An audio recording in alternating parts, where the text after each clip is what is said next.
Welcome, dear friends, to our cozy corner, where the gentle crackling of the fireplace warms our spirits. Thank you for choosing to spend your precious evening with us. We are truly grateful for your presence here. As you settle in, allow yourself to let go of the day's worries and embrace the serenity of this moment. Together, we will embark on a journey through enchanting tales that promise to soothe and delight. Relax and enjoy the stories that await. Story 6. In the heart of the Whispering Woods, where willow branches swayed in secrets and moss grew in emerald spirals, there existed a glen older than the first rainfall. Here the earth hummed with a low, warm vibration beneath paw and hoof, and the air shimmered like liquid amber at dusk. It was in this place that a young fox named Sorrel discovered the world held more mysteries than the scent trails she followed each dawn. Her coat was the color of autumn's first blush, her paws silent as falling cherry petals. Sorrel spent her days tracing the edges of Crystal Brook, where water sang in crystalline tones and minnows flashed like silver needles. But tonight, as the last amber light faded, she noticed something peculiar. The brook's song had grown thin, its melody fraying at the edges. The reeds along its banks stood stiff and gray, their usual jade luster faded.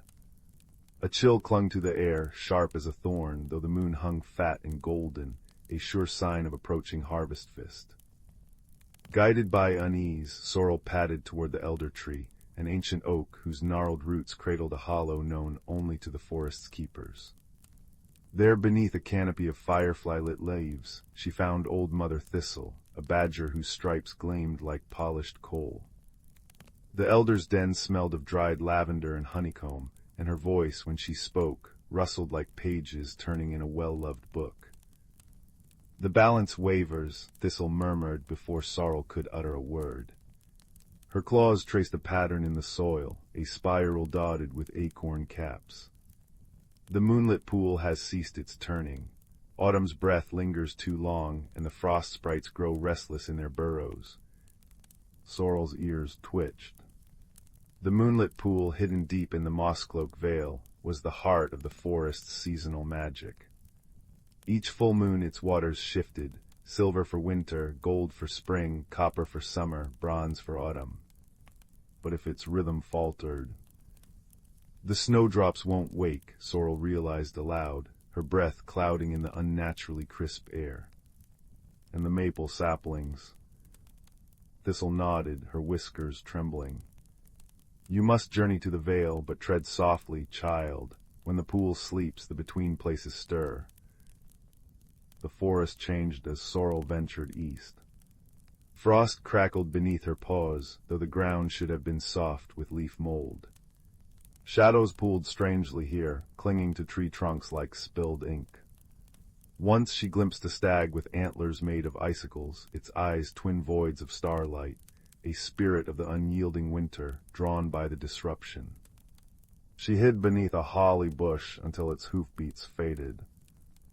By the time she reached Mosscloak Vale, the moon hung directly overhead, bathing the grove in milky light. The pool lay still as a forgotten mirror, its surface coated in a film of decaying lily pads. No frog sang here now, the silence felt thick, suffocating. But at the water's edge stood a creature Sorrel had never seen, a hedgehog, her quills glinting like rain-soaked pebbles, muttering to a cluster of listless fireflies. "It's the roots," the hedgehog was saying, her voice high and urgent.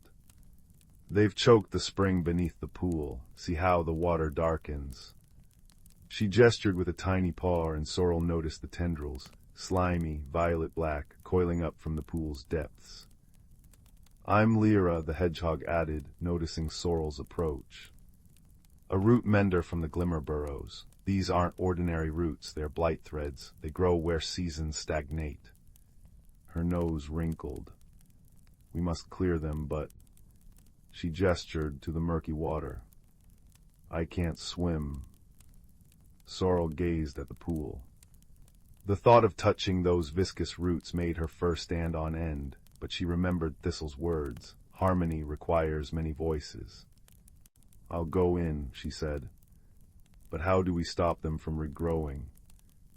Lyra brightened. There's a stone at the spring's source, the season's keystone. If we place it in the moonlight, its song should purify the waters. She hesitated, but the keystone lies deep below, and the blight threads, they listen. They'll try to lead you astray.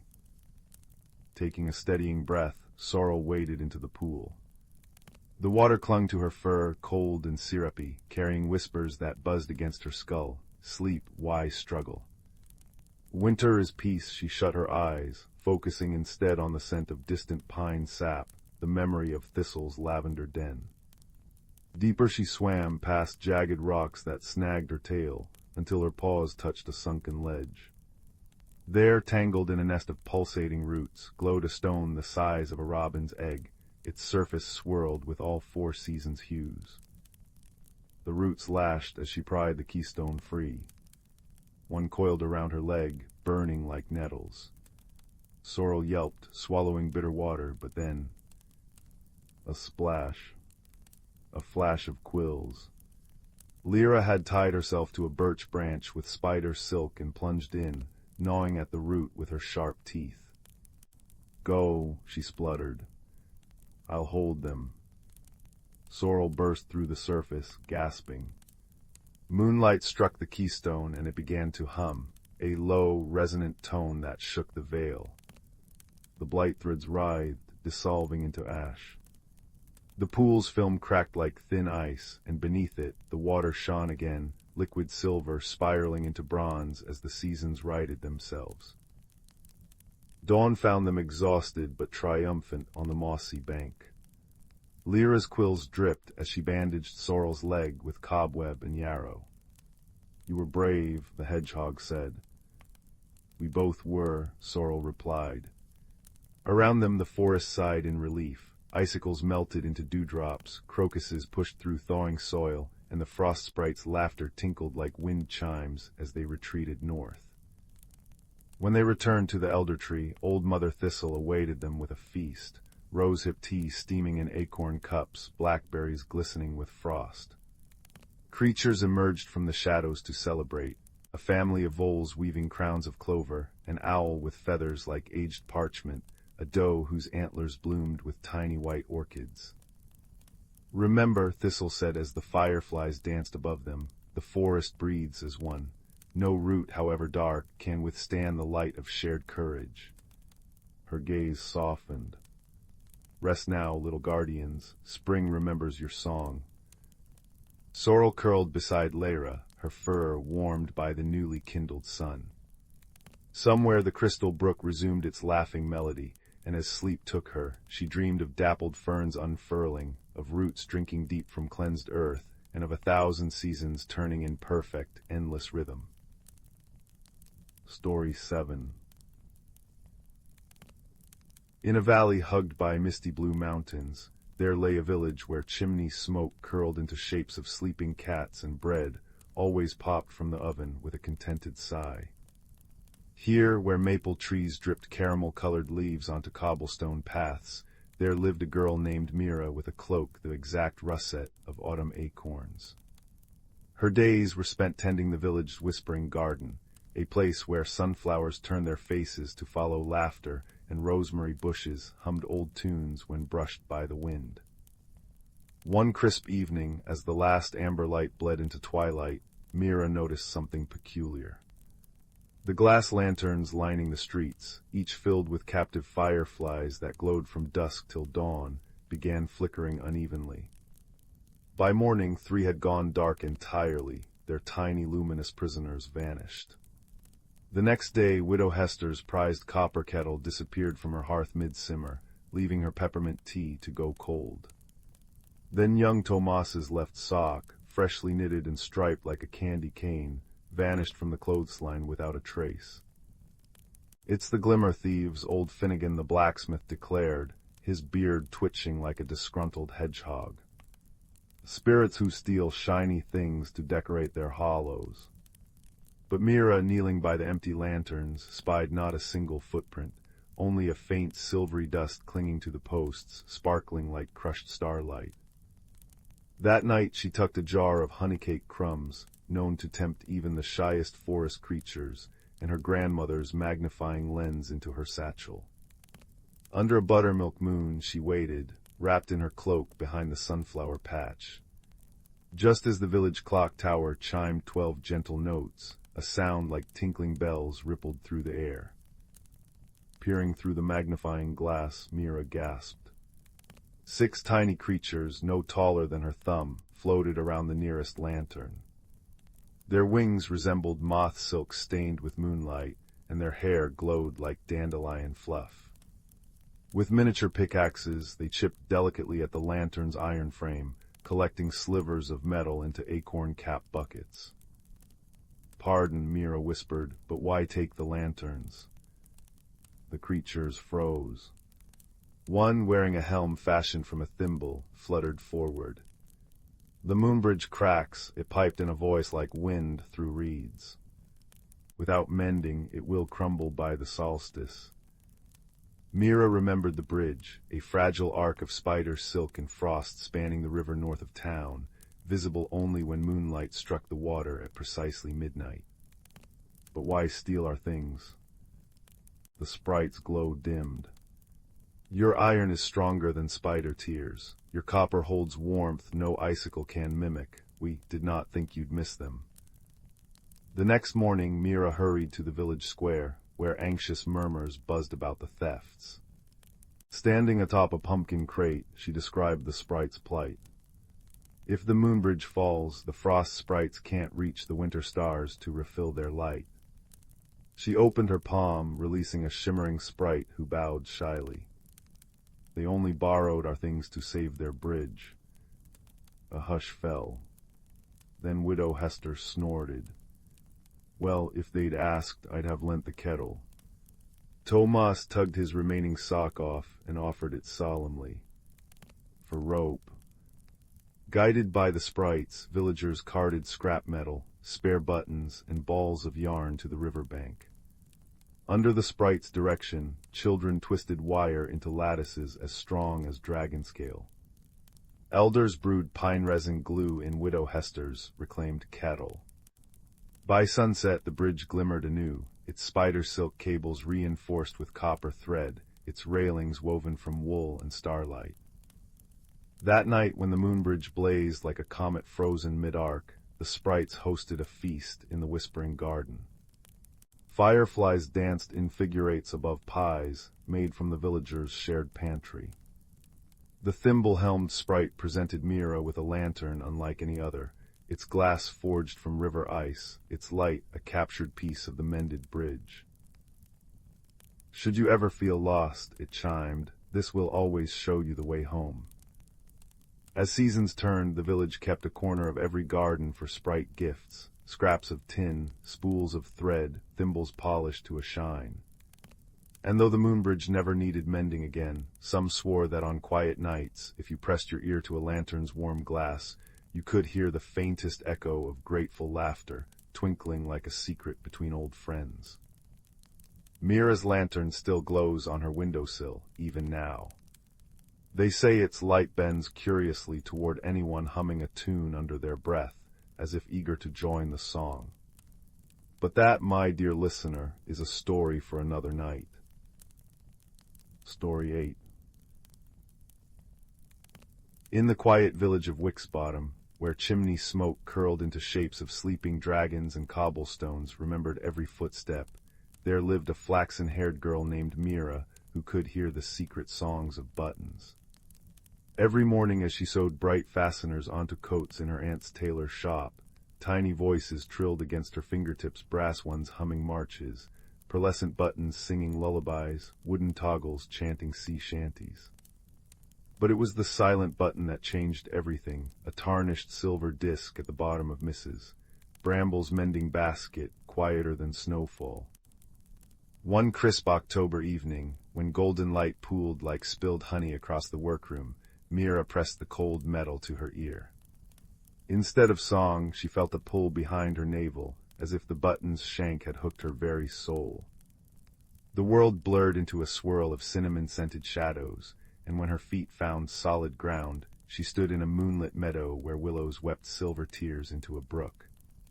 There beneath a tree wearing a scarf of moss sat a badger in a waistcoat, sipping tea from an acorn cup. Late by 17 years, but punctuality's overrated, the badger rumbled, patting the grass beside him. His spectacles glowed with trapped fireflies. You've come for the stitching, I presume. Thus began Mira's tutelage under Thaddeus T., loom, badger emeritus of temporal seams. Each night the silent button whisked her to the meadow, where Thaddeus taught her to mend not fabric, but moments. With thread spun from dandelion wishes and a needle forged from a star's sigh, she learned to darn torn memories, patch frayed hopes, and secure loose ends of time itself. The world's unraveling, stitch by stitch, Thaddeus muttered as Mira practiced binding yesterday's regrets to tomorrow's promises. Someone's been snipping vital threads. The trouble arrived as frost painted ferns on the tailor's shop windows. A creeping chill seeped through Wicksbottom, not the kind that reddens noses, but one that made bread refuse to rise and candles burn blue and cold. Villagers brought Mira garments haunted by fading, a baker's apron where dough forgot to swell, a midwife's shawl that no longer remembered lullabies, the mayor's gloves that shook with indecision. Through her button, Mira saw the truth, frayed silver threads connecting every person and place, snapping like overstretched yarn. Time's tapestry is coming undone, clucked Nettle, a clockwork songbird companion Thaddeus crafted from sundial parts and a nightingale's heart. Perched on Mira's shoulder, her brass feathers whirred anxiously. We need the weaver's comb. Their quest led them through the buttonhole gate into the hinterlands of memory. They navigated forests where trees grew rings like storybook pages, crossed rivers of spilled secrets that whispered around their ankles, and outwitted a melancholy fog that tried to stitch their shadows to the ground. In a valley of forgotten birthdays, they met their second ally, a patchwork girl named Calico, whose hair was ribbon scraps and whose laugh jingled like scissors. The combs guarded by the unraveler, Calico warned, fingers flying as she repaired Mira's wind-tattered cloak with threads of twilight. He wasn't always cruel. Once he trimmed time's split ends, but grief made him spiteful. Her button eyes gleamed. He needs remembrance, not defeat. The tower of hourglass stones loomed over a plain of broken clocks. Inside, the unraveler spun on a wheel of snapped threads, his form shifting between a sorrow-eyed man and a monstrous tangle of scissors. Mira's fingers trembled, but Thaddeus nudged her forward. Stitch the truth, child. You were loved, Mira whispered, threading her needle with starlight. As she spoke, her button grew warm not with magic, but with memories pouring through the silver disc, the unraveler teaching a small girl to knit, laughing as yarn cascaded around them, the same man sobbing over an empty cradle, his first vengeful snip at time's fabric. With each stitch, Mira mended his story to the greater tapestry until his scissor hands stilled. Forgotten hurts fester, the unraveler rasped, now a silver-haired man holding out the comb, a simple thing of cherry wood and spider silk. Keep the weave whole, little stitcher. Back in Wicksbottom, Mira pressed the comb to the village weather vane. With Calico's ribbons fluttering guidance and Thaddeus growling tempo, she wove dawn's first light through every snapped thread. Bakeries exhaled yeast-scented sighs, gardens remembered their colors, and children skipped rhymes twined through the streets. The silent button now sang a new melody in Mira's palm, a lullaby of mended moments. Years later, travelers would marvel at the town where tea stayed perfectly warm in cups, where arguments dissolved like sugar, and where every child received a button on their 10th birthday. But locals simply smiled, tending their shops as autumn leaves drifted down like clipped threads, knowing a flaxen-haired mender walked the cobbles, her pockets jingling with silver discs and her ears full of the world's quietest, most important songs. And if you listen very closely tonight, as the fire pops its secret language and your quilt settles around you like a drifted cloud, you might hear it too, the soft snick of a button finding its proper place, stitching our scattered moments into something whole, something warm, something forever. Story 9. In a valley cradled between whispering pines and mountains wearing crowns of perpetual mist, there lived a young gardener named Leela, whose hands could coax blossoms from stubborn soil. Her cottage stood at the edge of Winding Brook village, its stone walls draped in honeysuckle that hummed with sleepy bees each afternoon. For years, Leela's world had been measured in predictable rhythms, the unfurling of fern fronds in spring, the precise tilt of sunflower faces tracking the sun, the way frost etched fractal patterns on her window pane every first of frost moon. But this autumn, the wind carried a different song. The trouble began when the clockwork oak at the village square, an ancient tree whose leaves turned like golden gears, began shedding its timekeeping foliage too early. Petals on Leela's moon lilies, which normally glowed until dawn, dimmed at midnight. Her fingers, usually sure and steady as they tucked seeds into earth, fumbled at their work. "It's just the season turning," she told her rabbit companion, Thistle, as they gathered asters by Silver Stream. But the water's reflection showed wrinkles that didn't belong to her 23 years, and when she blinked, they vanished like ripples. One twilight, as Leela scrubbed clay from her boots by the hearth, a knock trembled through her oaken door. There stood old Hazel, the village star reader, her cloak stitched with constellations that shifted when you didn't look directly at them. "The earth whispers that you've been feeding your roses salt water," she said, not unkindly, her breath smelling of lavender and something older than the hills. Behind her, Hazel's badger familiar, Nettle, carried a basket of peculiar mushrooms in his teeth. "My garden won't listen any more," Leela confessed, the admission curling like steam from her tea. "The more I try to make things stay as they were, the faster they." She gestured to her windowsill, where a vase of everblooms had shed their petals in a heap of crimson sorrow. Hazel's eyes softened, the way stones soften over centuries of river caresses. "Come to the Glimmerroot Grove at moon-high. Bring your fears and an empty jar." The grove was not marked on any village map, for its entrance revealed itself only to those who'd forgotten the path 3 times. Leela stumbled there by following the glow of will-o'-the-wisps that danced like misplaced stars, her boots crunching through frost-kissed ferns. What she found took her breath away, trees with bark like swirling galaxies, bioluminescent mushrooms pulsing in harmony with her heartbeat, an air so thick with magic it tasted of elderberry wine. "Every gardener tends 2 plots," Hazel said, emerging from behind a tree whose branches grew crystal apples. "The one you kneel in, calloused hands in dirt, and the one here." She pressed a palm to Leela's chest. "Yours has been all thorns and no rain." Nettle nudged Leela's ankle with his damp nose. When she knelt, the badger dropped a seed into her palm, iridescent, warm, slightly sad. "What does it grow?" she asked. "Whatever you've buried too deep to bloom." That night, Leela planted the seed in a clay pot by her bedside. She dreamed of a clock whose numbers were root systems, ticking backward. When she woke, a sapling had erupted from the soil, its translucent leaves reflecting not light but memories. Her mother's laugh tangled in wind chimes, the way her father's hands shaped scarecrows that waved at passing children, the last hug from her sister before she left to map the singing deserts. Each leaf trembled, threatening to fall. "It's dying," she whispered to Thistle at dawn. The rabbit thumped his foot, once, twice, until a shower of dandelion puffs drifted in through the open window. Where they landed, tiny voices chimed, "Let go, let grow. Let go, let grow."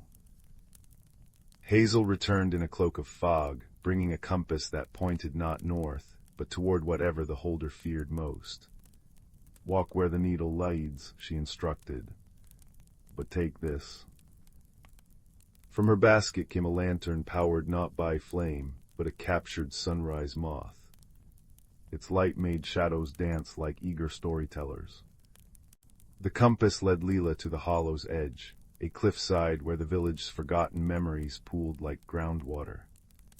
There, in a cave veiled by weeping vines, she found her own reflection in a stalagmite mirror. Not the face she washed each morning, but a younger self, 8 years old, knees grass-stained, cradling a robin's egg cracked during a storm. "You tried so hard to put it back together," the reflection said, voice echoing with cave damp. "But some breaks are doors." The girl opened her palms. Instead of shell fragments, a dozen butterflies emerged, wings the blue of twilight's first breath. When Leela returned home, the sapling in her room had grown thorns. Yet between the spikes hung buds shaped like teardrops. That evening, as she sang to her wilting moon lilies, a lullaby her grandmother had taught her, smelling of rye bread and resilience, the first bud bloomed. Its petals were mirrors, and in them Leela saw not flaws, but the tender green shoots beneath a forest fire's ashes. The village festival of the Frostfire lights arrived, a night when residents floated lanterns down Silver Stream to honor what they'd released. Layla stood apart, clutching an unlit lantern shaped like a closed rose. Hazel found her staring at the laughing crowd, their faces painted warm by firelight. "My sapling's finally flowering," Leela said. "But when I look at it, I feel homesick for my sadness. Isn't that foolish?" Nettle sneezed, conjuring a miniature rainbow that arched over their boots. Hazel chuckled. "The bravest magic isn't conquering change, but learning to miss the shore as you sail." She pressed a pine cone into Leela's hand that unfolded into a tiny owl. "Now light your lantern, child. The water's patient, but dawn isn't." What Leela released wasn't a single memory, but the dusty crate of nevers she'd hoarded. "I'll never have Mother's talent for weather magic." Never stop aching for the past. Never. The lantern caught fire mid-river, transforming into a swan that dove beneath the current and emerged as a constellation. At winter's first snow, Leela's sapling bore fruit, jewel-like orbs containing liquid starlight. When sipped, they granted visions of possible futures, her cottage with new vines clambering up the east wall, Thistle fathering a mischief of leverets, her sister returning with sand still clinging to her boots, laughing about cactus songs. None were certain, all were beautiful. Her moon lilies bloomed again that night, brighter than ever. Villagers would later swear they saw a girl dancing among them, barefoot in the snow, accompanied by a rabbit and badger chasing each other's shadows. The clockwork oak's gears slowed to their proper rhythm, though occasionally a leaf would still fall early, not as a mistake, but as a wink. When spring came, Leela planted a new garden at Hollow's edge. The flowers there changed daily, tulips that became snapdragons at noon, roses that melted into lavender under the stars. Children left letters to their future selves in its soil, which the earth swallowed with a contented sigh. Travelers tasting the nectar from its everblooms claimed it reminded them of something they couldn't name, something like the moment before a first kiss, or the hush when a symphony lifts its bows. Hazel, sipping dandelion wine on Leela's porch as fireflies performed their twilight waltz, smiled at her apprentice. "You've mastered the 7th season. The one between winter and spring?" Leela asked, brushing soil from her palms. "The one that lives in all seasons," Hazel corrected, as Thistle dozed in her lap, nose twitching at dreams of clover. "The turning where endings hold hands with beginnings, and the bravest thing a heart can do is beat in 3/4 time." And so the valley hummed on, a lullaby of crickets and rustling pages, of rivers rewriting their stones, of a gardener who learned to hold life's melody lightly, like a petal balanced on an open palm, ready to dance when the next breeze came. Story 10. In the velvet shadows of the Elderwood, where maple leaves whispered secrets to the wind and moonbeams pooled like liquid silver between tree roots, there lived a community of creatures who wore the forest as their second skin. Moss-knitted rabbits brushed their paws against dewy ferns each dawn, while fireflies etched glowing constellations across twilight clearings. It was here, beneath the knotted embrace of the grand willow, that a young hedgehog named Thistle first noticed the trembling in the earth, a vibration too soft for clumsy human ears, but sharp as pine needles to those who listened through paw pads. The trouble began in the Moonmelon Glade, where summer's sweetness usually lingered until the first frost. Thistle had come to gather twilight nectar for the Harvest Spindle Festival, her quills catching amber light as she moved between blossoms. But the moonmelons hung shriveled on their vines, their luminous blue flesh dimmed to ashen gray. When she pressed her nose to the nearest flower, instead of the familiar hum of bumblebee wings, she heard only silence, a thick woolen quiet that made her whiskers twitch. Elder Bramble. Thistle's voice quivered as she approached the hollowed oak where the ancient owl held council. The tree's interior smelled of aged parchment and lavender smoke, its walls lined with birch bark scrolls detailing centuries of forest lore. The glade, it's fading. The old owl stirred, his feathers rustling like autumn leaves caught mid-fall. One golden eye opened, reflecting Thistle's worried face in its depth. "Ah, little guardian," he rasped, talons tracing the growth rings of his perch. "The veil between seasons grows thin. Tell me, does the eastern stream still sing in minor key?" Thistle recalled passing the watercourse. Its usual lively burble had indeed flattened to a mournful drone. She nodded, the motion dislodging a dried clover leaf from her forehead. Elder Bramble sighed, a sound like wind through hollow reeds. 3 generations passed, when frost bloomed in midsummer and the starflowers forgot to close their eyes at dawn. We sought the weavers. He unfurled a wing toward a tapestry hanging in the oak's heartwood, its threads shimmering with impossible colors. "Tonight, when the starlight veil parts, you must follow the silver moths to the Sylvan Spire." The Sylvan Spire wasn't a place, but a moment, a sliver of time when celestial light fell at perfect angles through the forest canopy, illuminating hidden pathways. Thistle's companions gathered as the first stars pricked through indigo sky. Juniper, a fox whose coat held the fiery gradient of sunset, Puddle, a frog whose throat pulsed with bioluminescent patterns, and Wren, a sparrow-sized deer whose antlers glimmered with captive moonlight. "Mind the hourglass lichens," Juniper warned as they entered the whispering columns, stone monoliths draped in luminous moss. "They'll steal minutes if you brush against them." The fox's tail swept an arc through air thick with the scent of petrichor and something older, sharper, the metallic tang of magic being woven. Their journey unfolded in layers, through meadows where grass blades chimed like glass chimes, across bridges spun from dandelion fluff and spider silk, into valleys where shadows moved with liquid grace. Wren's hooves left faint constellations in the soft earth, each print blooming into tiny starflowers that withered by the next heartbeat. At the spire's threshold, a ring of mushrooms glowing cobalt blue, they found the source of imbalance. The season loom, normally tended by translucent winged sylphs, stood abandoned. Its golden threads lay snarled, autumn's russet fibers choking spring's tender greens. The air thrummed with discordant energies, making Puddle's throat spots flare erratically. "Look." Juniper's muzzle nudged a patch of disturbed soil. Embedded in the earth lay a human child's mitten, its red wool glaring against the forest palette. "They've crossed the boundary stones again." Thistle understood then, the careless incursions of nearby villagers, snapping branches for firewood and trampling saplings, had frayed the delicate web connecting all living things. The forest's pain echoed in every knotted thread. Resolution came not through grand spells, but through remembered wisdom. While Puddle croaked a lullaby older than rivers to soothe the tangled threads, Wren used her antler light to guide Thistle's paws in reweaving patterns from Elder Bramble's tales.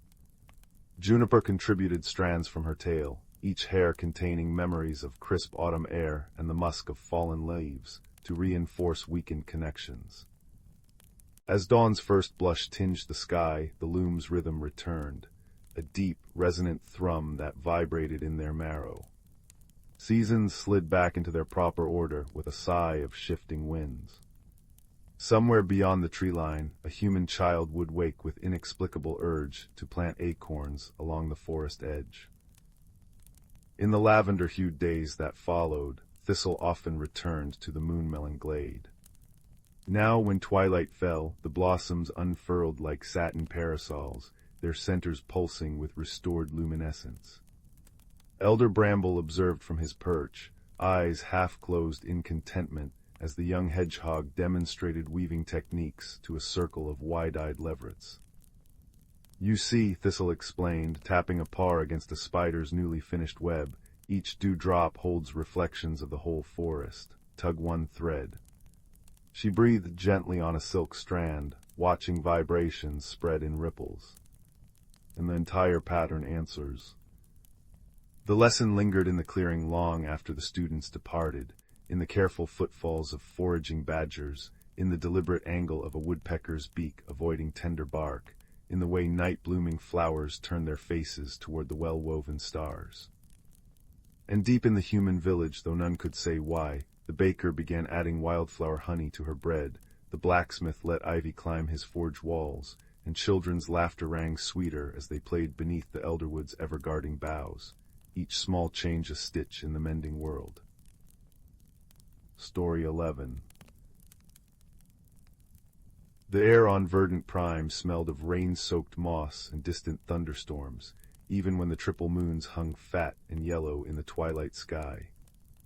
10-year-old Tessa pressed her nose against the colony dome's transparent alloy wall, breath fogging the surface as she traced the glowing paths of firewings, tiny bioluminescent moths that danced between the towering fungal trees. Somewhere beyond that pulsing forest, where the adults always warned children not to wander, lay the Whispering Valley. And tonight, Tessa meant to find it. Her boots sank into spongy violet lichen as she slipped through the maintenance hatch, the colony's lullaby fading behind her. The forest hummed with unseen life, chittering chorus vines, the liquid calls of mirror frogs echoing between bulbous mushroom caps. It wasn't until she reached the valley's crystalline arch that she heard the music. Not music exactly, more like wind chimes made of starlight, each note vibrating in her molars. There, beneath a shivering canopy of diamond-leafed trees, crouched a being of living amber. Its six-jointed limbs folded like a praying mantis made of honey and sunlight, faceted eyes reflecting Tessa's startled face 100 times over. When it moved, crystalline hairs along its arms chimed softly. You're one of the shattered ones." Tessa breathed, recalling her tutor's lessons about the native species who communicated through light patterns. The colony's elders said they'd vanished after the first human settlers arrived. The creature flared bioluminescent stripes along its neck, flashing indigo distress signals. A shower of bitter-cold sparks rained from its fingertips as Tessa stepped closer, freezing the moss between them. "Wait, I just want to." It skittered backward, leg joints clicking, until a thunderous crack split the air. The ground lurched, one of Verdant Prime's sudden seismic sighs. Tessa stumbled into a nest of stinger ferns as the creature tumbled down a newly opened crevice, its panicked light patterns strobing through the rising dust. The cave smelled of wet quartz and something like burnt caramel. Tessa's medkit flashlight revealed walls veined with pulsating minerals, the air thick with drifting spores that glowed when she exhaled. At the bottom of the slope, the amber creature lay pinned under a fallen crystal column, its light patterns dimming to a worried flicker. "SHH, it's okay," Tessa whispered, approaching as one might a spooked colt. Up close, she saw the creature wasn't made of amber but countless overlapping scales, each containing swirling galaxies of micro-light. "I'm Tessa, let me help." Its answering light sequence painted dancing triangles on the walls. When she touched the crystal column, frost immediately coated her fingers. The creature trilled a warning, scales flushing crimson. Cold, you don't want me to freeze. Tessa blew on her numb hands. The creature pulsed green, yes. For hours they worked through miscommunications and accidental frost burns. Tessa learned the creature, Calum, as she decided to call them, could absorb thermal energy but couldn't regulate it. Every touch risked freezing or burning. When she finally rigged a pulley system using her bootlaces and a spring vine, Calum's relief shone in rippling gold waves across their body. The forest had changed while they were trapped. Bioluminescence dimmed under an oily haze. The sky rippled with unnatural auroras. Calum trilled anxiously, scales reflecting the sickly colors. Atmospheric ionization, Tessa muttered, remembering her mother's weather station readings.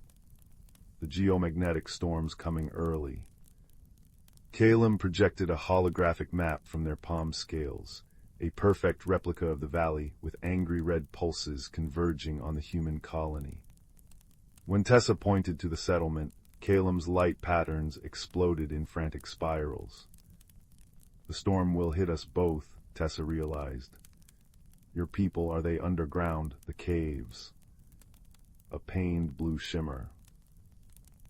Calum traced a symbol over the colony's location, two circles intersecting. Shared danger. Tessa's chest tightened. We need to warn them, both our peoples. But how? The colony's communication array was down for maintenance, and Calum's clan clearly wanted nothing to do with humans. As the first acid raindrops sizzled against crystal leaves, Tessa noticed Calum gathering luminescent pollen into swirling patterns, a storm preparation ritual, perhaps. An idea sparked. Your light projections, how far can they reach?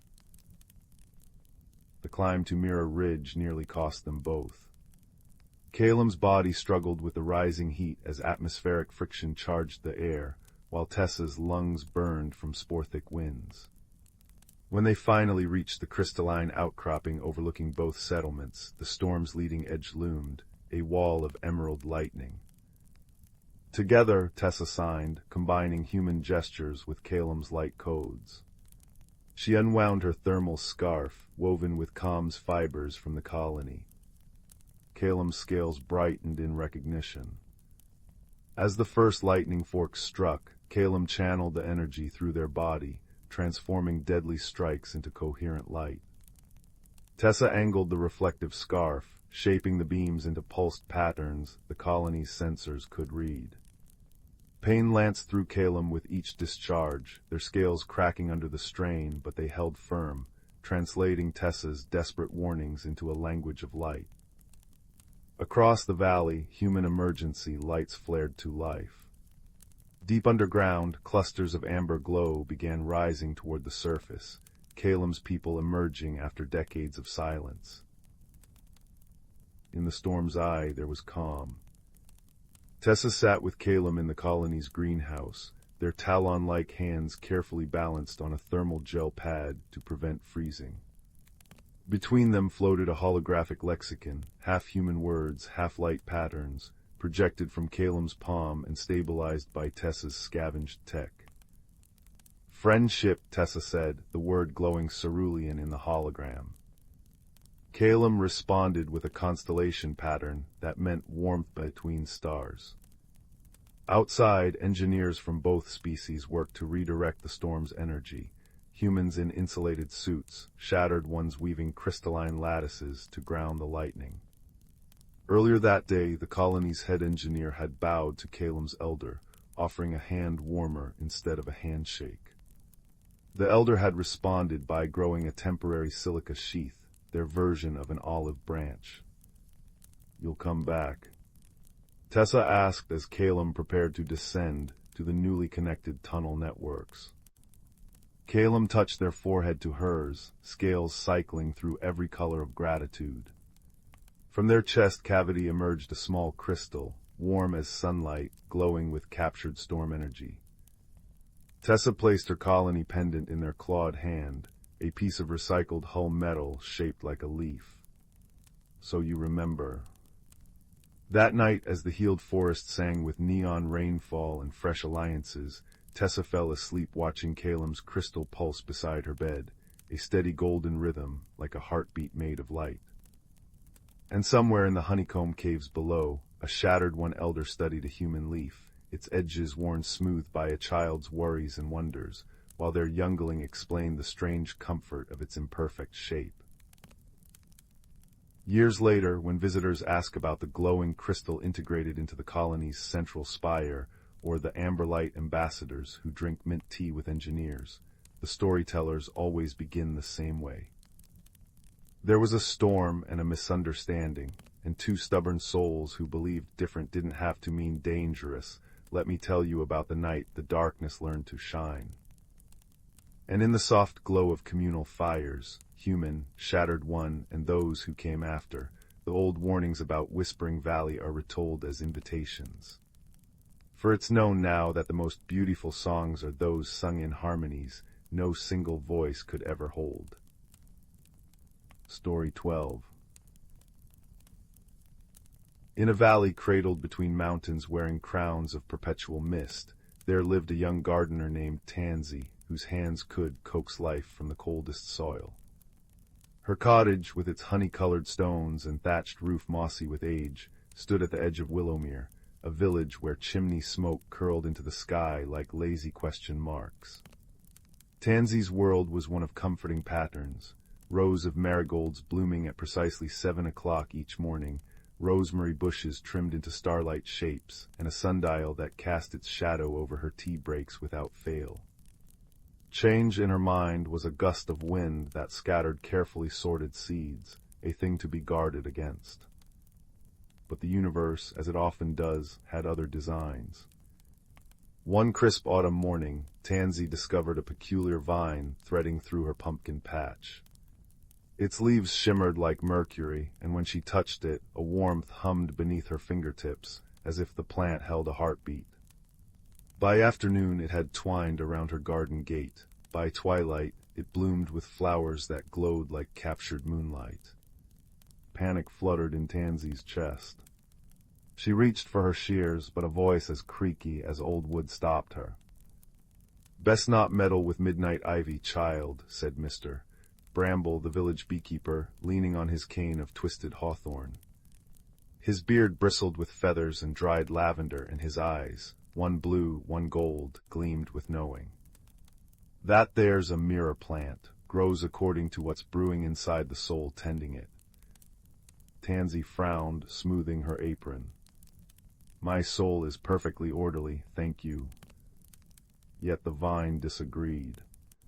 Overnight it wove itself into a leafy tunnel leading into the forest, a place Tansy avoided, for its paths shifted like restless cats. But the flower's glow pulsed gently, almost pleading. With Mr. Bramble's bees buzzing encouragement, and a jar of clover honey thrust into her pocket for courage, Tansy stepped into the green-tinged dark. The tunnel spilled into a clearing where the air smelled of burnt sugar and possibility. A boy no older than Tansy knelt by a brook, his patched cloak the color of storm clouds. In his hands a wilting rose trembled, petals edged with frost despite the mild air. "It won't listen," he muttered. "I've tried every song I know." "Maybe it needs a story instead," Tansy blurted, recalling how her seedlings perked up when she chattered to them. Hesitantly she described sunrises over dew-kissed petals, roots drinking starlight, the snug silence of seeds dreaming underground. The rose shivered. Ice cracked. A single scarlet petal unfurled. The boy, Wren, he introduced himself, grinned. His smile held the reckless joy of dandelion fluff riding the wind. "You've got growing magic," he said. "Not the tame kind that follows rules, the wild sort that—" He plucked a note from the air, and it hung, glowing, before dissolving. "Changes its tune when needed." Tansy's stomach swooped like a swallow. Change. That word again. over weeks, the mirror ivy became their compass.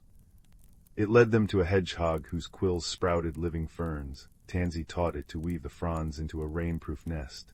A weeping willow that mourned lost leaves. Wren composed a lullaby for its roots, and an ancient cherry tree whose blossoms had turned to glass. Here, Tansy hesitated. The tree's anguish pulsed in her bones, its purpose to nourish and shelter, frozen into fragility. It's afraid, she realized, palm against the icy bark. Afraid if it blooms softly again, the storms will shatter it. Wren played a melody like sunlight through icicles, but the tree remained locked in its crystal cocoon. That night Tansy lay awake, the cherry tree's silent cry echoing in her chest. Moonlight pooled on her windowsill, illuminating a seed pod the mirror ivy had left, opalescent, slightly warm.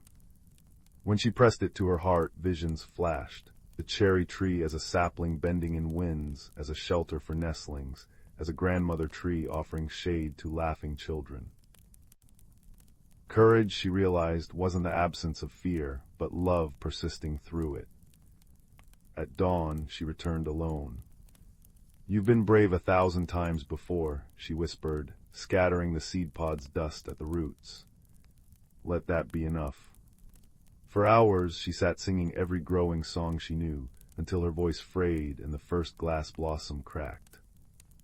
When Wren found her, the tree was weeping petals soft as moth wings, pink as dawn's first blush.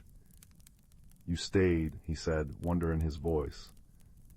"It needed someone to believe it could bend without breaking," Tansy said, and in saying so, understood the lesson meant for her too. Winter arrived on tiptoe, frosting the world in silver. The mirror ivy retreated into the earth, leaving Tansy's garden quilted in snow. Yet beneath the stillness she sensed a thrum, the quiet work of roots preparing for spring. Wren took to leaving hot hazelnut cocoa on her windowsill, steam curling into shapes of owls and constellations. Mr. Bramble gifted her seeds wrapped in parchment, for the garden that'll come, not the one that's been.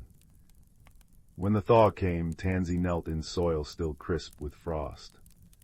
This time she planted without a plan, moonflowers next to sunberries, firethorn vines looping around snowdrops. The garden surged to life in a riot of contradictions, each plant finding its rhythm. The mirror ivy returned, now blooming with flowers that shifted hues with her moods, indigo for contemplation, gold for joy, pearly white when she sat quietly, learning the language of rustling leaves. One evening, as fireflies winked above lavender stalks, Wren nodded at her wild, wonderful garden. Not so afraid of changes now. Tansy smiled, watching a bioluminescent cucumber tendril curl around her thumb. Turns out, even the best gardens need surprises to stay alive. And so they grew, the girl who'd once measured life in straight rows, the boy who spoke to the wind, the old beekeeper whose laughter shook apples from trees. Seasons wheeled, challenges came, a phoenix moth with singed wings, a flooded meadow, but Tansy's magic, rooted not in control but in curious kindness, learned to bend, to listen, to trust that even in chaos, beauty took shape one patient breath at a time. Years later, villagers would bring their troubles to Tansy's garden gate. A child ashamed of laughter that bubbled too loud found violets blooming in the shape of giggles. A grieving widow discovered a tree where leaves fell as origami cranes, each carrying a memory of her beloved's smile. And always Tansy would offer mint tea in clay cups, saying, "Let's see what wants to grow," her eyes crinkling with the wisdom of someone who'd learned to dance in the rain rather than curse the clouds. The mirror ivy, now threaded through every corner of Willowmere, bloomed on. Story 13. The air smelled of burnt sugar and pine resin. The afternoon, Clara discovered the door in the oak tree. She'd been gathering fallen branches for her grandmother's hearth when a peculiar gleam caught her eye, a sliver of gold light shaped like a teardrop, nestled between the roots of the ancient tree. Brushing aside a curtain of ivy, her fingers found not bark, but cool, smooth metal etched with symbols that glowed faintly blue beneath her touch. When she whispered, "Hello," the cymbals rippled like pond water, and the door swung inward with a sigh of cinnamon-scented air.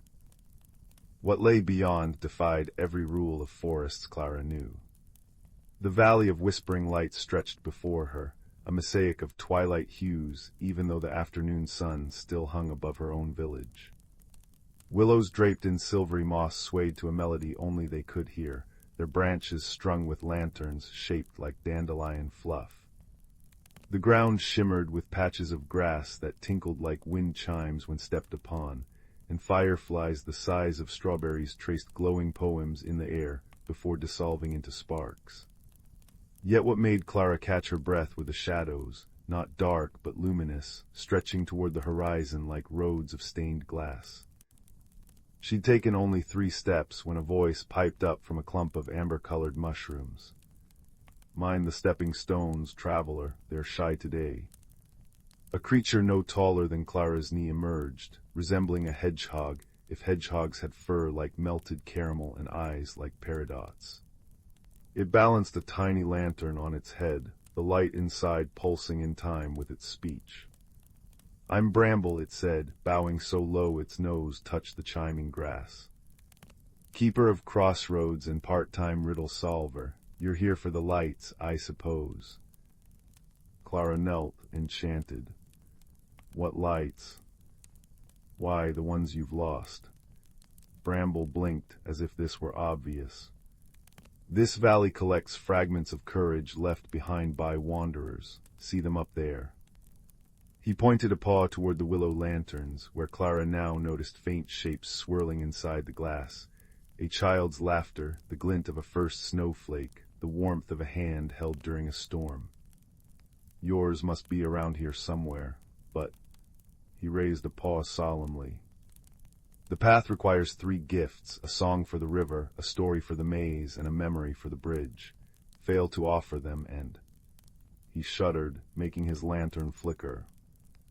"Well, let's not dwell on and—" The river appeared just as Clara's toes began to ache from walking on singing grass.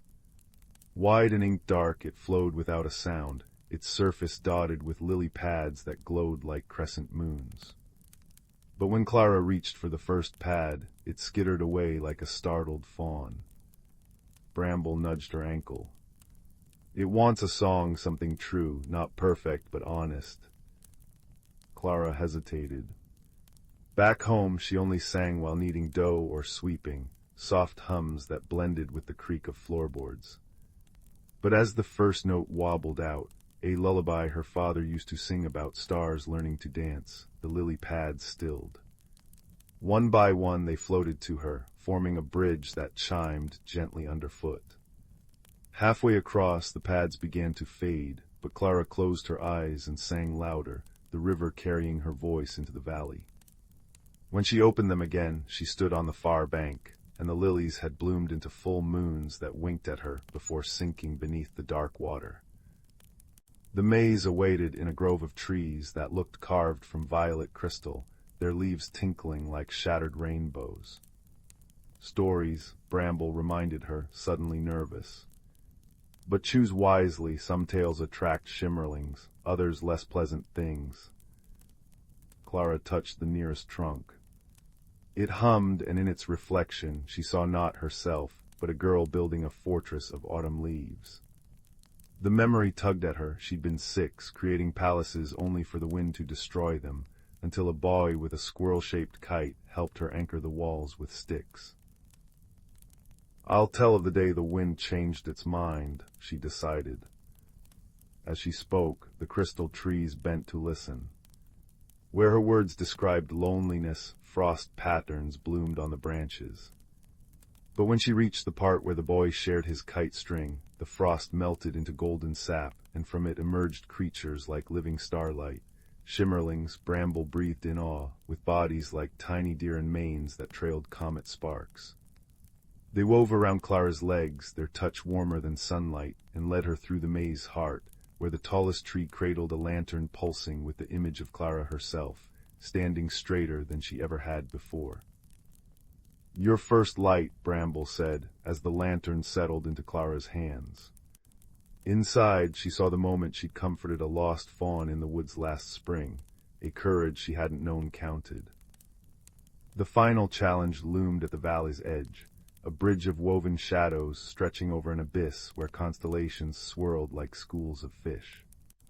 At its center stood the Guardian, a tortoise whose shell held entire galaxies, stars shifting as it spoke. To cross, it rumbled kindly, share a memory you've never voiced. Clara's throat tightened.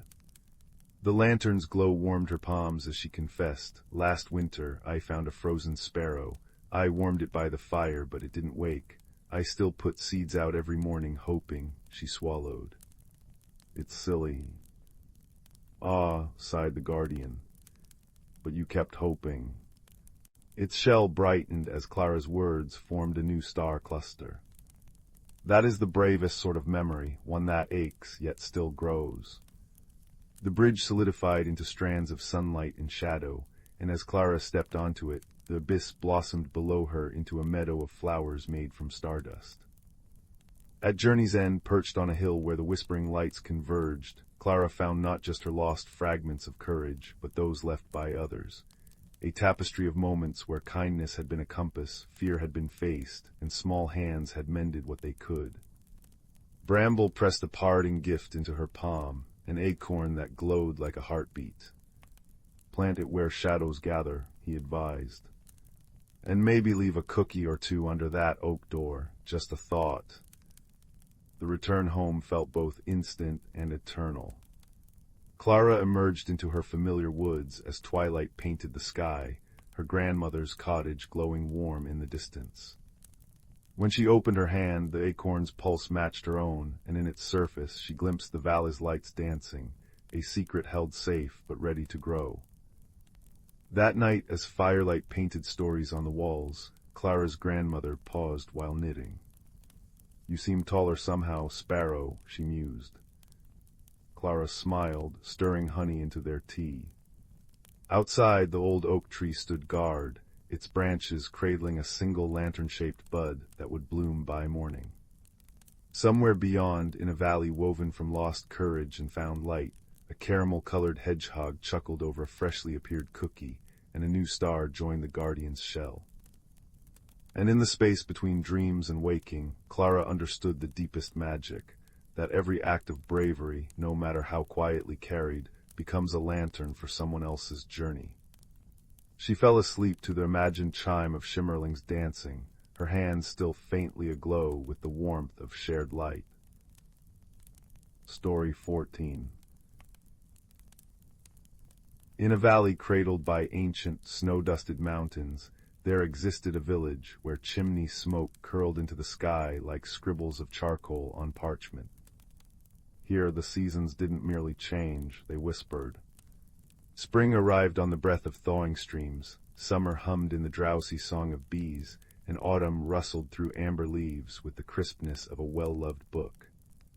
But winter was different. It lingered like a guest unsure of its welcome, and this year it had overstayed. Frost clung to window panes long after the equinox, and the villagers murmured nervously as their lanterns cast trembling light on paths of stubborn ice. At the heart of this village lived a girl named Marisol, whose hands were always stained with ink from mending maps. She lived with her grandfather, a clockmaker whose workshop brimmed with gears that whirred like metallic crickets. Marisol loved the precision of his world, the way every tick held purpose, every chime marked a moment she could trust. But lately, the village's unending winter had seeped into her bones. She found herself staring at the frozen meadow beyond her window, where wildflowers once swayed in hues of gold and violet. Now it was a sea of silver, lifeless and still. "It's the Everfrost," her grandfather said one evening, polishing a pocket watch that glimmered like a captured star. An old magic, stirred when hearts resist change. His eyes crinkled, but his voice carried a weight that made Marisol fidget. She hated change. Hated how her best friend, Kale, now spent afternoons apprenticing at the forge instead of exploring the woods with her. Hated how her hands, once steady while sketching maps, now trembled when she tried to draw new paths through the frost-locked valley. The next morning Marisol discovered a curious thing, a single crocus, purple as a twilight shadow, pushing through the ice near her doorstep. Its petals glowed faintly, as if lit from within. When she brushed it, warmth prickled her fingertips, and for a moment the frost retreated, revealing a patch of damp earth. Heart racing, she tucked the flower into her satchel and hurried to the village archives, where parchment scrolls whispered secrets to those patient enough to listen. There she met Odessa, the archivist, a woman with hair like storm clouds and eyes that held the sharpness of a well-kept quill. "Ah," Odessa said, peering at the crocus. "The grove of echoes is calling you." She unrolled a map inked with symbols that shifted like living things. Long ago, the valley's magic flowed from a sacred grove where trees grew from memories, but the grove sleeps now, locked in ice by those who feared its power. Marisol's breath fogged the air. "How do I wake it?" "By listening," Odessa replied, "and by daring to grow where you feel most frozen." That night Marisol slipped into the woods, guided by the crocus's glow. The trees here stood like sentinels, their branches clawing at a sky thick with stars. Her boots crunched through ice until she reached a clearing where the air shimmered, as though the very moonlight had pooled into liquid.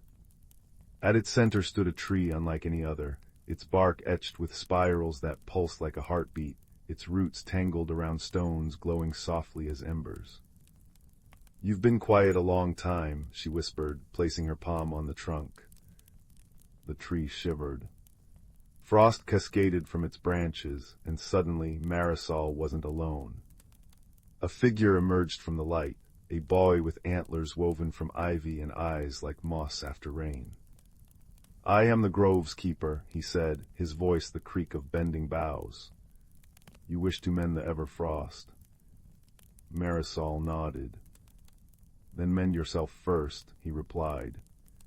"The grove mirrors the heart. Yours is tangled." Heat rose in her cheeks. "I'm not tangled. I just like things as they are." The keeper smiled sadly. "Even rivers must bend, little mapmaker, follow the echoes."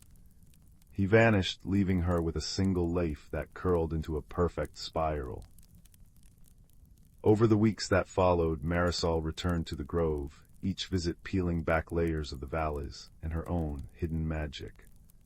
She brought Kale, whose laughter melted patches of ice into pools where fireflies hatched, glowing like floating cinders. She brought her grandfather's oldest clock, its gears planted in the soil, which sprouted into a sapling with leaves that chimed in the wind. And slowly the grove awakened. Blossoms unfurled from frozen buds, their petals scattering light like prisms. Yet Marisol's hands still shook when she tried to sketch new maps. One evening, as she sat by the hearth, her grandfather placed a blank parchment before her. "You're trying to redraw the world," he said gently, "when you need only draw your place within it."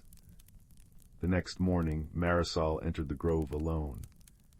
Ice had crept back overnight, devouring the blooms. Her chest tightened. "What if I'm not strong enough?" she asked the keeper, who appeared beside her, his form flickering like a candle flame. "Strength isn't the absence of fear," he said. "It's the choice to bloom anyway." Marisol closed her eyes. She thought of Kale's unwavering faith, Odessa's quiet wisdom, her grandfather's patient hands. She thought of her own heart, not a thing to control, but a compass. When she opened her eyes, she knelt and pressed her palm to the earth. Warmth surged. Roots erupted from the ground, cradling her like old friends. Vines curled around her wrists, not to bind, but to brace. The grove erupted in color, crimson poppies, sapphire forget-me-nots, trees shedding frost like shattered glass. And there, in the center, a new tree grew, its branches heavy with maps instead of leaves. Each one bore her handwriting, paths she'd yet to dare explore. When Marisol returned to the village, spring trailed behind her like a loyal hound. The meadow thawed, revealing wildflowers that swayed in a breeze smelling of rain and possibility. Kale found her sketching by the river, her hands steady. "What's this?" he asked, peering at her map. She smiled. "A journey I haven't taken yet." That night, as firelight danced on the walls, Marisol's grandfather examined her latest creation, a map not of places, but of moments. A crocus breaking ice, a friend's laughter, a grove where fear and courage grew side by side. "You've drawn something remarkable," he said. Marisol touched the edge of the parchment, where a tiny tree bloomed in the corner. "It's not done. The best maps never are." Outside, the first fireflies of summer winked over the meadow, their light blending with the stars. And in the grove of echoes, a keeper with moss-green eyes hummed a tune older than mountains, watching as new flowers unfolded, each petal a testament to the courage it takes to grow. Story 15. In a valley cradled between mountains that wore clouds like woolen caps, there lived a girl named Sylvie, whose laughter danced with the wind chimes hanging from her grandmother's porch.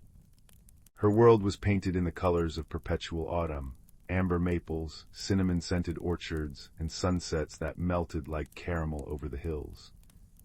But Sylvie often wandered beyond her garden gate, drawn to the whispering woods, where trees swayed in conversations older than the river stones and fireflies carried secrets in their flickering light. One crisp evening, as Sylvie chased a maple leaf spun gold by twilight, she stumbled upon a sight that stilled her breath. A lantern, no larger than her palm, dangling from a hawthorn branch.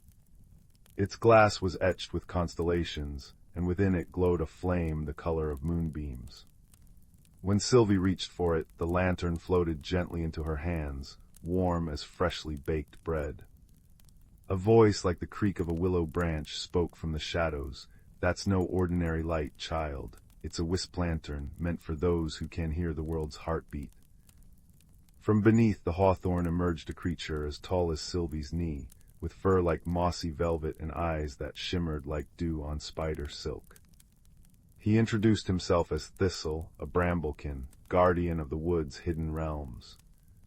"The lantern's glow reveals what's unseen," he explained, twitching his whiskered nose. "But its flickering see, the Glimmerfolk's villages are fading. Their starlight wells have gone dark, and without them, the woods will forget its magic." Sylvie's fingers tightened around the lantern. "Can we help?" Thistle's ears perked. "We'll need to follow the lantern's path, if you're brave enough to mend what's broken." And so their journey began. The wisp lantern cast shifting patterns on the forest floor, guiding them to a hollow tree where the bark peeled back like a curtain, revealing a tunnel lined with glowing lichen. Sylvie crawled through, emerging into a glade where mushrooms grew in spiral towers, and the air hummed with the music of unseen bells. But the village at the glade's center was dim, its cottages woven from sunflower stalks and dandelion fluff sagging under a sky drained of stars. A Glimmerfolk woman with moth-wing sleeves greeted them, her voice trembling. "Our wells are fed by kindness carried on the wind, but the world beyond the woods has grown too loud, too hurried. The stories that nourish us are vanishing." She opened her palm, revealing a tiny, dormant star. "Without them, our light dies." Sylvie knelt, the lantern's glow softening the shadows beneath her brow. "What if we brought the stories back?" Thistle scratched his chin. "The wells awaken when tales are shared with true hearts, but we need to gather them, from villages, forests, maybe even the clouds." The Glimmerfolk whispered amongst themselves until a child piped up, her hair a nest of thistledown. The story keepers live in the high branches. They remember every tale ever told. So Sylvie, Thistle, and a young glimmer named Pip set off toward the canopy, where trees stretched so high their leaves brushed the bellies of passing storms. They climbed using vines that tightened helpfully around their wrists, past owls who offered directions in exchange for riddles, until they reached a village built among the branches. Here houses dangled from silk threads, and elderly storykeepers with bark-like skin sat weaving tapestries from memories. "Ah," sighed the eldest storykeeper, her fingers dancing over a tapestry showing a girl and a fox sharing blackberries. The well's hunger for connection, the kind that blooms when someone listens, truly listens to another's heart, but the task is perilous. To revive the wells, you must carry the lantern to the heartroot where all stories converge. Few find it, none return unchanged. Pip trembled, but Sylvie squared her shoulders. "We'll try." The journey to the heartroot took them through realms where time pooled like rainwater, a marsh where memories floated as iridescent bubbles. Sylvie glimpsed her grandmother singing lullabies to seedlings, a valley where shadows acted out forgotten fables, and a pass guarded by a stone giant who demanded a story in exchange for safe passage. "Tell me," the giant rumbled, "of a kindness that cost the giver dearly." Sylvie hesitated, then spoke of a tale her grandmother had once shared, a mermaid who traded her voice to save a drowning land, not for love, but because the villagers' laughter had once made her waves dance. Her silence became the tide's song, Sylvie finished. The giant's stony cheeks gleamed with mineral tears. "Pass, little bard," he said, and his finger drew a bridge across the chasm. At last they reached the heartroot, an ancient tree fused with crystal, its roots plunging into a spring of liquid starlight. But the spring was clogged with twisted, thorny vines that oozed a sticky resentment. "Doubt," Thistle murmured. "It chokes the stories." Sylvie lifted the lantern, now pulsing weakly. "How do we cut through it?" "Only a story woven from many voices can untangle this," said Pip. So they began, haltingly at first, then with growing courage. Sylvie sang her grandmother's lullabies. Thistle recounted the Bramblekin legend of the first rain. Pip shared the Glimmerfolk's tale of the boy who painted dawn with stolen sunlight. The vines twitched, thorny layers peeling back as the spring bubbled awake, but the core remained snarled. "We're missing something," Sylvie realized. "A story that's ours." And so she told of a lonely girl, a prickly guardian, and a timid glimmer who'd become more than friends, who'd become a constellation of courage. As she spoke, the lantern flared, its light fusing with the spring's radiance. The final vines dissolved, and starlight erupted, arcing across the sky like 1,000 silvery birds returning home. Back in the Glimmerfolk village, the wells overflowed, painting the night with auroras. Sylvie's lantern now blazed steadily, no longer needed, as the woods thrummed with restored magic. "You'll stay, won't you?" Pip asked, hopeful. But Sylvie shook her head, smiling. The stories need to travel both ways. She hugged Thistle goodbye, promising to visit, and returned home with a seed pod gift, a story vessel that bloomed when whispered to. That winter, Sylvie's cottage became a haven. Neighbors gathered by her fire, sharing tales while the pod bloomed into flowers that glowed like captured starlight. The woods, in turn, whispered tales back through rustling leaves and chattering streams, weaving a tapestry of connection that stretched beyond sight. And on quiet nights, if you pressed your ear to a wisp lantern, now hanging in every village, you'd hear the echo of a girl's laughter, a bramblekin's chuckle, and the soft hum of a glimmer's song, reminders that even the smallest light, kindled with kindness, could outshine the darkest doubt. Story 16. In the heart of the Emberwood, where sunlight fell in honeyed shafts through centuries-old oaks, there existed a glade known only to those who listened with more than ears. Here the moss grew in spirals that pulsed faintly emerald after twilight, and the stream carried not just water but whispers of forgotten songs. It was in this place that a young fox kit named Sorrel first noticed the frost flowers blooming out of season, delicate crystallized blossoms unfurling across July ferns like misplaced stars. The air should have been thick with the green perfume of living things, yet Sorrel's nose twitched at the sharpness of wintergreen where no wintergreen grew. Her paws left silver trails in the dew, trails that lingered too long before fading.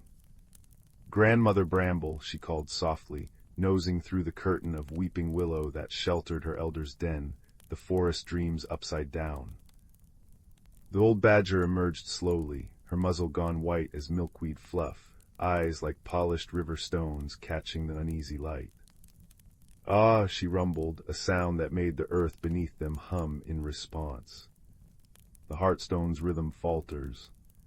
She pointed with a claw toward the northern ridge, where lightning oak branches wove a crown around the ancient standing stone. Its surface, usually shimmering with the soft colors of dawn, now flickered erratically like a trapped firefly. As moonrise painted the world in pewter and pearl, Sorrel set out with a moth-wing cloak draped over her russet fur and a pouch of thistle milk at her belt. The forest breathed around her not the steady in-out of slumber, but quick, shallow gasps. Bramble's words echoed through her mind, "Seek the stag of 9 shadows who tends the weather roots, but mind the hollows where moonlight pools too thickly time spills differently there." 3 nights she traveled, guided by the troubled chatter of brook frogs and the anxious flutter of maple seeds. She slept in the cradle of blackberry brambles that curled protectively around small creatures, their thorns retracting as she nestled close. On the 4th dusk, as fireflies sketched glowing maps in the air, Sorrel found the stag kneeling at the edge of a mercury-colored pond. His antlers held fragments of starlight caught like dewdrops in a spider's web, and his coat shifted between the black of storm clouds and the white of birch bark. "Little sister," he spoke without turning, voice like wind through a canyon, "you come bearing questions that weigh heavy as acorn caps." The pond's surface shivered, showing brief visions: salmon struggling upstream through snowmelt, owls hatching in autumn rather than spring, the great bear clans waking too early from their slumber. Sorrel's tail brushed nervously through moondust ferns. "The seasons unravel, great guardian. How do we mend the weave?" The stag lowered his muzzle to drink, sending ripples across visions of withered orchards and flooded burrows. "The weather roots thirst," he intoned. "Deep in the Stonebelly caves, the taproot that binds sky to soil grows parched. But the way is watched by the shade of neglect, a creeping thing that feeds on forgotten knowledge." It was the hedgehogs who remembered the cave entrances, their quills etched with maps only readable by firefly light. A prickly elder named Thistlewick unrolled his spines before Sorrel, revealing pathways that squirmed like eels across his keratin scrolls. "The 3rd cleft behind the waterfall," he squeaked, "where the stone tastes of elderberries and regret." The journey downward smelled of damp secrets and cold iron. Glowworms spelled out warnings in bioluminescent glyphs that faded when stared at directly. Sorrel's nose led her true, past chambers where rainbows slept coiled like serpents and geysers of autumn leaves erupted from cracks in the earth.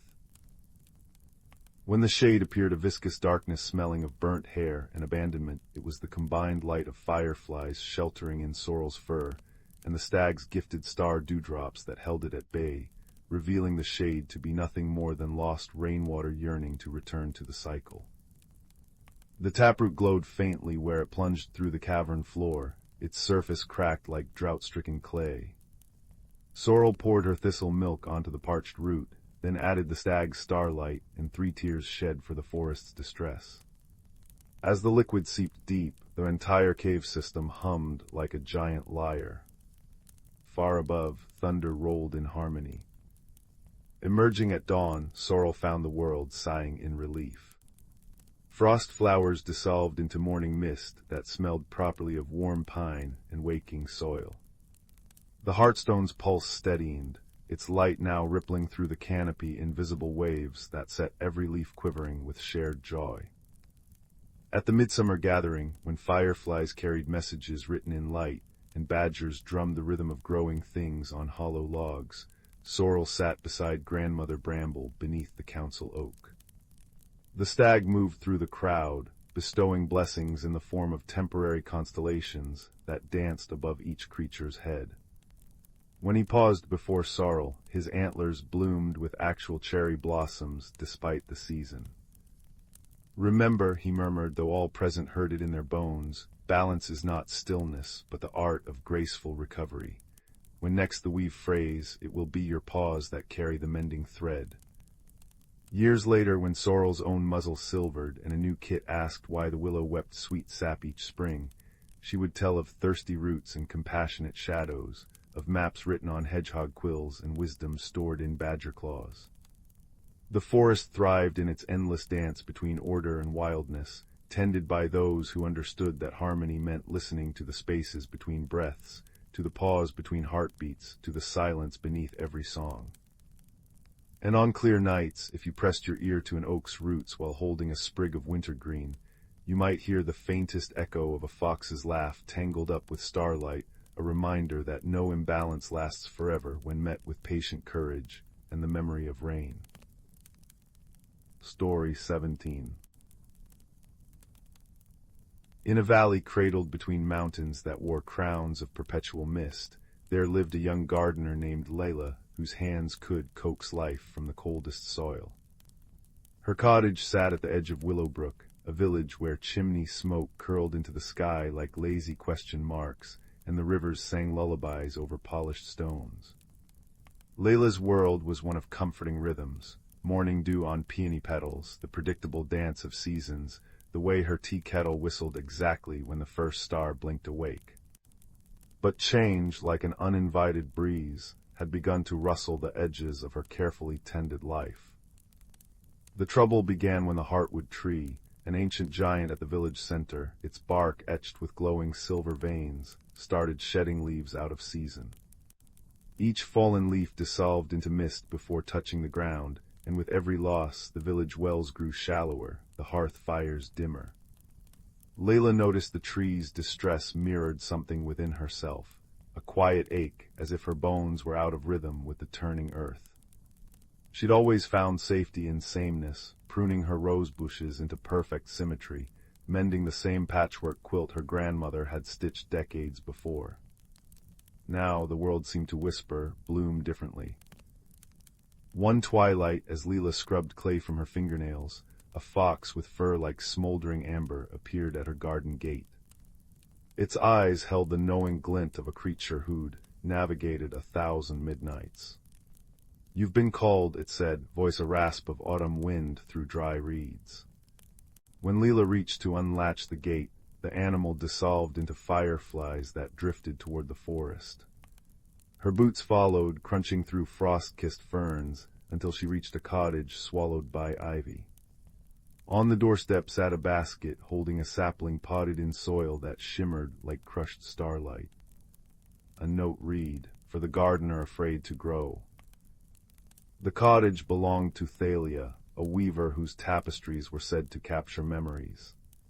Her walls danced with scenes of first laughs, brave moments, quiet kindnesses, each thread vibrating with the hum of lived experience. "The heartwood thrives when those it shelters thrive," Thalia explained, serving Leela tea that tasted of apricots and unexpected courage. "Its roots drink from our willingness to transform. Yours have been thirsty a long time." She gestured to the sapling, whose leaves shivered like anxious hands. "This is a mira root. It grows as you grow. Neglect your becoming, and it will wither." Leela's journey unfolded in tender increments. She planted the mira root beside her kitchen window, where morning light painted liquid gold across its diamond-flecked leaves. At first she treated it as she did her roses, strict watering schedules, measured doses of fertilizer. But the plant remained stunted, its stem bending away from her rigid care. It wasn't until a summer storm cracked the sky open that Layla, soaked to the skin, stopped fighting the downpour. She laughed as rainwater slicked her hair flat, danced until her cheeks ached, and returned inside to find the mira root stretching toward the ceiling, petals unfurling into stained glass hues. Guided by Thalia and two unexpected companions, a barn owl who delivered riddles wrapped in maple seeds, and a river spirit with hair of floating pondweed, Leela began tending her inner landscape as carefully as her gardens. She learned to brew moonbeam tea, steeped during the hour when night hands its secrets to dawn, and planted seeds in spiral patterns rather than straight rows. Her hands, once cracked from gripping too tightly to routines, grew supple as they kneaded dough flecked with wild thyme, shaped pottery that lopsidedly beautiful. With each small rebellion against perfection, the mira root flourished, its branches twisted into elegant, asymmetrical shapes, its blossoms humming a wordless tune that eased the village's worries. The true test came when frost iced the valley earlier than anyone remembered. The heartwood's remaining leaves turned brittle, their silver veins fading. Leela found herself standing barefoot in the snow, pressing her palms to the tree's trembling trunk. Memories surged through her, a childhood spent hiding behind her mother's skirts at festivals, abandoned sketches tucked under mattresses, words swallowed for fear of sounding foolish. As her tears fell, the mira root's roots burst from her cottage window, weaving through the frozen air to embrace the heartwood. Where they touched, ice melted into rivulets that carried the scent of springtime petrichor. When dawn came, the villagers emerged to find the heartwood draped in new leaves that chimed like wind chimes, their glow painting the snowfields in aurora hues. Leela's mira root had vanished, but in its place stood an archway of flowering vines leading into the forest, an invitation to paths uncharted. Thalia found her friend by the revived tree, knitting a scarf with yarn that changed colors mid-stitch. "You'll catch cold," she chided gently, wrapping her own shawl around Leela's shoulders. "I was remembering," Leela said, watching a sparrow balance on an icicle, "how the first green shoots break through frozen ground. They don't force, just soften." Her breath hung in the air, a fleeting cloud shaped like a sprouting seed. That evening, as firelight danced across her newly painted walls, sunflower yellow, because why not, Leela wrote a letter to her younger self using ink made from crushed blueberries and stardust. She didn't mention the mira root's magic, or the way Thalia's laughter could mend cracked cups. Instead, she sketched a single dandelion clock, its seeds mid-flight, and penned, "The beauty isn't in staying whole. It's in discovering what you contain." Outside, the seasons turned, not with the harshness Leela once feared, but like pages in a well-loved book, each chapter different, none truly lost.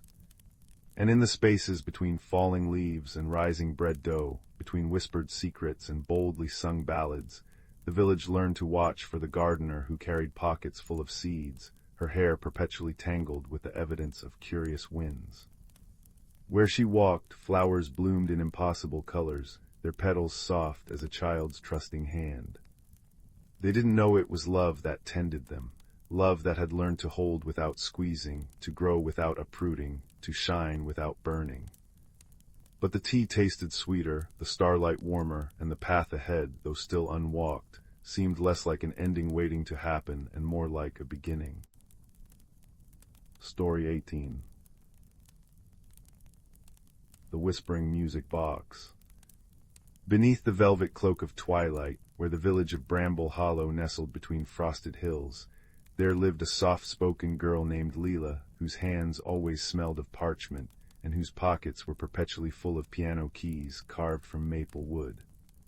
She lived with her grandfather in a cottage shaped like a teapot, its chimney puffing cinnamon-scented smoke into the air. Though Leela loved the rustle of turning pages and the lullabies her grandfather hummed while stirring soup, she often felt like a misplaced stitch in a tapestry, quiet, unnoticed, yearning to bloom louder. One brittle afternoon, while dusting the attic's forgotten corners, Leela discovered a music box buried beneath a quilt stitched with constellations. Its surface was mother of pearl, shimmering like frozen moonlight, and etched with tiny spirals that seemed to shift when touched. When she wound the brass key, the box didn't play a melody but whispered, a voice like wind through willow leaves, saying, "Seek the glimmerwood where the stars take root." That night Leela tucked the box beneath her pillow, its whispers seeping into her dreams. She saw a forest where trees wore bark like shattered mirrors, reflecting 1,000 versions of herself, brave ones, laughing ones, ones who spoke in colors instead of words. At dawn, she packed a satchel with honey cakes, a kaleidoscope, and her maple piano keys, and slipped into the mist-draped valley behind the cottage. The journey to the Glimmerwood was a riddle woven into the landscape. A brook guided her, its water singing in reverse. Stones shaped like sleeping foxes pointed the way. When twilight painted the sky mulberry, Leela reached a thicket guarded by thorns that uncurled like courtly fingers when she hummed her grandfather's soup-stirring tune. Beyond them stood the Glimmerwood, a cathedral of trees with leaves like stained glass, casting prismatic shadows over mushrooms that glowed like captive fireflies. But the wood was silent. No bird call, no rustle, just a hush as thick as quilt batting. Beneath a tree with roots clawing into a pool of liquid starlight, Leela found a creature, a mole with velvet fur and star-shaped nostrils, trembling as it pressed a leaf to its chest. "It's the silent winter," the mole rasped, voice frayed as old thread. "The stardeal, our heart song, has stopped. Without its music, the Glimmerwood will fade, and so will we." The mole introduced himself as Mallow, keeper of the roots, and led Leela to the stardeal, a stone plinth cradling a harp made of icicles and spider silk. Its strings hung slack, frost creeping up its frame. "Every century a guardian must play the harp of first snow," Mallow explained, ears drooping. "But our guardian vanished, and the music, it unraveled." Leela's fingers brushed the icy strings. A shiver raced up her spine, and suddenly she understood. The harp wasn't broken. It was waiting. Waiting for a song spun not from perfection, but from cracks, from whispers, from the quiet courage of trying. She reached into her satchel, pulled out her maple piano keys, and laid them against the frozen strings. "I don't know the right notes," she admitted, voice trembling. "But I can listen." And so she played. Her first note stumbled, clumsy as fawns on ice, but Mallow nestled against her ankle, his warmth a steady anchor. The Glimmerwood leaned in, trees tilting, bioluminescent moths gathering, the pool of starlight rippling in encouragement.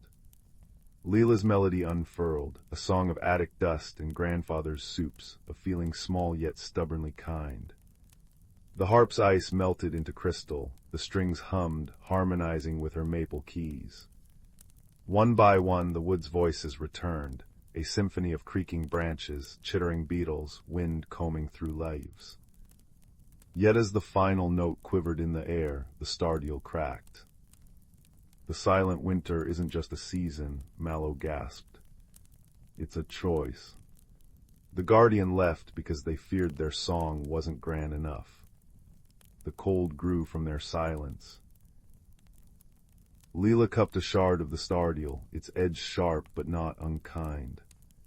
"Then we'll remake it," she said, together. They ventured deeper into the Glimmerwood, gathering fragments of the wood's forgotten joys, a petal from the first bloom of the mirror oak, a tear shed by a laughing stream, a feather dropped by a phoenix moth. At the heart of the forest they found the lost guardian, a badger named Thistle, curled in a hollow, her fur matted with shame. "I failed them," she whispered. Leela knelt, placing the stardeal shard in Thistle's paw. "So did I," she said. "I used to think my voice was too small to matter, but the world needs all kinds of songs, even the shaky ones." Thistle's ears twitched. Slowly, hesitantly, she hummed, a low, honeyed sound that wove through Leela's melody like roots through soil. Together they rebuilt the stardeal, its new form jagged but radiant, a mosaic of brokenness made beautiful. When the harp sang again, it didn't bring winter or summer, but the tender in-between, a spring of second chances. The Glimmerwood burst into color, flowers blooming in time with the music, trees shedding mirror bark to reveal new growth beneath. Mallow danced, star-shaped nose winking, while Thistle conducted the wind with a conductor's baton made of dandelion fluff. As the first stars pricked the sky, Leela wound the whispering music box beside the stardeal. Instead of a secret, it poured forth a duet, her song and the woods entwined. "You'll always have a home here," Mallow said, pressing an acorn cap into her palm. Inside glowed a tiny orb of bioluminescent moss. "And we'll always hear your music, even when you're quiet." Returning to Bramble Hollow, Leela found her grandfather waiting with a smile that crinkled his eyes like well-loved paper. She didn't speak of glimmerwoods or star-nosed moles, but that night, as she placed the music box on the windowsill, its whispers turned to laughter.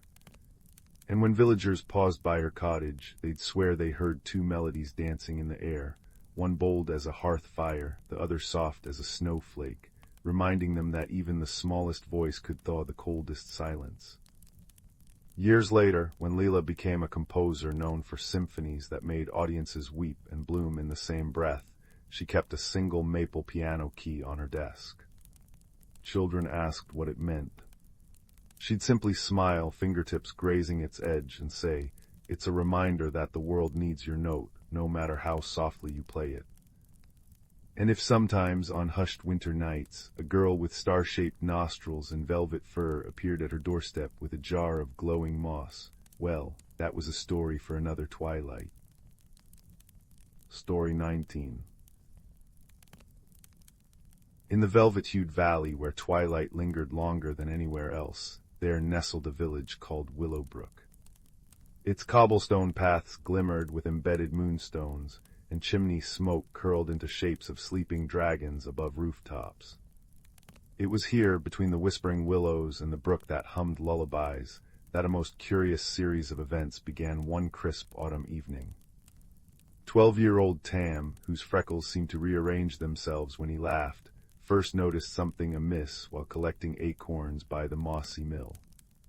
His grandmother's prized cuckoo clock, the one that sang different bird songs each hour, had fallen silent at precisely 3:33 that afternoon. By dusk, three more peculiarities emerged. Mrs. Bramble's perpetually steaming teapot went cold, the north wind started blowing south, and every oak leaf in the village square turned the color of liquid silver. "It's like the world's forgotten its rules," Tam murmured to his companion, a russet fox with eyes like molten amber. The fox, called Ember for the way its tail sparked faint lights in the dark, nudged a silver leaf with its nose. The leaf chimed like a tiny bell, sending ripples across a rain puddle that reflected stars despite the cloudy sky. Their investigation began at the Clock Tower Inn, where old Mr. Thistlewick was frowning at his pocket watch.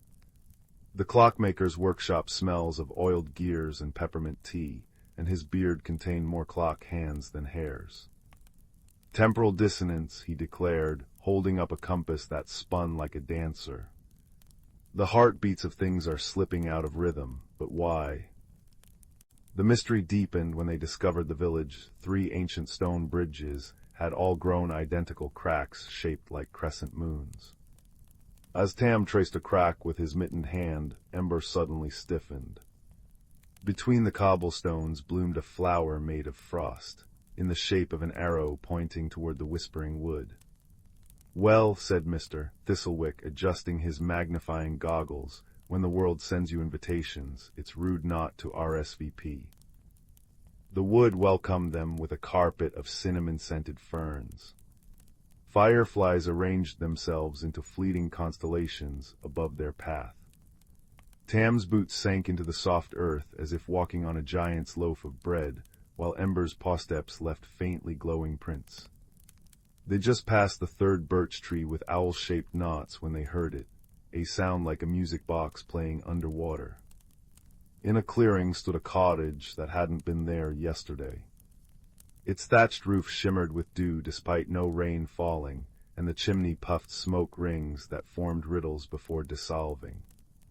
On the doorstep sat a basket containing a still-warm honey cake, 3 thimbles of elderberry cordial, and a note written in firefly ink for the curious hearts. Inside, the air tasted like the pages of a beloved book. A stone hearth crackled with blue flames that emitted no heat. Floating shelves held jars of captured laughter, bottled starlight, and a snowstorm in a perfume vial.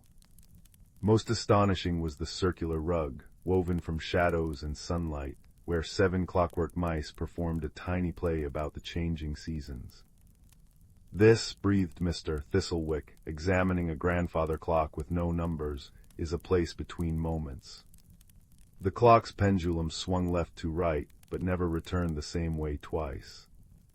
Their host appeared as the honey cake crumbs transformed into glowing dust motes.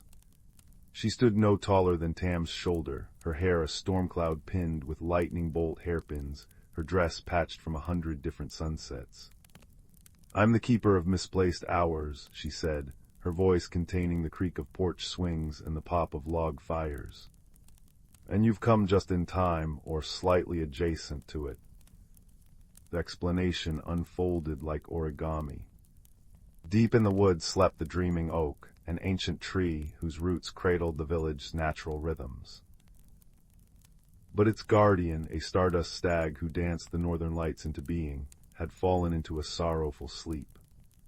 Without its nightly dance, the threads connecting moments grew tangled. Tea forgot to stay hot, winds blew contrary, and clocks lost their tempo. "To wake the stag," said the keeper, pouring tea that changed flavor with each sip, lavender, then apricot, then something that tasted like childhood memories, "you must untangle the threads by sunrise. But mind the shadow moths, they feast on forgotten promises." Their quest took them through an hourglass-shaped cave, where time pooled like honey. Tam solved riddles posed by a badger wearing a waistcoat woven from spider silk. Ember outwitted shadow moths by recounting kind deeds, until the creature's wings turned transparent and floated away as soap bubbles. Mr. Thistlewick repaired a broken sundial using the melody from Mrs. Bramble's cold teapot, which sang a haunting tune about lost mittens. At the dreaming oak's base, roots pulsed like sluggish veins. The stardust stag lay curled beneath its boughs, coat dimmed to twilight purple. In its antlers glimmered trapped moments, a baby's first laugh caught midair, a dandelion puff frozen before scattering. Tam noticed something the others hadn't, tiny silver threads connecting each captured moment to the village below, pulled taut as overstretched violin strings. "It's not sleeping," Tam realized. "It's holding too much." The stag had quietly taken on everyone's hurried moments, the unfinished conversations, the skipped breakfasts, the unadmired sunrises, until the weight became unbearable. Working together, they crafted a solution from gathered wonders. Ember's glowing pawprints marked a path for lost moments to return home. Mr. Thistlewick's mended sundial projected light through the perfume-vial snowstorm, creating a dancing aurora. Tam offered the honey cake's enchanted crumbs, whispering, "You don't have to carry it all." As the first sunbeam pierced the clearing, the stag stirred. Its rising created a soft explosion of fireflies that rearranged into the village skyline. Moments flowed back through silver threads. A baker remembered to kiss his daughter's forehead before dawn chores. Children paused to watch a snail's journey across a log. Mrs. Bramble sat an extra minute savoring her tea. The stag's renewed dance sent shadow moths transforming into lantern-bearing butterflies that settled on the oak's branches as permanent fairy lights. Back in Willowbrook, Tam found his grandmother's cuckoo clock, singing a duet with the teapot. Oak leaves rustled in their normal copper hues, though some retained silver undersides that chimed in harmony with wind chimes. Mr. Thistlewick's workshop now displayed a new clock face with seasons instead of numbers, its hands moving at the pace of blooming flowers. On especially quiet evenings, if you leave a honey cake on your windowsill and listen to the space between cricket songs, you might hear the echo of a stag's joyful steps. And should you ever find a frost flower arrow on your path, follow it. Not all mysteries need solving, but they often appreciate being noticed. Story 20. In a quiet village nestled between rolling hills and an ancient forest, there lived a girl named Leela with hair the color of walnut shells and eyes that held the curiosity of 1,000 starlit nights. Her home, a cottage with ivy crawling up its stone walls, stood at the edge of the woods where the trees whispered secrets to those who lingered long enough to listen. It was here, on an autumn evening tinged with the scent of wood smoke and ripe apples, that Leela discovered something extraordinary hidden beneath the roots of an old oak tree. A small brass music box, its surface etched with constellations she couldn't name. When she lifted the lid, a melody floated out, a tune like wind chimes dancing in a rainstorm, both familiar and utterly strange. The notes seemed to tug at her heart, pulling her deeper into the forest, where the sunlight filtered through leaves in dappled gold. Without quite meaning to, Leela followed the sound, her boots crunching over fallen acorns, until she stumbled into a clearing she'd never seen before. The air here shimmered faintly, as if the very atmosphere had been dusted with crushed opals. And then she saw it, a gateway woven from vines and twilight, its archway glowing with fireflies that pulsed in time to the music box's song. The world beyond the gateway was not the forest Leila knew. Trees towered like living cathedrals, their bark iridescent as mother of pearl. Rivers of liquid starlight wound through meadows where flowers hummed in harmony, and the sky, if it could be called a sky, was a tapestry of swirling colors, like oil on water lit from within. This was the glimmering vale, a realm where time bent like a willow branch and magic pooled in every shadow. It was also where Leela met Ember. He appeared as a fox, though no ordinary one. His fur shifted between copper and dusk blue, and his eyes held the keen intelligence of someone who'd memorized every secret the world had to offer. "You're late," he said, his voice dry but not unkind. When Leela gaped, he added, "The music box only calls those meant to mend what's broken. You've been expected for ages." Thus began Leela's true journey. The veil, Ember explained, was fading. The threads connecting it to the human world had frayed, stolen by a force even the veil's wisest couldn't name. Without these threads, the magic that sustained both realms would unravel, leaving the forest and Leela's village, barren and silent. "But you," Ember said, pawing at the music box in her hands, "carry a key. This isn't just a trinket. It's a compass to the threadspinner's loom, the machine that weaves the bonds between our worlds." Their quest led them through wonders and gentle perils. They traversed the mirror marsh, where reflections showed not faces but memories. Leela saw herself as a toddler chasing butterflies, while Ember's reflection revealed a human boy with a fox-skin cloak, his eyes heavy with centuries. "A story for another time," he muttered, steering her quickly away. They drank from springs that made their laughter ring like bells and narrowly avoided the silk moths, creatures as tall as houses, spinning cocoons that trapped careless wanderers in dreams. Along the way, Leela learned to listen. Not just to Ember's sharp wit or the music box's guiding song, but to the veil itself.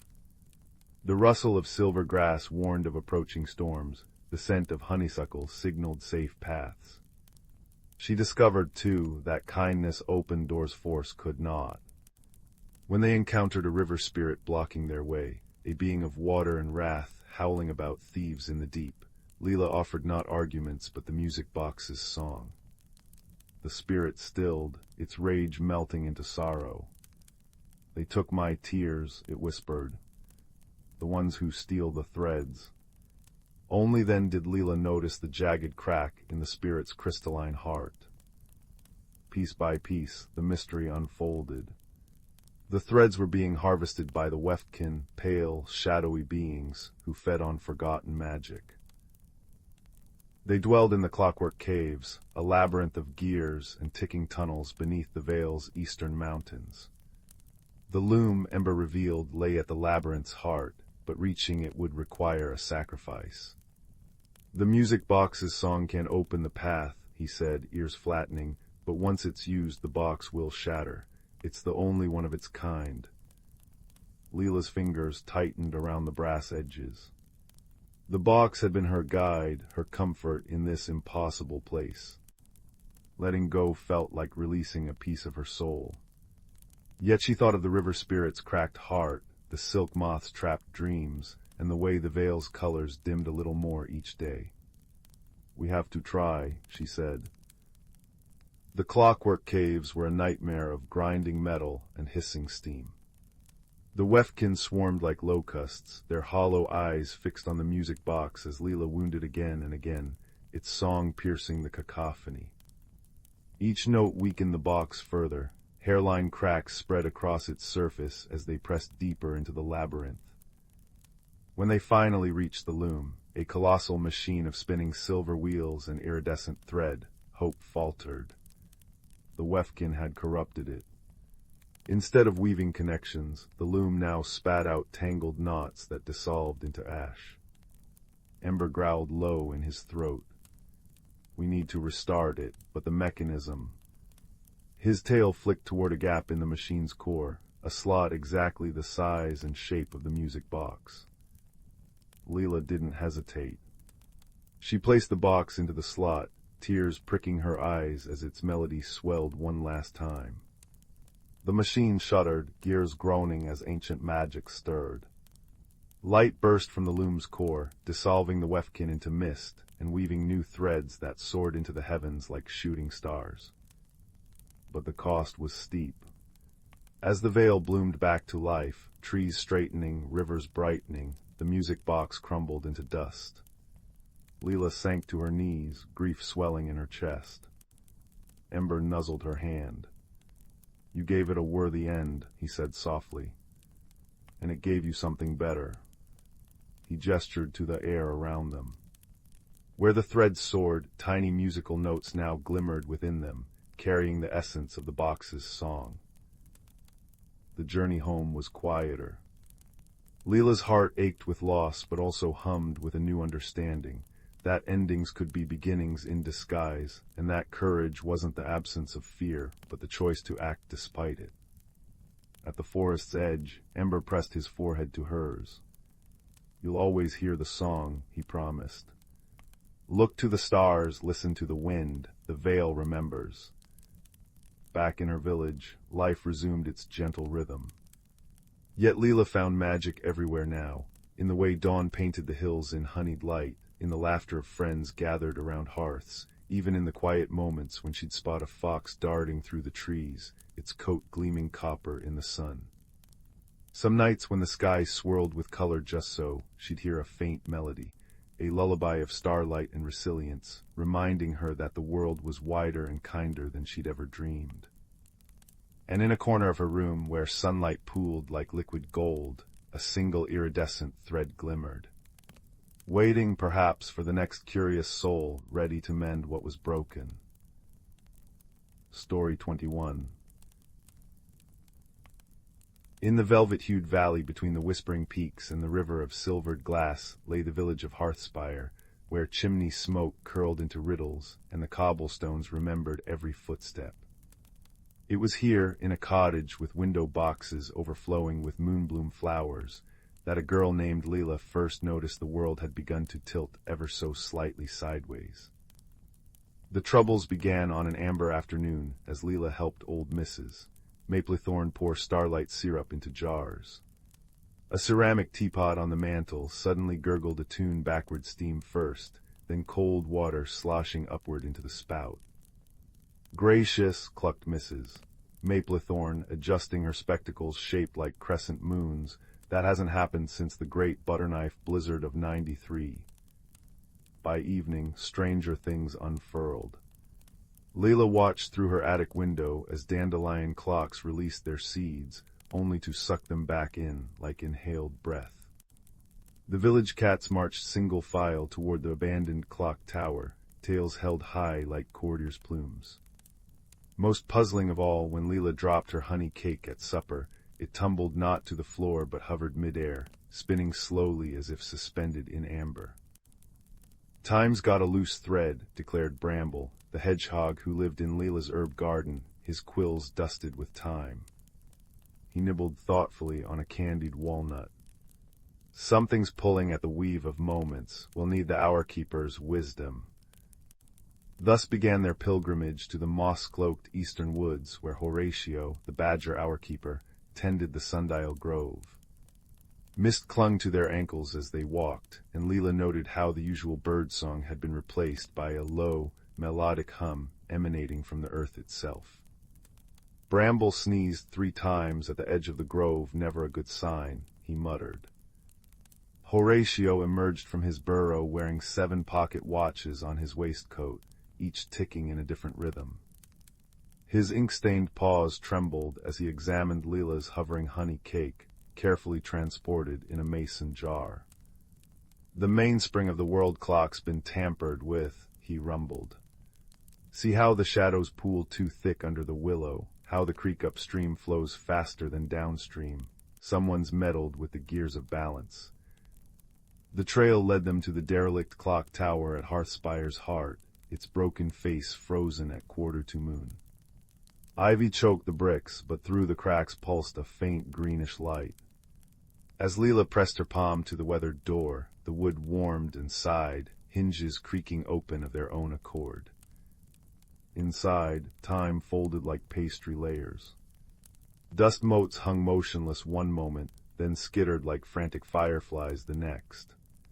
On the corroded gearwork floor lay the source of the chaos, a family of clockwork sprites, no taller than Leela's thumb, frantically trying to mend a massive fractured gear with cobwebs and fallen stars.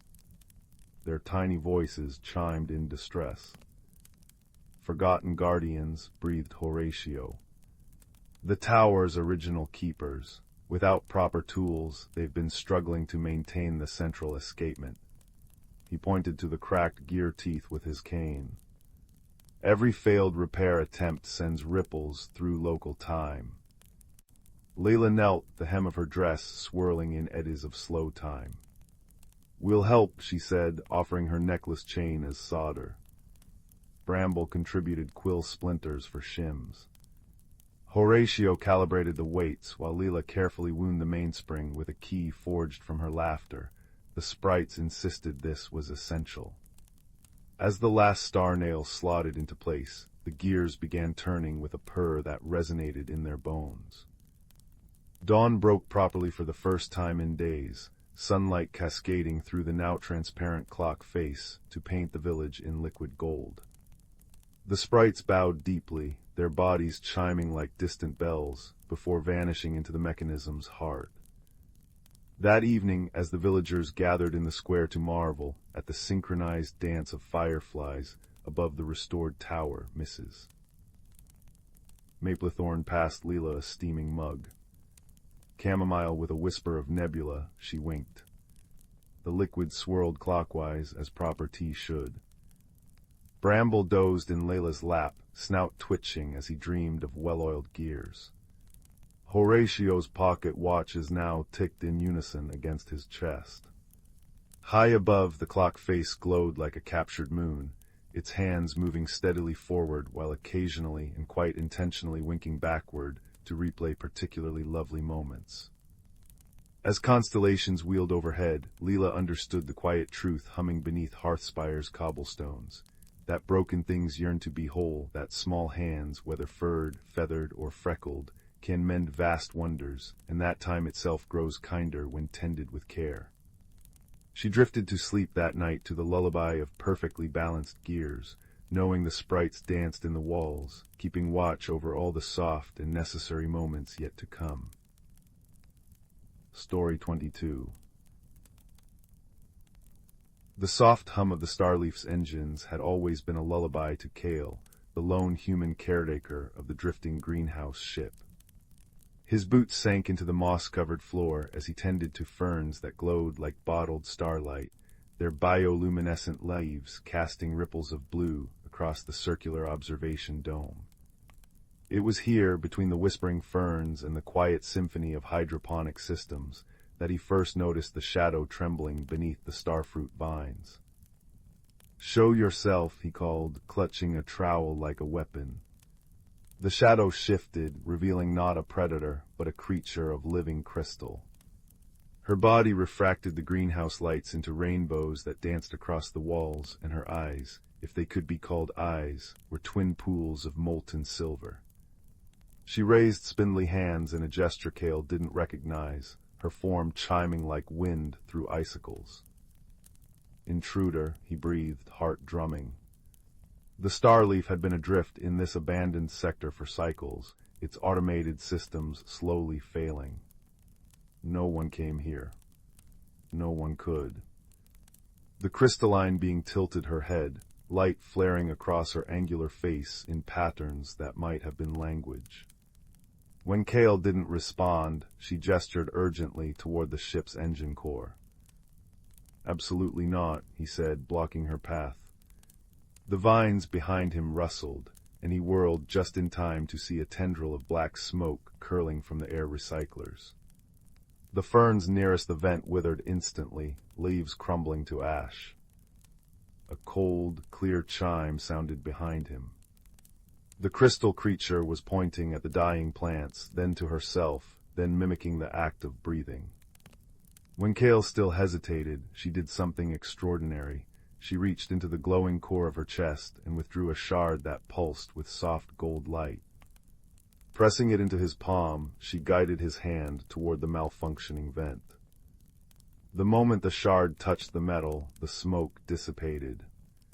Fresh air sighed through the greenhouse. "Oh," said Kale, staring at the healing plants. "You were fixing it." She chimed twice, a sound he'd later learn meant yes, and extended a hand glittering with frost. Thus began the unlikely partnership between the human gardener and the engineer from Xyrilles, a world of singing glaciers and light language. They named her Vess, though her true name was a sequence of prismatic flashes only her kind could pronounce. The misunderstandings came often in those early days. When Vess repaired the water reclaimer by submerging her entire arm in the machinery, Kale mistook her shimmering distress flares for aggression. She in turn froze an entire crop of lunar tomatoes after misinterpreting his enthusiastic thumbs up as a request for refrigeration.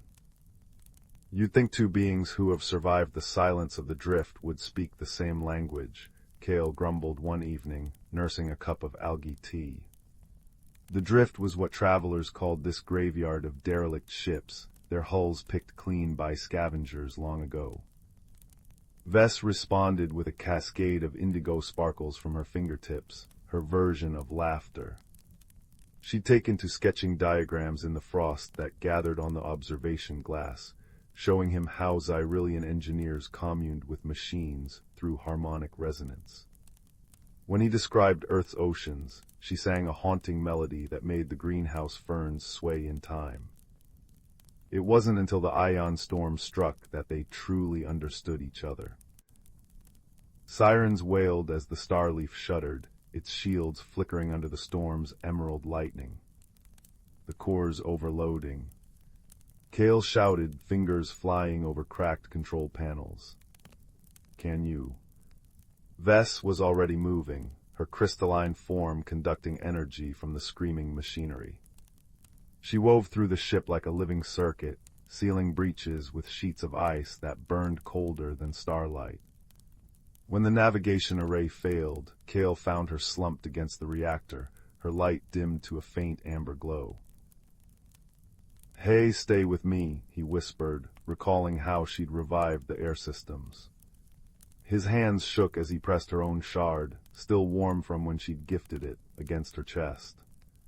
"You taught me this, remember?" Her light pulsed once, weakly. In desperation, Kale did the only thing he could think of. He hummed the lullaby his grandmother had sung him during childhood storms. The same one he taught the ferns to thrive on. Slowly, like dawn breaking, Vess's crystal began to brighten. Her chimes harmonized with his melody, weaving Earth's ancient tune with Xyrillian healing frequencies. When the storm cleared, they sat shoulder to shoulder, or what passed for shoulders on a crystalline life form, watching the stars reappear through the observation dome. "You're not so different from my plants," Kale realized aloud. "We all need the right kind of light to grow." Vess answered by projecting holograms above her palm, a Xyrillian child learning to manipulate frost, a human girl planting seeds in red soil.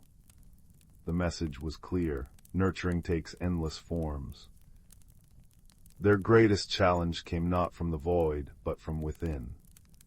During repairs, they discovered a fractured data crystal containing logs from Vess's lost crew. As she played the holograms, Kale saw Xyrillians struck down by a plague that turned their light to darkness. Saw Vess launching an escape pod moments before her ship's destruction. "You thought we did this," Kale breathed, watching the logs blame humanity for the bioweapon. "That's why you hid when I found you." Vess dimmed to morning blue. The plague's origin was unclear, but fear had filled the gaps. For 3 days they worked in silence. Then, while recalibrating the hydroponics, Kale froze, a welt glowing faintly green on his wrist where he'd brushed against a damaged growth lamp. Vess went utterly still. "It's just a burn," Kale insisted, but she'd already retreated to the engine room. When he followed, he found her packing supplies into a makeshift pod. "Wait, you're leaving after everything."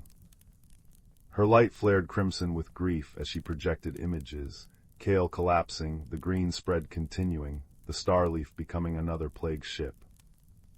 "You think you're protecting me," he realized. "Like how I tried to protect the ferns by uprooting anything unfamiliar." She chimed a mournful affirmative. Gently, Kale placed his unmarked hand over her crystalline one. "Let me show you what humans do when we're afraid." He led her to the greenhouse's oldest section, where earth roses grew entwined with Xyrillian frost blooms. "I nearly destroyed these when they first hybridized, thought the ice crystals would kill the roses." He brushed a petal that sparkled with natural frost. "Turns out they make each other stronger." Vess studied the flowers, then the faint green mark on Kale's wrist. With a determined chime, she guided him to the medical bay and did something extraordinary. She sang. Her song crystallized the air, forming microscopic structures that sought out the damaged cells. When the green glow faded, Kale's eyes met hers. "You're not a threat," he said softly. "And neither am I." In the end, it was the garden that saved them both. Vess discovered that certain hybrid plants could neutralize residual plague particles, while Kale taught her how to encode messages in growth patterns, a living distress signal cultivated across acres of leaves. When rescue finally came in the form of a joint Xyrillian human envoy, the Starleaf was no longer a drifting relic, but a beacon of intertwined light. They parted at the edge of the drift, Vess's new crew awaiting her. As a farewell, she gifted Kale a tiny crystal that bloomed into frost flowers when held to starlight. He gave her a terrarium of earth moss that pulsed gently with bioluminescence. "Wherever you go," Kale said, pressing his palm to the Xyrillian gesture for gratitude, "you've got a garden waiting." Vess chimed the melody he'd sung during the storm, light flaring gold. Neither needed translation. Years later, travelers would speak of two ships, one crystalline, one verdant, that appeared wherever ecosystems faltered. They left behind hybrid forests where Xyrillian ice orchids cooled earth palms, and meadows where fireflies danced to harmonic chimes. But in the quiet between stars, if you listened closely, you might hear a human voice and crystalline song still weaving together, patient as roots through stone, gentle as starlight on snow. Story 23. The Whispering Pendant and the Moonlit Veil. In a village hugged by ancient pines, where chimney smoke curled into starry skies, lived a girl named Mira with eyes like twilight and a heart tuned to nature's quiet rhythms. Her days were spent tending her grandmother's garden, where sunflowers bowed to greet her and rosemary perfumed the air. But nights belonged to wonder. While others slept, Mira would press her ear to the cool glass of her attic window, listening to the forest's murmurs, the creak of branches trading secrets, the distant hoot of an owl keeping watch, the wind humming lullabies through the valley. One frost-kissed evening, as Mira traced constellations on her frost-fringed windowpane, a peculiar gleam caught her eye. Deep in the woods, where even sunlight grew shy, a silver light pulsed like a heartbeat. It called without words, its rhythm syncing with her own breath, until her slippers found the dewy path beyond her gate. The forest welcomed her with open arms. Moonbeams dripped through the canopy, painting ferns in mercury, while shadows danced at the edges of her vision, not threatening but curious. She followed the light's whisper until she stumbled into a clearing where time itself seemed to pause. There, cradled in the roots of a grandfather oak older than the village stones, hung a pendant, a teardrop of moonstone threaded on a chain of woven ivy. When her fingers brushed its surface, warmth bloomed in her chest and the world shifted. Suddenly the air thrummed with voices, not human but alive. The oak's bark rippled into a wise, wrinkled face. "Little listener," it rumbled, sap-scented breath rustling Mira's hair, "you've awakened the heart of the vale. Now the true journey begins." The pendant, Mira soon learned, was no mere trinket. It hummed against her skin, translating the language of rustling leaves and babbling brooks. Trees recounted tales of centuries past, fireflies gossiped about starlight recipes, a family of voles debated the merits of acorn versus hazelnut. Yet this gift came with urgency. The moonlit vale, the hidden realm bordering her world, was fading. Its guardian, the northern wind, had grown frail, leaving the balance between seasons unraveling. Petals wilted mid-bloom, rivers flowed backward, and shadows moved without sun to cast them. Guided by the pendant's glow, Mira crossed into the vale through a waterfall that parted like liquid silk. Here autumn maples wore crowns of fireflies, winter's first snowflake hung preserved in a dewdrop, and spring's blush lingered in eternal twilight. But cracks marred the perfection, patches where colors bleached to gray, silence swallowing the usual symphony of cricket songs and rustling wings. Her first ally came unexpectedly, a silver fox named Sorrel, whose coat shimmered like mercury and whose laugh chimed like wind chimes. "You're smaller than I expected," he teased, circling Mira with amber eyes gleaming. "The last listener stood 3 times your height and wore a beard full of starlings." "I'm not a listener," Mira protested, clutching the pendant. "Aren't you?" Sorrel nodded to a cluster of mushrooms that straightened as she passed, their caps turning vivid azure. "The vale responds to your footsteps. Come, the Council of Tides awaits." The council convened in a grove where willows wept liquid moonlight. Its members were keepers of nature's cadence. Thalia, a heron whose feathers held the hues of dawn, keeper of the river's pulse. Bram, a badger with a map of scars and stars etched in his fur, guardian of rooted things. Lior, a child-sized creature with moth-wing ears and fingers that sprouted vines, speaker for the blossoms. "The northern wind sleeps trapped in a labyrinth of eternal ice," Thalia explained, her voice a ripple over pebbles. "Without their breath the seasons cannot turn, but the way is perilous, a mountain where blizzards never cease, guarded by the frost sentinels."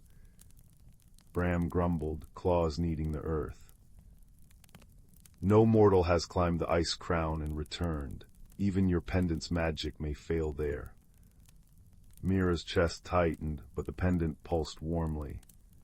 She thought of her grandmother's garden, how one neglected plant could wither the whole. "If the veil falls, my world falls next. I have to try." Sorrel brushed his tail against her wrist. "Then you'll need more than courage, little listener. You'll need winterberries to withstand the cold, a compass forged from midnight, and—" He hesitated, ears flattening. "A guide who knows the path. I'll join you." Lior pressed a seed into Mira's palm. "Plant this when hope feels thin." Their journey unfolded like pages from a storybook forgotten by time. They traversed meadows where flowers sang in harmonies only the pendant could decode, crossed rivers on the backs of turtles who traded riddles for passage, and outwitted a mischievous breeze trying to steal their supplies. Each challenge knitted Mira closer to her companions. She learned Sorrel's humor masked loneliness. He'd been cast out by his pack for refusing to hunt the Vale's creatures. Bram's gruffness hid grief for a forest lost to human hands. Thalia's serenity was hard-won, forged when she'd once stilled a flood with her wings. Yet the ice crown loomed ever closer, its peak gnawing at the sky. The air grew sharp as shattered glass, and the pendant's glow dimmed under the mountain's oppressive magic. Here the frost sentinels prowled, creatures of living ice, their eyes piercing blue voids, their touch draining warmth from bone. Stealth won't suffice, Sorrel said as they crouched behind a glacial rock. We need a diversion. Mira's breath curled in the air. She recalled Lior's seed. Though the ground was frozen iron-hard, she pressed it into a crack and poured her canteen over it, water that had collected from a Vale's spring. The seed sprouted instantly, unfurling into a towering sunflower with petals of molten gold. Its light crashed against the mountain's gloom, and the sentinels turned toward it, hissing. "Run," Bram ordered. They ran, lungs burning, as the sentinels clawed at the flower. Mira's boots skidded on ice, but Sorrel's nudges kept her upright.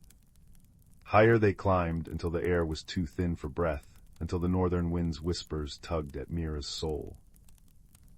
At the summit waited the labyrinth, a spiral of ice walls that shifted like living things. In its heart lay the northern wind, not a gust, but a woman woven from starlight and storm, her hair a blizzard, her hands bound by chains of frozen tears. "Child," she sighed, and the mountain trembled. "You shouldn't have come." Mira stepped forward, pendant blazing. "Your veil is dying, we need you. And I need the curse broken." The wind's gaze fell to a mosaic at her feet, 7 tiles depicting celestial symbols. "The sentinels master trapped me here with this puzzle. Solve it, and my power is yours."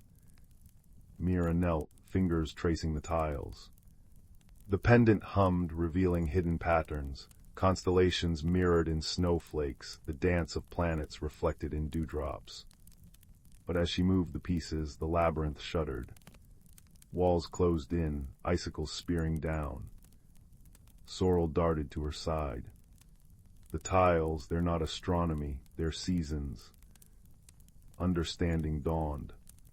Mira rearranged the mosaic to show spring's bud, summer's flame, autumn's harvest, and winter's rest, interlocked in an endless cycle. The final tile clicked into place, and chains shattered. The northern wind rose, her breath a symphony of melting snow and budding lilacs. "Thank you, little ones." She turned to Mira. "Your world and mine are saved, but all magic demands balance. To restore the veil, the pendant must stay here." Mira's throat tightened. The pendant had become a part of her, a compass, a friend. Yet she unclasped it, watching it float into the wind's grasp. "Take this instead," the wind smiled. From her palm grew a snowdrop, its petals edged in starlight. "Wherever you plant it, the veil's magic will bloom." The return journey was sweeter. Seasons righted themselves, snowdrops pushed through frost, rivers laughed over stones, the veil's gray patches healed into rainbows. At the border, Sorrel nuzzled Mira's hand. "Visit often, little listener, bring cinnamon cakes, Bram's developed a taste." Back in her attic, Mira planted the snowdrop in a clay pot. By dawn it had grown into a miniature veil, tiny glowing mushrooms, a sapphire brook, even a silver fox figurine that winked when moonlight hit it. Years later, villagers would speak of the kind woman who lived by the wood, whose garden thrived in every season, who always had cookies for children and wisdom for weary hearts.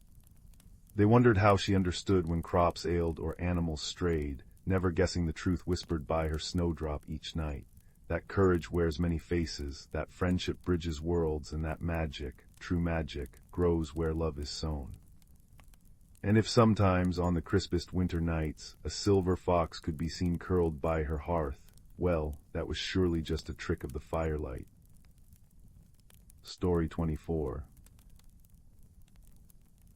In the heart of the valley of Glimmerbrook, where willows trailed their fingers in crystal streams and fireflies wove constellations above meadows, there lived a girl named Leela, whose footsteps carried the weight of unspoken fears.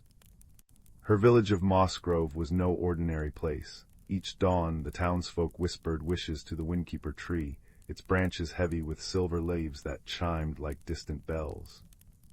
The tree's magic ensured the valley's seasons danced in perfect harmony, painting the hills in spring blossoms one week and autumn's amber the next.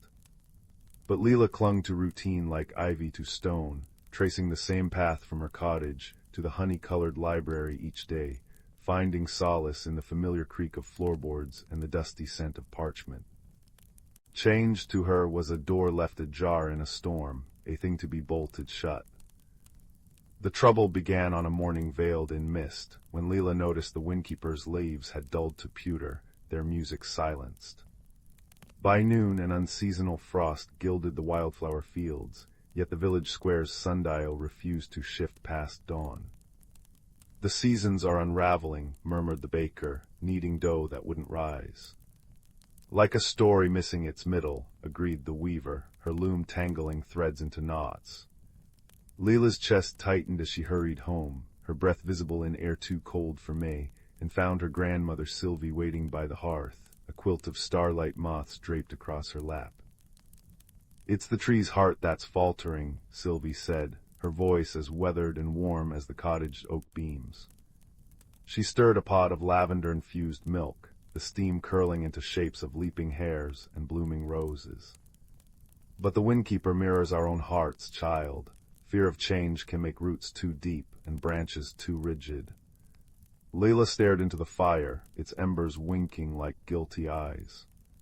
She'd hidden her dread of the upcoming midsummer festival, where she'd be expected to present her first story to the village, a tale she hadn't dared to write, paralyzed by visions of stammering before the crowd. That night, as frost feathered across her window pane, Leela dreamt of a fox with pelt like molten copper. It led her through a forest where trees pulsed with bioluminescent sap, their roots cradling geodes that hummed with forgotten songs. "Seek the grove of unfolding," the fox whispered, its voice a blend of crackling twigs and distant thunder. "What withers in shadow may bloom beneath the moon." She woke with a maple key clutched in her palm, its wings edged in gold leaf that hadn't been there before. The journey began at the Weeping Bridge, where river spirits flickered beneath moonlit currents. Fern, the lamplighter's daughter and Leela's dearest friend, arrived with a basket of honeycakes and a lantern shaped like a crescent moon. "You'll freeze in that thin shawl," she chided, wrapping her own cloak, a patchwork of velvet night skies, around Leela's shoulders. "Besides, every quest needs light, and someone to laugh at the absurd bits." Their laughter echoed through the pines as they followed the maple key's glow, their breath mingling with the mist. Deep in the whispering woods, they found the fox waiting by a spring where water flowed upward into spirals, defying gravity with liquid grace. "I am Ember," it said, bowing with a courtly flick of its tail. "Keeper of thresholds." It nosed a pebble into the spring, which transformed into a floating staircase of light. "The grove lies beyond, but mind the threshold guardians, they feast on stubbornness." The stairs led to a cavern where time rippled like pond rings. One wall shimmered with ice holding frozen fireflies, another bloomed with roses that wilted and revived in endless cycles. A figure emerged from the shadows, a boy made of living parchment, his body etched with glowing runes. "I am Tome," he said, ink-blot eyes blinking. "The grove tests what the heart resists. To pass, you must surrender a story." Layla's fingers trembled as she unspooled the tale she'd hoarded for years, the story of a girl who turned to stone rather than face her first snowfall. As she spoke, the cavern walls reflected scenes from her life, hiding behind curtains during festivals, abandoning half-finished poems in drawers, silencing her laughter in crowded rooms. The ice melted, releasing fireflies that settled in her hair like living jewels. "Courage isn't the absence of fear," Tome murmured, pressing a quill to her palm. "It's the choice to whisper and yet." The grove of unfolding was a cathedral of interlocking trees, their canopies forming stained glass from leaves of ruby, citrine, and sapphire. At its center stood a sapling no taller than Leela, its translucent bark revealing sap that swirled with galaxies. Ember nudged her forward. "The Windkeeper's sapling. It grows only when nourished by metamorphosis." Leela knelt, recalling Sylvie's words. Magic is the echo of a soul's unspoken song. She touched the sapling and gasped as images flooded her mind. The midsummer festival crowd transformed into friendly faces, not judges, her unwritten story unfurling like a fern, seasons changing as naturally as breath. Tears fell, watering the sapling with liquid starlight. Branches erupted skyward, leaves chiming a melody that thawed the valley's frost. Back in Moss Grove, the Windkeeper tree shimmered with renewed vigor, its roots cradling a new sapling that pulsed in time with Layla's heartbeat. At the festival, she stood before the village, her voice steady as she shared a tale of a fox, a girl, and the wisdom of bending in the wind. Fern cheered loudest, tossing honeysuckle petals that spiraled like confetti. Years later, travelers would speak of the storyteller's cottage at the wood's edge, where a woman with fireflies in her hair and a copper fox at her feet wove tales that healed fractured seasons. Children would leave maple keys under her doorstep, which sprouted into saplings by morning, each a testament to someone's quiet bravery. And on nights when the wind carried the scent of impending storms, Leela would smile at the sapling in her garden, its ever-changing leaves a lullaby of growth and grace. Story 25.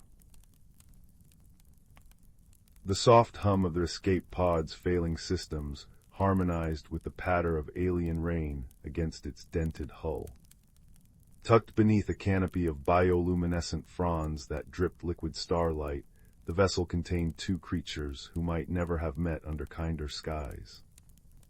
Kale, a furry anthropologist from the mist-shrouded forests of Lyrian V, pressed three-fingered hands against the viewing port.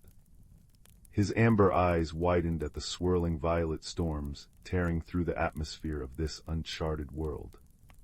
The pod's translation collar flickered weakly around his throat, its holographic nodes dimming like dying fireflies. Across the shuddering compartment, crystalline chimes rang out as Zin rearranged their prismatic limbs. The geologist from Zenthara's molten core had been mid-survey when the gravitational anomaly tore both their ships from flight paths light-years apart. Now their obsidian-like body reflected Kale's worried face in fractured angles, light dancing through internal fissures where magma still glowed faintly. Query organic lifeform requires nutrient intake, Zin pulsed in photon speech, their core flaring in concerned citrine. Kale's translation collar sparked weakly. "I think you're asking if I'm hungry." The Lyrionite patted the air with his paws in the universal gesture for uncertain affirmation. His stomach growled a lavender-furred confirmation. Zin extended a glassy tendril, depositing a steaming crimson crystal before retracting quickly. Kale sniffed the offering, nose twitching at the scent of burnt cinnamon. Across the pod, Zin vibrated in distress as the furry alien's eyes watered. Apology, inadequate nutritional congruence detected, their light dimmed to embarrassed indigo. No, it's very kind," Kale rasped, discreetly wiping his muzzle. He rummaged through his survival pack, producing a sprig of moonberries preserved in stasis. Trade. The Zentharan's crystalline surface rippled with curious opalescence as they absorbed the fruit's molecular signature. Proposal, shared atmospheric analysis to determine survival probability.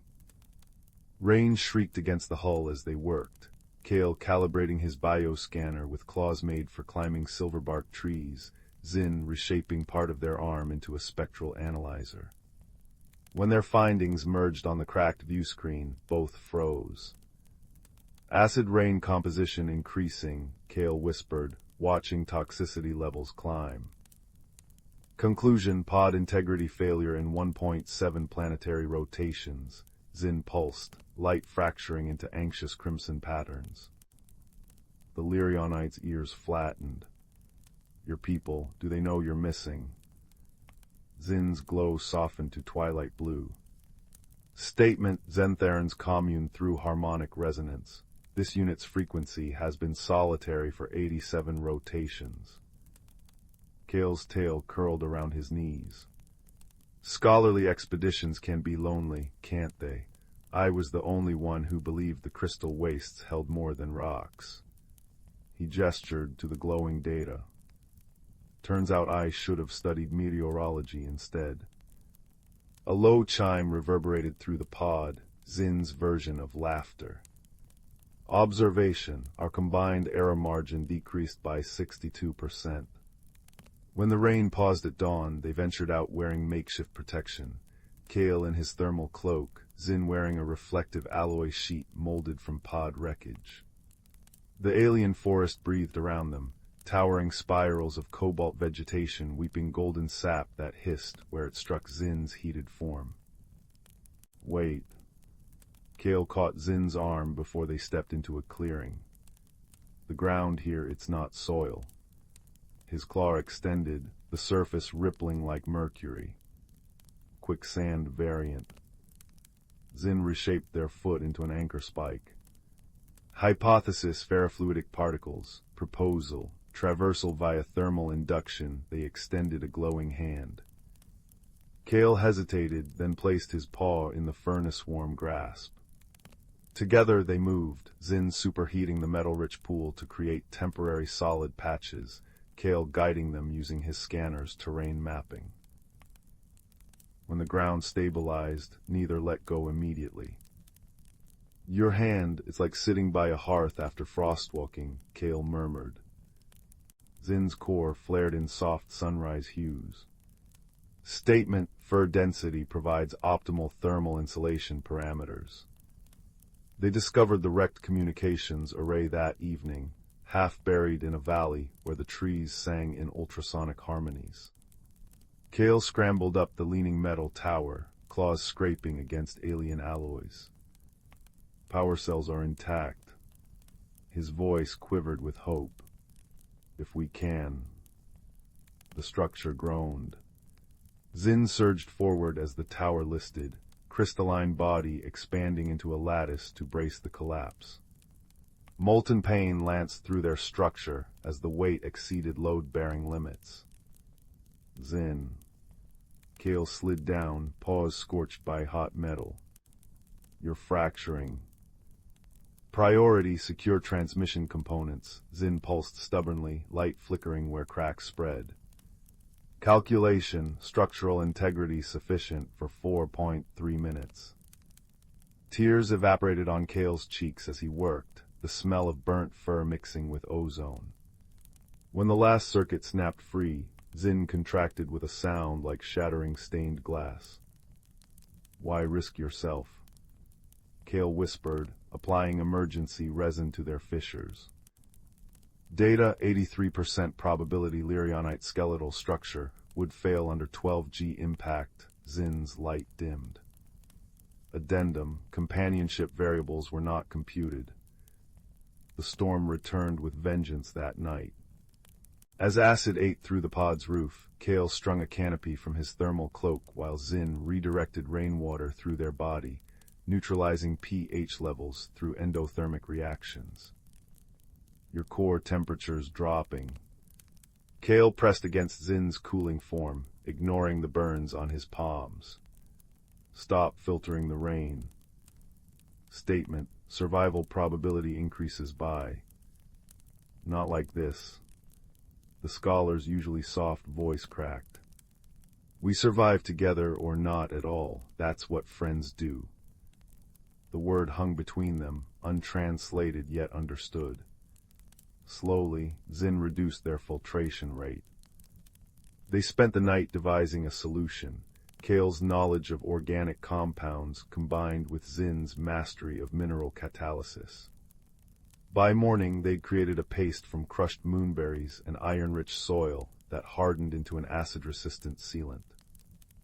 As they patched the pod, Kale noticed Zin studying him. "What is it?" Inquiry, define friends. The Lyrionite paused. "Someone who sees the cracks in your soul and helps fill them with light." Zin's repaired facets glowed. "Corollary, then this unit has been friend-shaped since coalescence." When the rescue ship descended through sulfurous clouds a week later, the crew found them tending an alien garden, Zin using their heat to germinate seeds from Kale's samples, the scholar weaving protective canopies from singing fronds.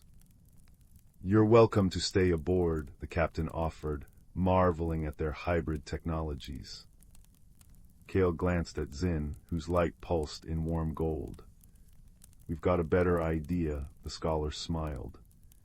"There's a nebula nearby where crystalline and organic life might coexist. Seems like the perfect place for, what did you call it?"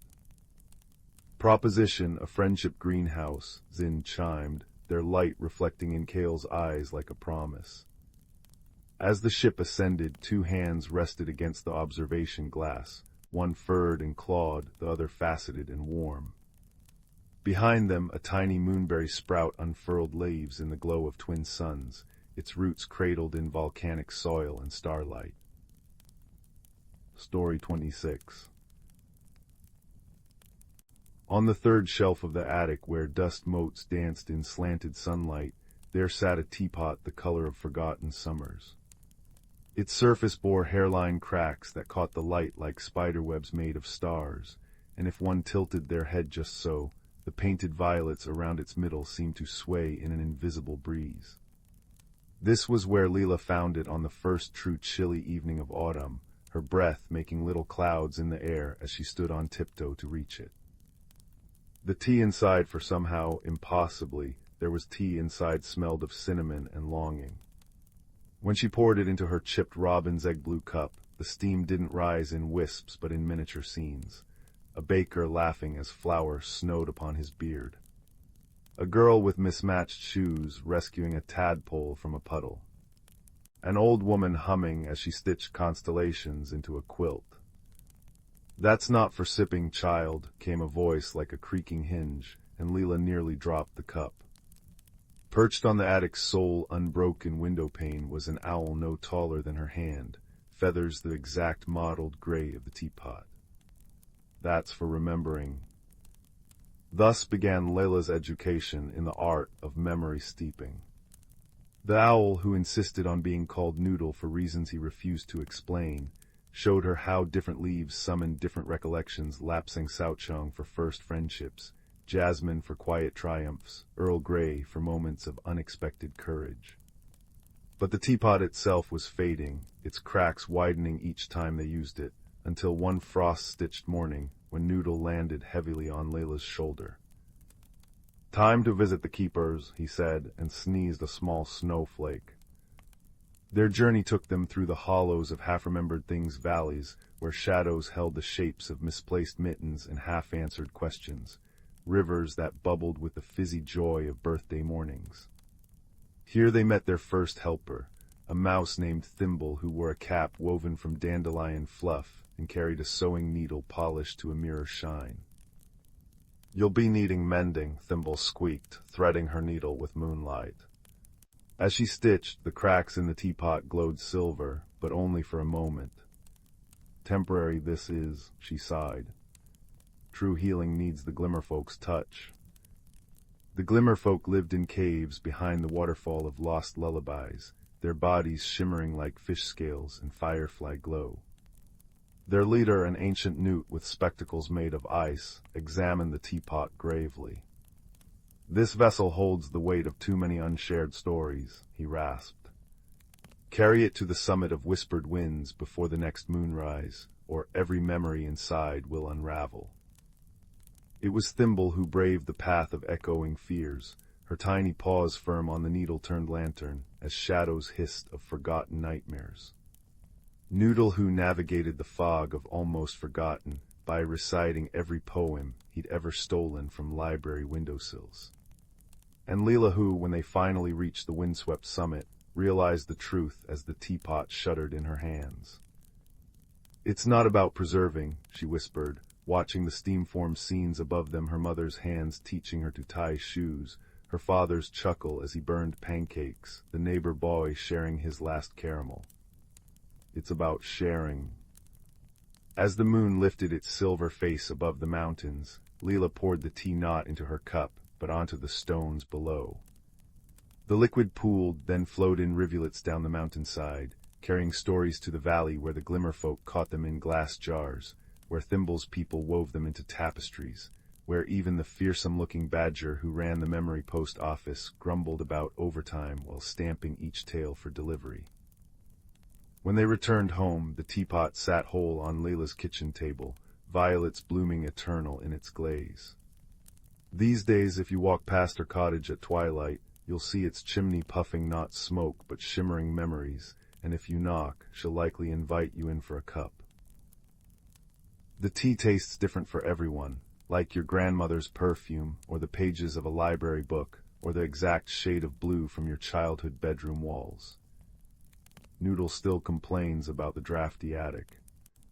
Thimble visits monthly to check the seams.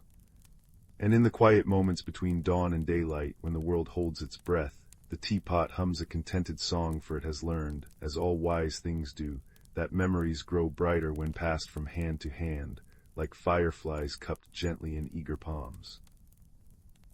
Story 27. Once in a village cupped between velvet green hills, there lived a shy, curious child named Leela who collected oddities. A bottle of hummingbird laughter, a key that unlocked nothing but dreams, a compass pointing only northwest. One twilight, while chasing the scent of caramelized sunlight, a rare phenomenon occurring when dusk dripped through honey-colored clouds, Leela stumbled upon a door in the trunk of an ancient oak. It was no taller than her knee, carved with symbols resembling wind chime notes. With a touch it swung open, revealing not the tree's hollow heart, but a path paved in opal cobblestones glowing like captured moons. The cobblestones led to a valley where trees grew upside down, roots cradling nests of starlight, and rivers flowed upward into misty lavender pools. Fireflies here weren't insects but tiny, winged librarians, each carrying a glowing book that whispered stories if you listened closely. Leela's shoes crunched on frost-kissed ferns as a creature emerged, a fox with fur like spun starlight and eyes reflecting entire galaxies. "You found the Glimmerdell," it said, its voice a ripple in still water. "Mind the quibblewinks, they adore riddles but hate losing." Sure enough, round, fluffy creatures resembling dandelion puffs with bowler hats soon surrounded Leela. "What grows shorter the longer it lives," one squeaked, bouncing like a pom-pom. Leela, recalling her grandmother's candlelit lessons, smiled. A candle. The quibblewinks deflated comically, their hats tipping sideways, but then giggled and scattered, leaving a trail of glittering licorice-scented dust. The real challenge came at the river of reflections, where the water showed not your face, but your fears. Leela's reflection revealed her clutching a broken compass, lost forever. Her throat tightened until a firefly alighted on her shoulder, its book murmuring, "Courage is a path, not a place," stepping onto the water's surface, which felt like walking on chilled velvet. Leela hummed a lullaby her father sang during thunderstorms. The river stilled, solidifying into a bridge of ice flowers blooming under her feet. At the valley's heart stood the wishing thorn, a tree woven from light and shadow. Its branches held globes containing whispered desires. To retrieve one, you had to give something dear.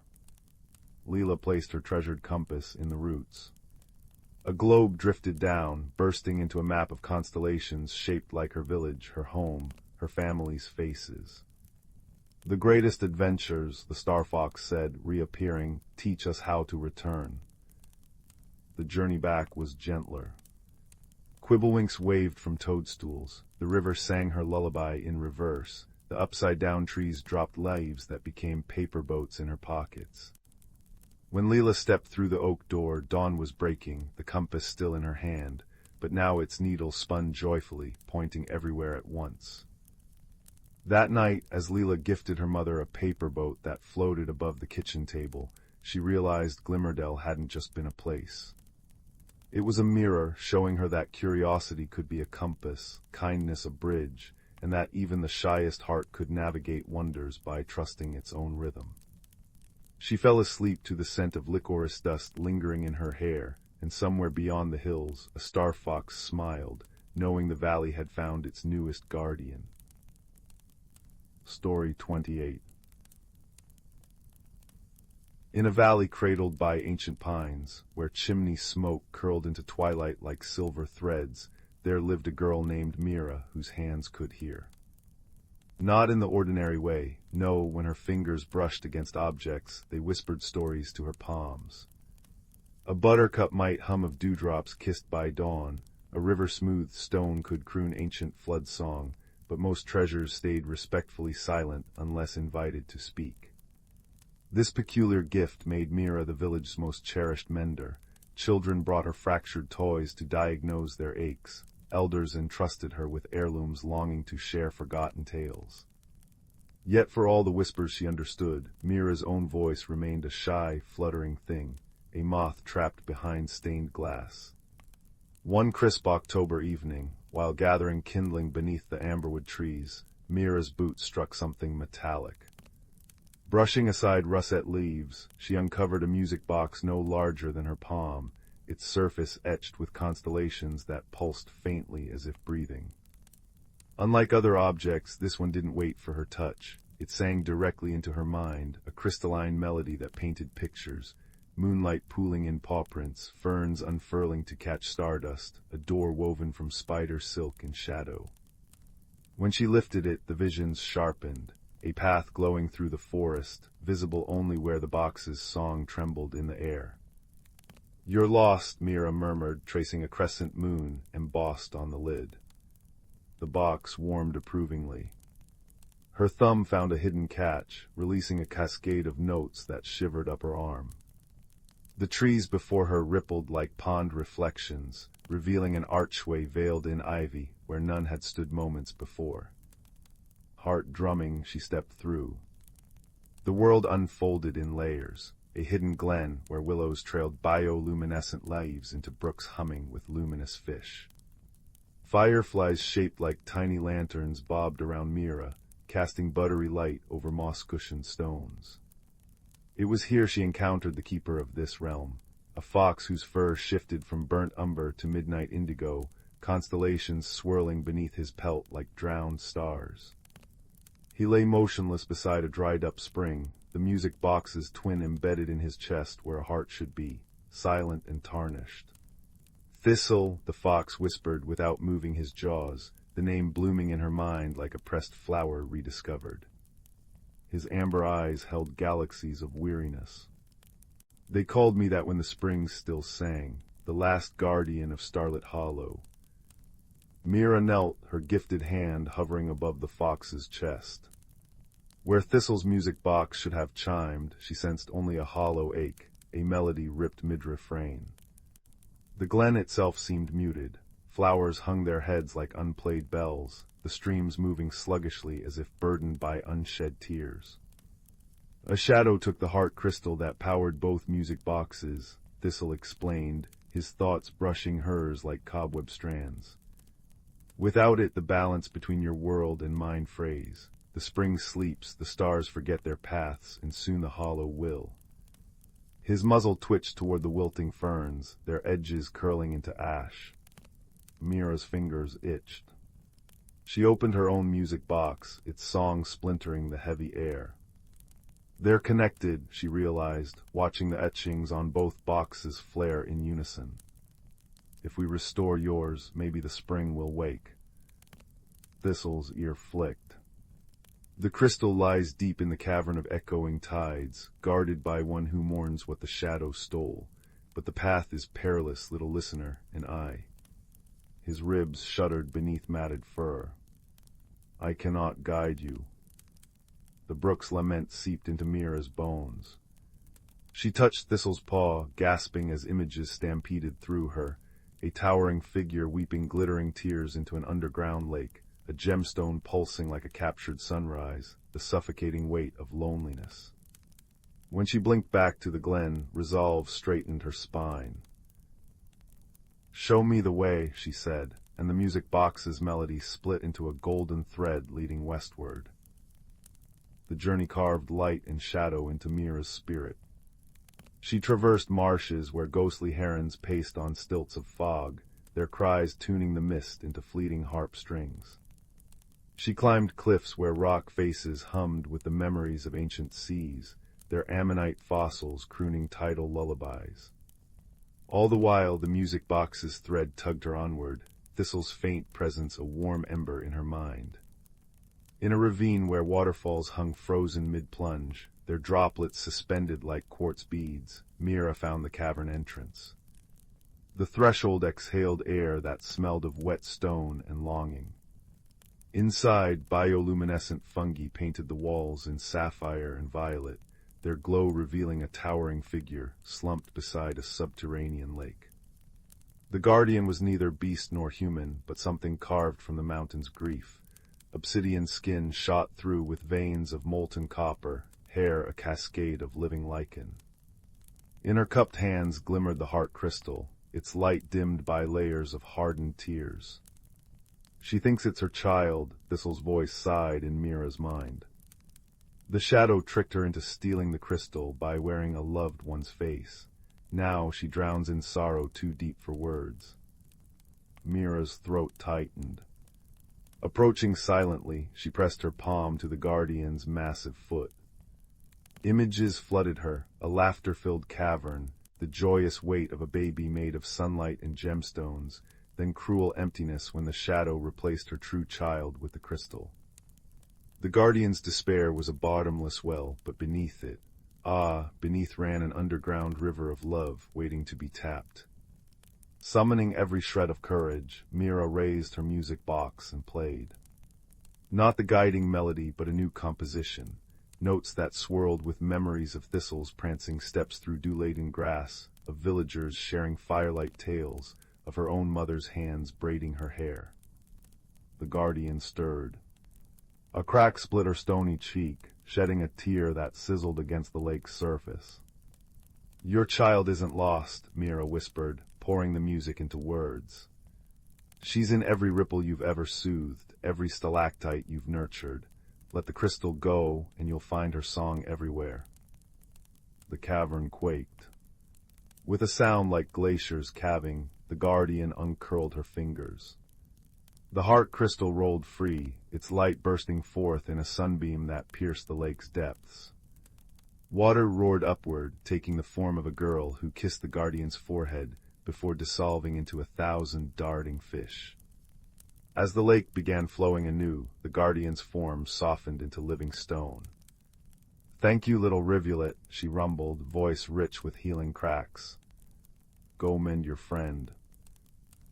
The return to Starlit Hollow was a blur of winged creatures celebrating in their wake, owls trailing comet-tail feathers, dragonflies stitching bridges of morning dew.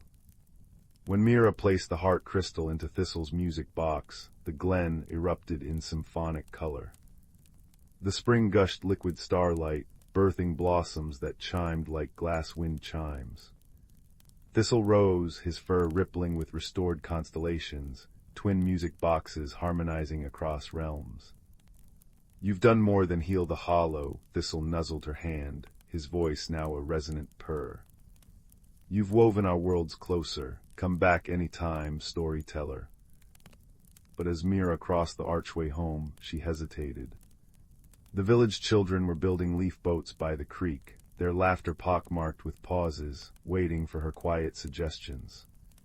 Squaring her shoulders, she approached and lifted a walnut shell vessel. Its story buzzed into her palm, dreams of pirate adventures, a ladybug's wing for a sail. "This one wants to race the rapids," Mira announced, her voice clear as the music box's chime. "If we add pebble ballast here." And as the children clustered around, their wonder reflected in her eyes, Mira understood. Some silences exist to be filled, and every heart is a music box waiting for its perfect key. Story 29. In a village where chimney smoke curled into stories and cobblestones remembered every footstep, there lived a girl named Layla, whose hands were always speckled with ink from mending books. Her home perched at the edge of the town square, its wooden shutters painted the deep blue of twilight just before the first star appears. Though Leela loved the rustle of pages and the spicy scent of old glue, she often wondered about the blank spaces at the ends of stories, the moments after happily ever after, where perhaps a new magic might begin. One drizzly afternoon, while organizing the attic's forgotten volumes, Leela discovered a crate sealed with wax the color of tarnished pennies. Inside lay a spherical object wrapped in velvet softer than owl feathers. When she peeled back the cloth, her breath caught, a snow globe, though unlike any she'd seen. Instead of a winter scene, it held a miniature forest where autumn leaves fell upward, collecting in a golden canopy above maple trees. At the center stood a tiny clock tower with hands that spun both forward and backward, its face shimmering like liquid mercury. As Leela tilted the globe, a faint melody escaped, the sort of tune one might hear in dreams of long-ago picnics. The ink stains on her fingers began to glow faintly cobalt. Startled, she nearly dropped the sphere, but the light seeped into her skin, warm as sunshine through library windows. Suddenly, the attic walls dissolved like sugar in tea, and Leela found herself standing in the very forest from the snow globe, fallen leaves brushing her ankles with whispers of come, see, discover. The trees parted to reveal a village where rooftops were thatched with cinnamon sticks and streets pulsed gently like the veins of a sleeping giant. A clockwork fox emerged from a cottage shaped like a teapot, its copper tail ticking like a metronome. "Ah," it said in a voice that smelled of cardamom and pencil shavings, "the mender of stories arrives just in time." In time for what? Leela asked, noticing her ink-stained hands now left faint glowing trails in the air. "The remembering," the fox replied, leading her past bakeries where bread loaves hummed lullabies. "The clock tower's heart grows weary, and without its rhythm our world's memories unravel. See." It nodded toward a garden where a stone fountain now flowed backward, droplets rising into clouds as a porcelain rabbit nearby frowned at her paws. "I was planting tulip bulbs," the rabbit murmured, "or was I harvesting them? Oh dear." In the town square, creatures of wool and wood and whispered wishes gathered beneath the faltering clock tower. A quilted badger wrung her paws. "Without the tower's song, we'll forget how to mend the northern lights." A glass-blown sparrow trembled. "Or brew starlight into jam." Layla studied the tower's flickering core, a pulsing orb suspended in its gears. The glowing ink on her fingers buzzed in response. "May I?" she asked quietly. When the creatures nodded, she pressed her palms to the mechanism. Images flooded her mind, a lullaby sung to saplings, the secret language of crossroads, the recipe for stitching rainbows. The ink became a bridge between her thoughts and the tower's faltering memory. "It's not broken," Leela realized. "It's lonely, all these memories trapped and unused." Her hands moved instinctively, as they did when rebinding worn pages. She began weaving the tower's stored memories into shapes, a dancing hare from the sound of dawn, a fluttering kite from the taste of apricot jam. The creatures watched in awe as the stories took form, nourishing the tower's heart with shared wonder. Yet one memory resisted, a dark, thorny thing that hissed like a kettle left too long on the hearth. The clockwork fox laid a warm paw on Leela's shoulder. "That's the memory of the first forgetting. It grows heavier each century." Leela approached the snarling mass.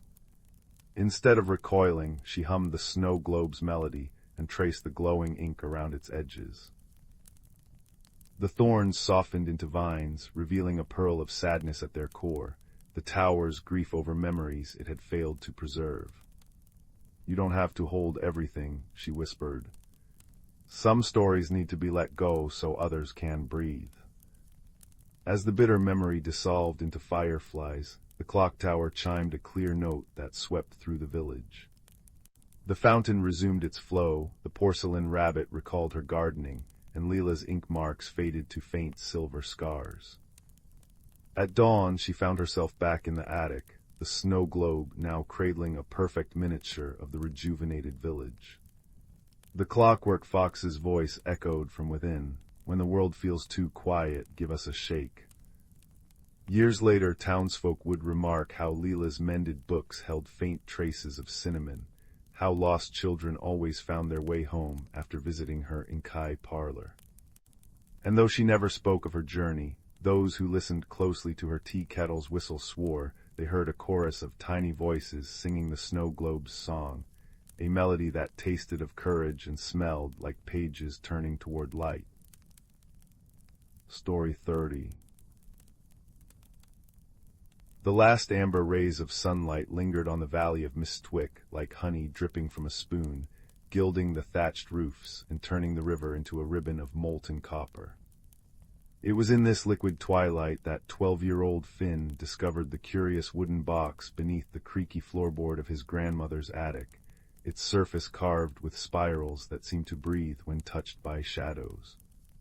The scent of aged cedar and forgotten secrets rose from it like a sigh, and within lay a map painted on birch bark not of places, but of phases of the moon connected by a constellation shaped like a teardrop. Grandma Me found him tracing the celestial patterns with reverent fingers.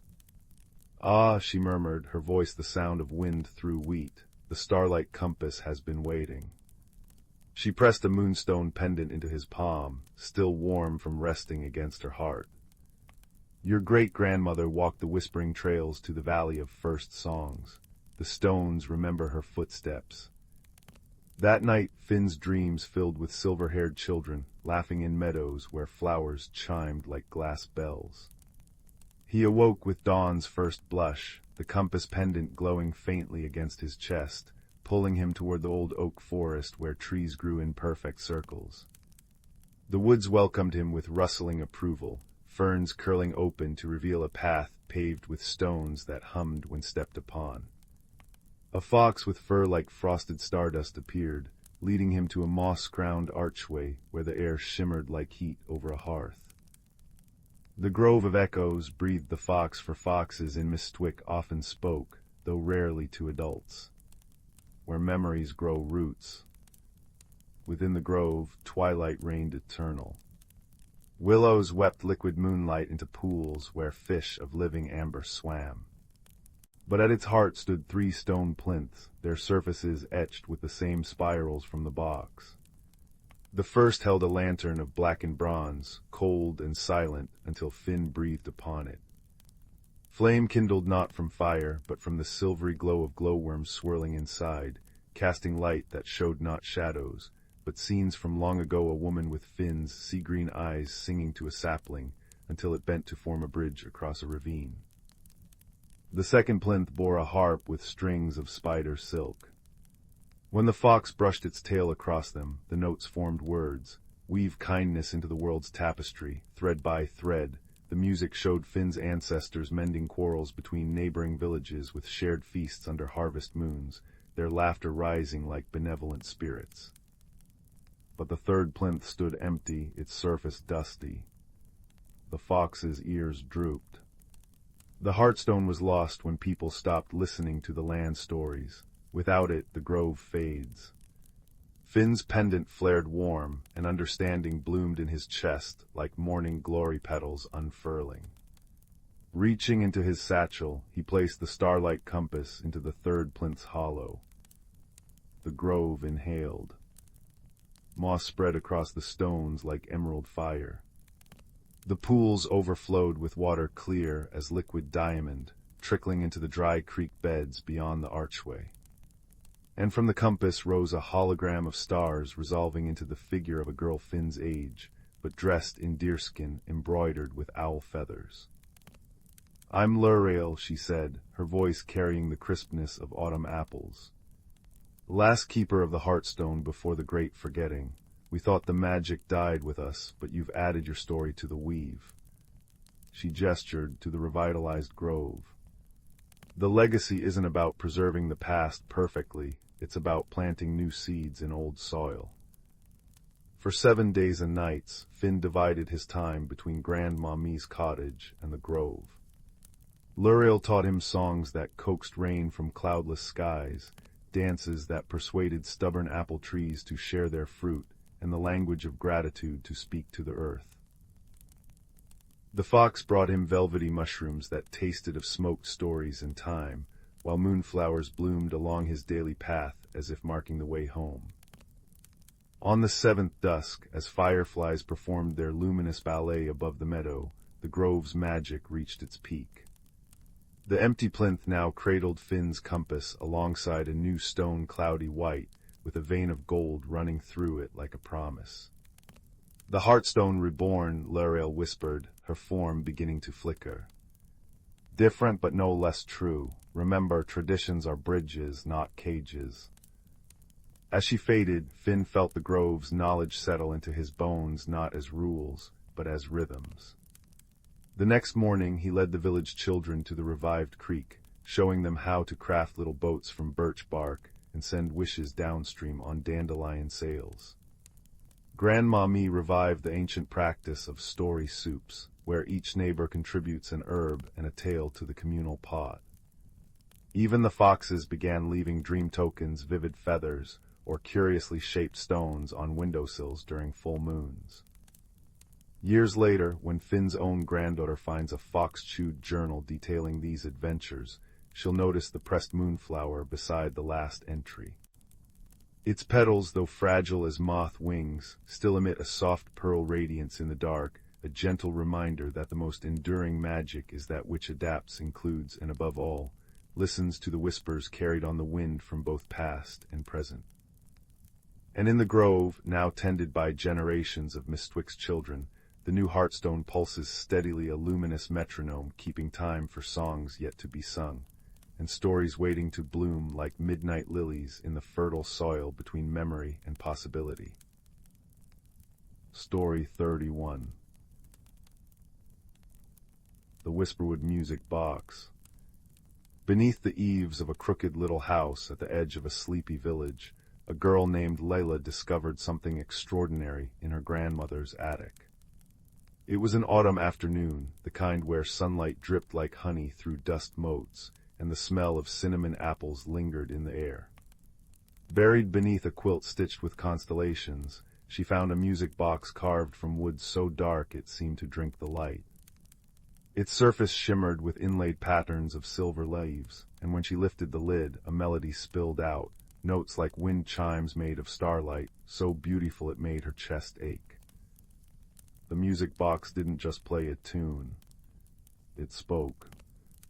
Seek the Whisperwood, it murmured in a voice like rustling pages, where roots remember and shadows sing.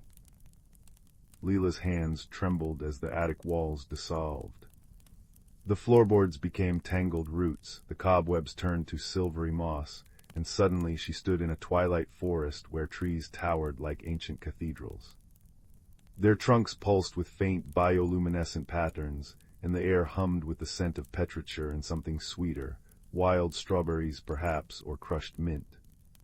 This was the Whisperwood, a place where the boundary between magic and reality frayed like old thread. But the forest was fading. The glowing patterns on the trees flickered weakly, and the melody from the music box now sounded thin, as if strained through a sieve. A twig snapped behind her. "You're not a shadow," piped a small voice. Leela turned to find a hedgehog peering up at her, its quills dusted with iridescent pollen. It wore a tiny waistcoat with a pocket watch chain looped around its neck. "I'm certainly not," Leela said, crouching. "Are you talking?" "Only when necessary," the hedgehog sniffed. "I'm Thistle, and you've brought the music box. Good, we've been waiting." Thistle explained as they picked their way through ferns that glowed like emerald lamps. The whisperwood was sustained by 7 heart trees, each guarding a fragment of an ancient song. But one by one the trees had fallen silent, their melodies stolen by a creeping gloom that slithered through the undergrowth. The music box was the key to restoring them, if Leela could learn to listen in a world where every breeze had a voice. But why me? Leela asked, brushing a hand against a tree whose bark felt strangely warm. You heard the woods cry, Thistle said simply. Most humans only hear their own thoughts. Their first challenge came at the moonlit brook, a ribbon of water that glowed silver beneath the canopy. The bridge had collapsed, its stones scattered like broken teeth. As Leela pondered how to cross, the music box hummed in her satchel. She opened it and the melody wove itself into the air, coalescing into stepping stones of solid moonlight. Clever, Thistle remarked. The music remembers what the land forgets. On the far bank they encountered a barn owl perched on a stump, its feathers edged in violet. It stared at them with eyes like liquid amber. You're late, the owl hooted. The willow heart tree's song faded 3 moon cycles ago. We're going to fix it, Corva, Thistle said, bristling. Corva swooped down, landing on Leela's shoulder with surprising lightness. Then you'll need a guide who knows the upper paths. The forest floor isn't safe after dark. The trio reached the first heart tree at dusk. The willow heart stood in a clearing, its branches cascading like frozen waterfalls. But its leaves hung limp, and the usual shimmering sap had dried to brittle scales. Leela placed the music box at the tree's roots. The melody faltered, then steadied as she closed her eyes and did something she hadn't done since her mother's funeral. She sang. Not a perfect song, but an honest one, her voice weaving with the music box's chimes. The tree shuddered. Bark peeled back to reveal a hollow cradling a glowing orb of liquid light, a fragment of the forest's song. As Leela cupped it, warmth seeped into her palms and images flashed in her mind. A fox kit learning to hunt, a sapling pushing through frost, her own grandmother laughing as a girl. The orb floated back into the tree, and the willow heart erupted in bioluminescent blooms, its branches swaying to a melody like raindrops on petals. Corva blinked slowly. You've got the knack, child. But the victory was short-lived. As night deepened, the forest grew restless. Shadows thickened into viscous pools, and the air tasted metallic, like storm clouds pressed too close. They took shelter in a hollow tree, where fireflies strung themselves into glowing garlands. The gloom isn't natural, Corva muttered. It's feeding on fear, the forest's and yours. Leela swallowed.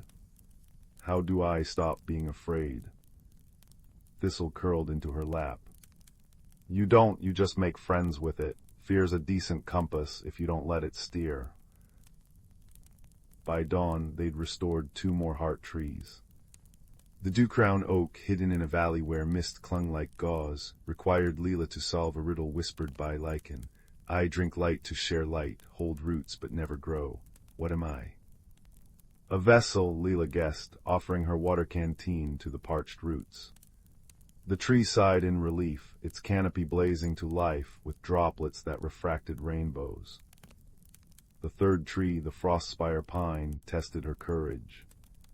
Perched on a cliff slick with ice, it demanded she face a memory, the night her mother's illness had worsened, when Leela had hidden in the pantry, too scared to say goodbye. As tears froze on her cheeks, the music box played a lullaby her mother used to sing.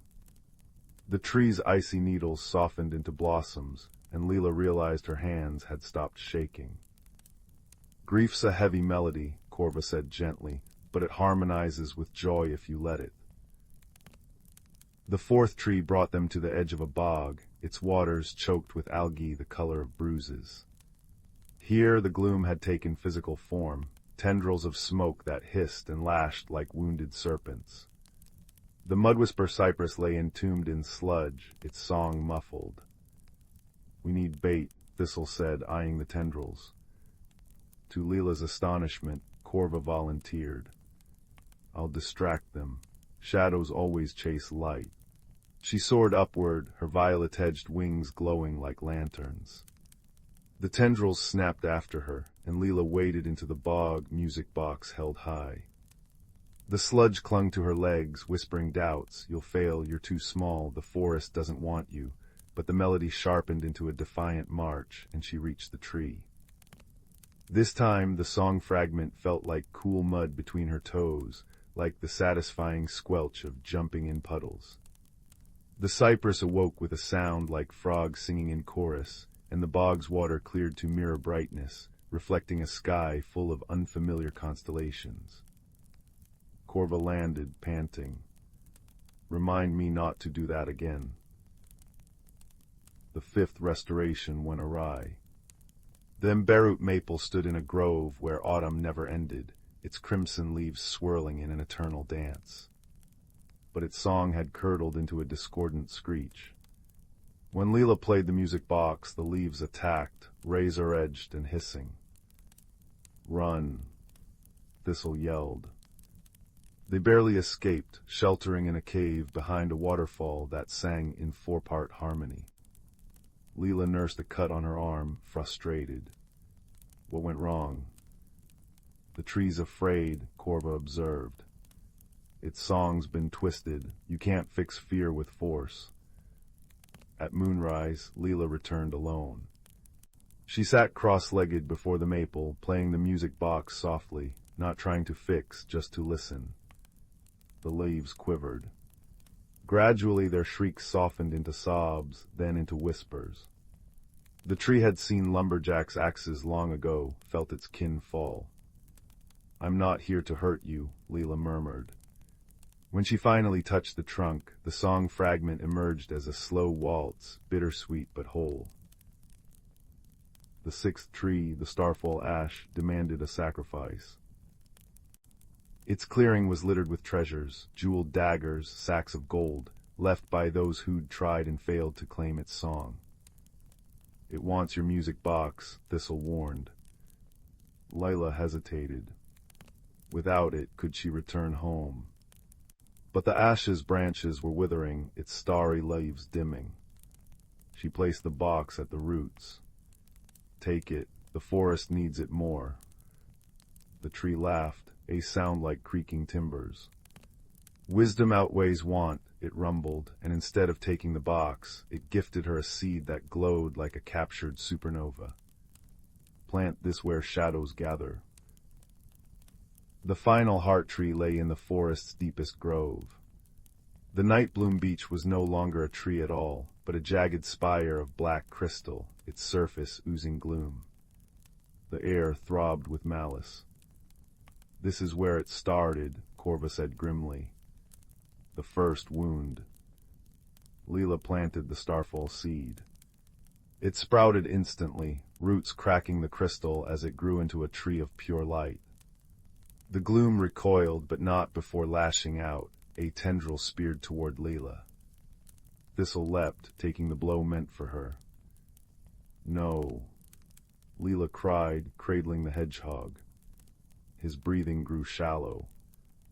The music box lay forgotten as she pressed her forehead to Thistle's. "Please, you can't." A warm nose nudged her hand. A fox with fur like smoldering copper emerged from the ferns, followed by creatures from their journey, the Dew-crown's mist sprites, the frost spire's ice hares, even the emberoot's one-sangry leaves. They gathered around, adding their voices to Leela's grief. The collective song pried open the nightbloom beech, revealing a final fragment. Darkness shot through with starlight, the melody of endings and beginnings.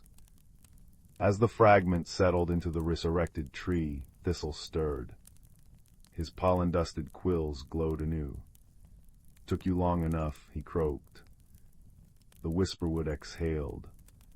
Bioluminescence flooded the grove, shadows retreating to their proper places, beneath stones, in the crooks of branches.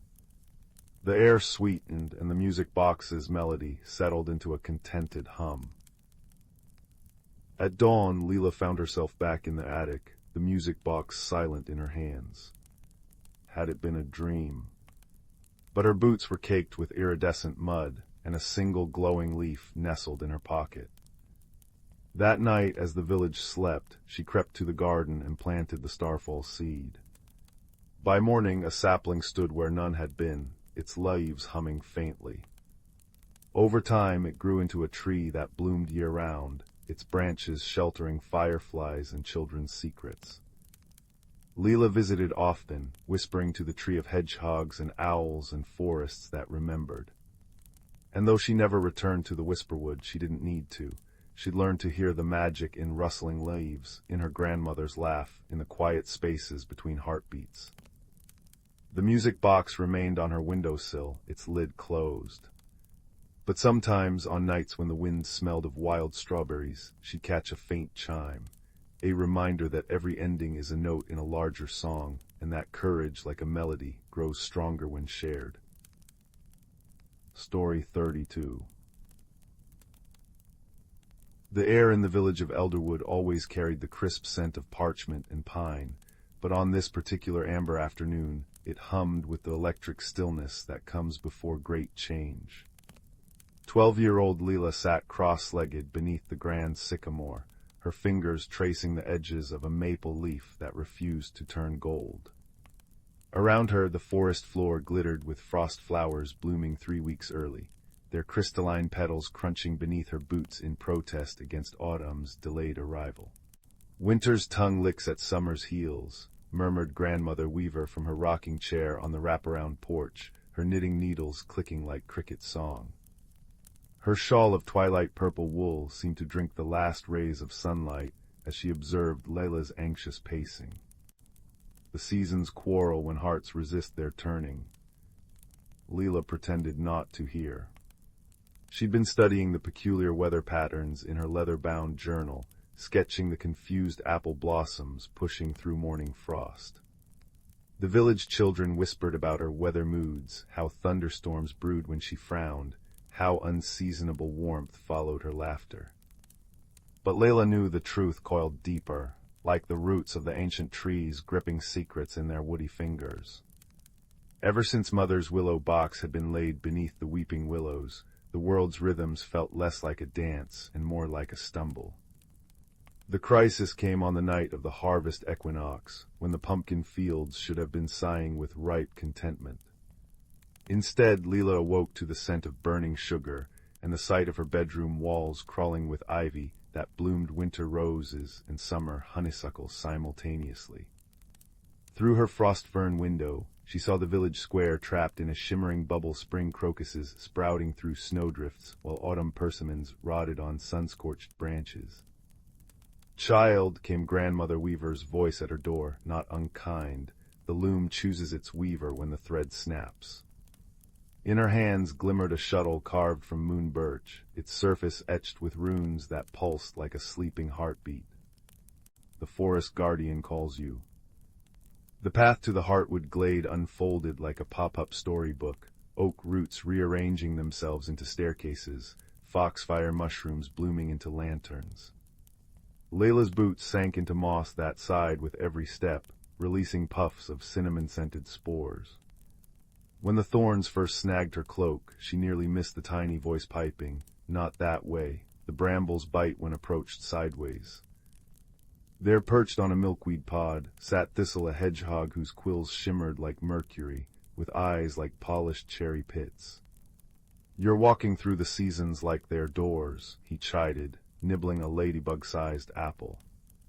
"They're meant to be windows, look diagonally." Blinking, Leela tilted her head. The thorn wall dissolved into an archway of interlocking maple keys, spinning lazily in non-existent wind. "But why is everything mixing?" she burst out, crushing a fistful of contradictory leaves, spring-green edges with autumn-orange centers. "The rules aren't working." Thistle's nose twitched.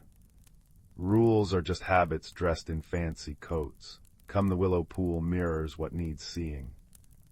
The clearing they entered seemed plucked from a dreamer's deepest longing.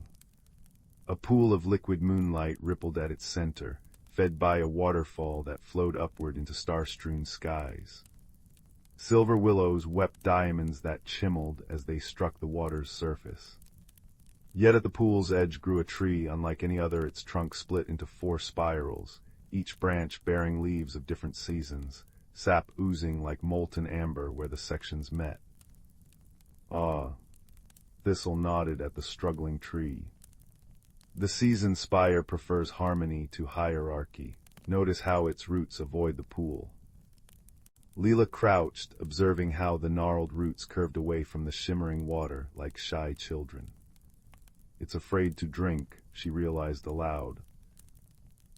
The moment the words left her lips, the pool's surface rippled violently, projecting images into the air. Mother's laughter as they planted spring bulbs, father's hands teaching her to knot fishing lines, grandmother's stories by winter fires.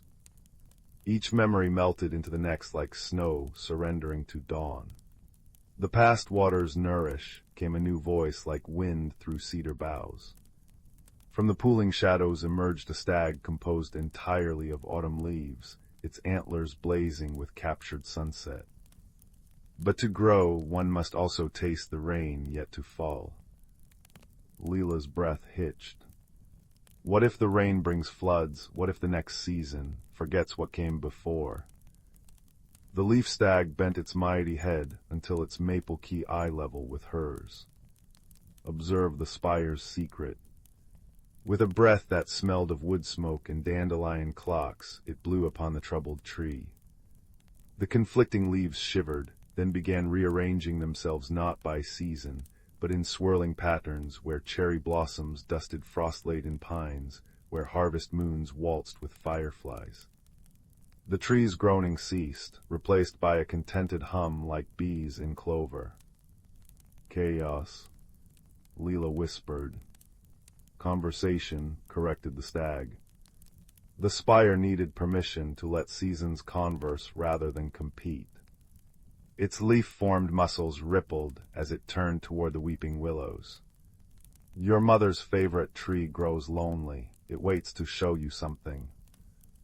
The white willow's curtain of branches parted at Leela's touch, revealing a hollow where a sapling no taller than her forearm grew. From its slender trunk sprouted leaves in all 4 seasons, but instead of clashing, they formed a mosaic that made her eyes prickle. There was the heart-shaped summer leaf mother had tucked behind her ear during picnics, the golden autumn one they'd pressed in dictionaries, the winter sprig that had graced their solstice feasts, the spring bud from. Leela's fingers flew to her mouth. The saplings made from our memories. From their echoes in you, the stag murmured. It cannot grow until watered with both tears and hope. When Leela's first droplet hit the soil, the sapling shot upward, branches forming a canopy that sheltered but didn't smother. Winter berries glowed beside spring nests, autumn mushrooms cradled summer dewdrops. Around them the forest sighed as frost flowers dissolved into fertile soil, confused blossoms settled into dormancy, and the village bubble of chaos popped like a soap bubble meeting grass. The walk home felt different. Leela noticed how the stubborn maple leaf in her pocket had finally blushed gold at the edges, how the wind carried both wood smoke and the faintest hint of coming snow. Grandmother Weaver waited at the forest's edge, her famous 4-season stew steaming in a bread bowl.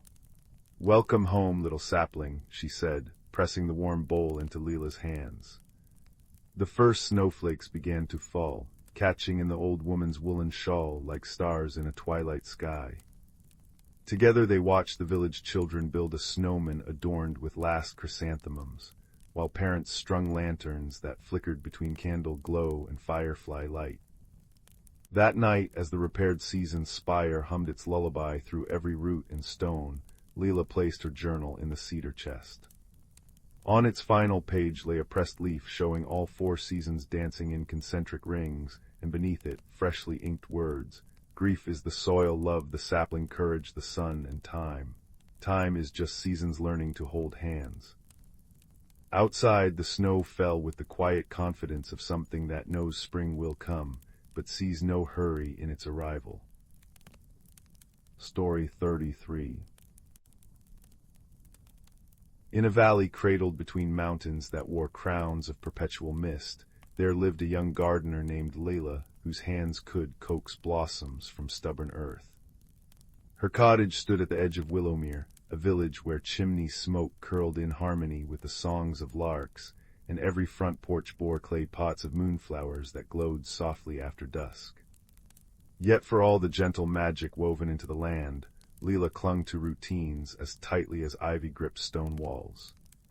She pruned her roses at precisely 7 bells each morning, took her tea beside the same crooked apple tree, and kept her garden in eternal autumn, a sea of amber chrysanthemums and maple leaves frozen mid-twirl, their perpetual state a quiet rebellion against the turning seasons. The trouble began on a morning when dew glittered a little too brightly on Leela's marigolds, their petals edged with silver frost despite it being midsummer. Her breath hitched as she noticed the first crack in her careful world, a cluster of violets blooming defiantly blue beneath her preserved maple tree. "This shouldn't be," she whispered, kneeling to touch the intruding flowers. The ground trembled faintly under her palms, and when she looked up, the entire garden seemed to exhale, a sigh that carried the scent of thawing earth and apple blossoms. That evening brought a visitor. Old Maeve, the village starling whisperer and mender of broken clocks, appeared at Leila's gate with a basket of lemon cakes that steamed in the cool air.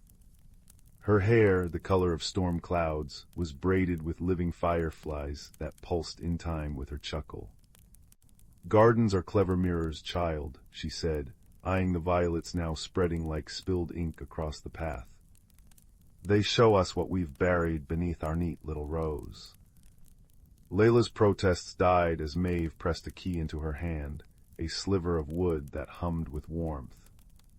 "The silverwood waits," the old woman murmured. "Its roots drink from the same fears that keep your shears trembling when it's time to prune dead branches." The journey began at dawn, guided by a paper bird Maeve folded from a recipe for courage, 3 parts curiosity, a pinch of trembling hope. It led Leela past brooks that sang in reverse melodies, and through meadows where dandelion clocks spun backward, their seeds swimming upward like amber beads. When she reached the silverwood, she found not a forest but a single tree, an ancient oak with bark like liquid mercury, its leaves shifting colors like a kaleidoscope held to the light. "Ah," said the tree, its voice the creak of a porch swing in gentle wind. "The gardener who fears beginnings." A rabbit emerged from the roots, snowy furred with eyes like twin harvest moons. "I am Orlin," it said, nibbling a clover that sprouted instantly where it hopped. "We've been expecting your visit. The wood's been whispering about your stubborn autumns." Days blurred as the tree taught Leela its language, the way buds unfurled to share stories of resilience, how fallen leaves composted into wisdom. Orlin showed her groves where cherry trees bloomed and shed petals in the same hour, their cyclical dance a lesson in letting go. Yet when the silverwood urged her to plant an acorn from its own branches, Leila hesitated. "What if it grows wrong? What if I fail it?" "What if," countered the tree, "it teaches you to grow alongside it?" The crisis came on a moonless night when Leila's paper guide bird crumpled, its wings stiff with frost. Her garden, now visible in the silverwood's reflective leaves, showed violets strangling the preserved maples, pumpkins rotting mid-glow. "You cannot prune away life's winters," murmured the silverwood as Leela wept. "Even frozen soil holds dreams." It was Orlin who nudged the acorn into her trembling palm. "Watch," the rabbit said. Together they planted it in a clearing where moonlight pooled like liquid. As the sapling surged upward, its bark singing, leaves chiming like crystal bells, Leela felt an answering shift in her bones. The preserved autumn leaves sewn into her coat sleeves turned to fresh buds, then blossoms, then fruit that fell to nourish the earth. Returning home, Leela found her garden in glorious chaos, snowdrops nodding beside July roses, persimmons glowing like lanterns among spring lilacs. Maeve waited at the gate, her fireflies weaving crowns of ivy and starlight. There now, the old woman smiled. A proper garden, alive enough to surprise you. Through the years that followed, children would come to study under Leela, not to learn perfect pruning, but to hear the Silverwood stories whispered through her tea roses. Travelers marveled at how her apple tree bore fruit and blossoms simultaneously, how frost and fireflies coexisted in her holly bushes. On evenings when doubt crept in, Orlin would appear with a new seed to plant, or Maeve would arrive with cinnamon cakes and tales of clocks that kept time for growing things instead of hours. The final test came decades later, when a young apprentice trembled over a wilting sapling. "What if I can't save it?" they asked. Layla, her hair now threaded with silver as luminous as the tree's bark, placed their hand on the earth where roots pulsed beneath them. "Listen," she said. "The garden doesn't need saving, it needs witnessing. Tend to its truth, not your fear." As fireflies blinked awake above them, the apprentice's palms glowed faintly gold, not from magic borrowed, but from the quiet alchemy of being truly present. And in that moment, Leela knew the greatest lesson the Silverwood had planted, that growth is never about control, but the courage to let the soil breathe, to trust that even in decay, there are seeds waiting to become.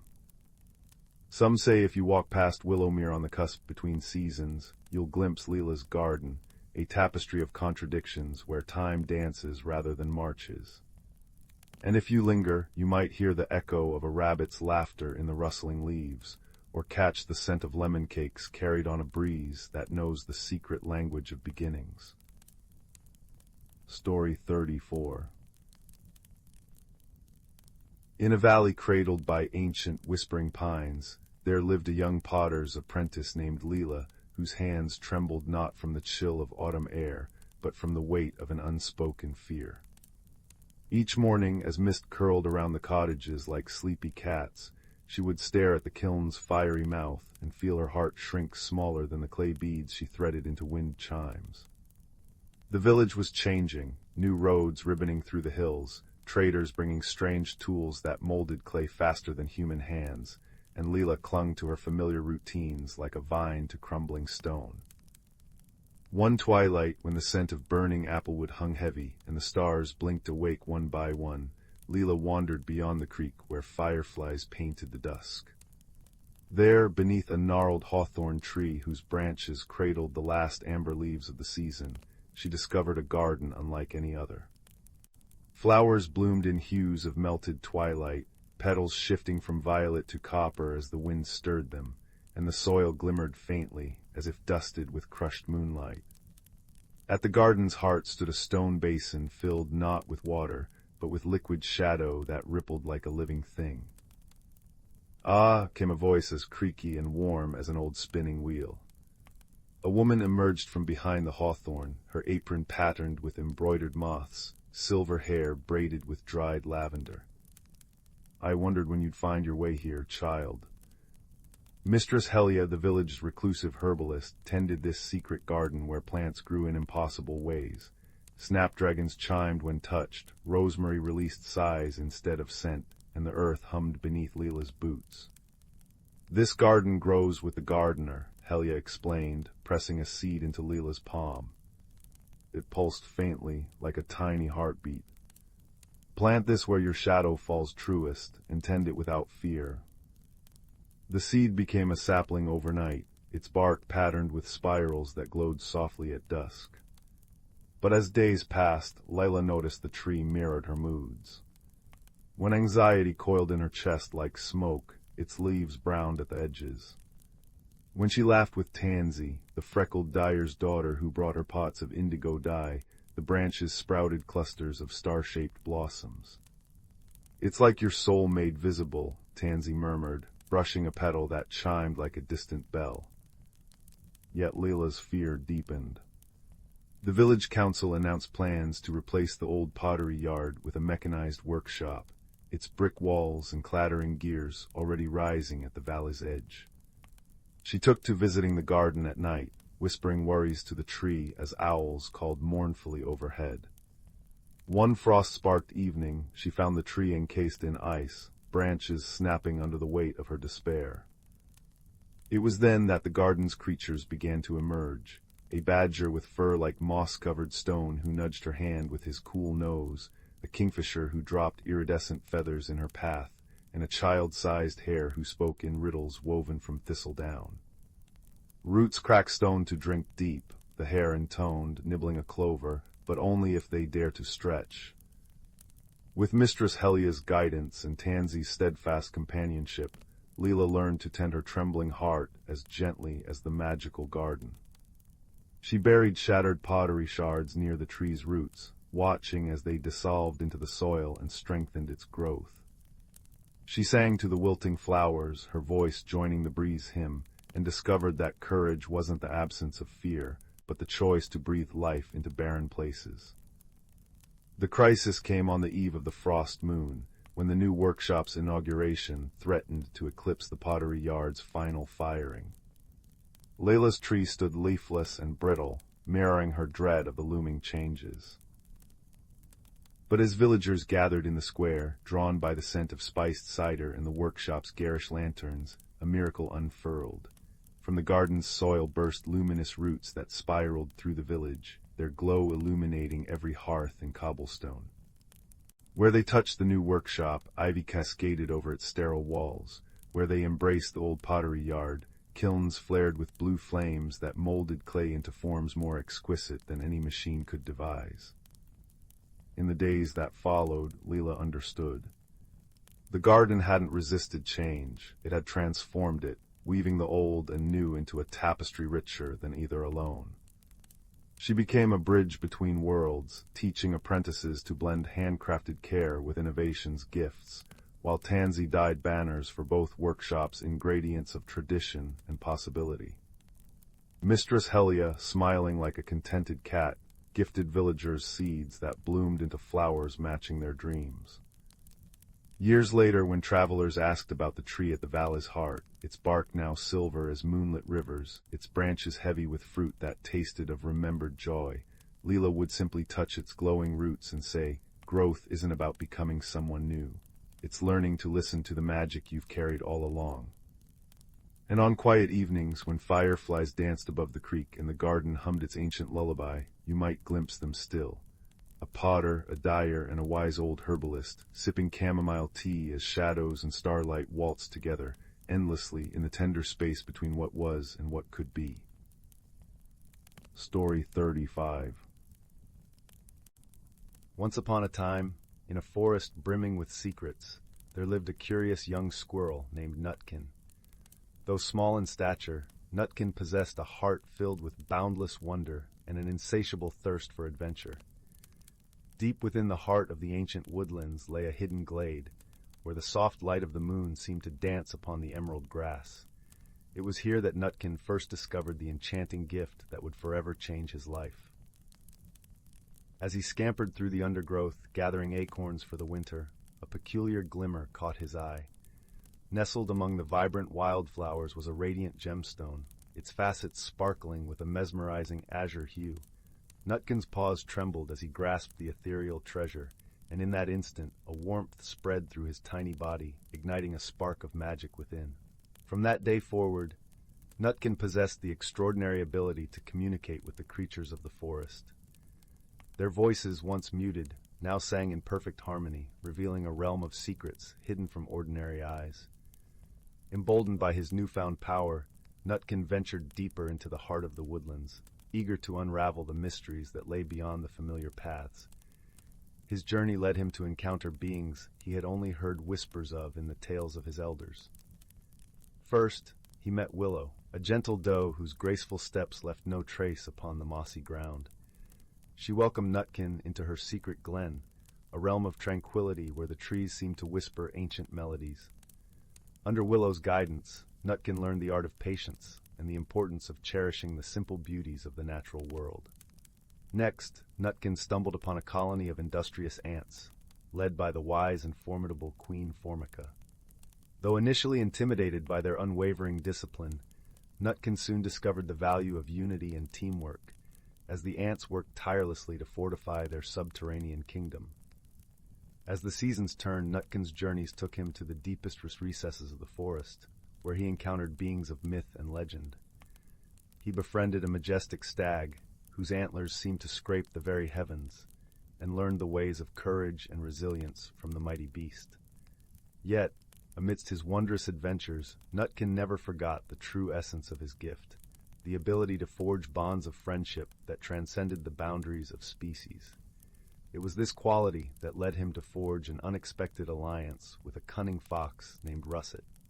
At first, their encounter was one of mistrust and suspicion, for foxes were known to prey upon creatures as small as Nutkin. However, through patient understanding and a willingness to see beyond appearances, the two formed an unbreakable bond. Together, Nutkin and Russet embarked on a quest to unravel the mystery of the enchanted gemstone that had bestowed upon the squirrel his extraordinary abilities. Their search led them to the heart of the forest, where an ancient oak stood as a silent sentinel, its branches cradling the whispers of ages past. It was here that they encountered the wise old owl, Gaia, whose piercing gaze seemed to penetrate the very depths of their souls.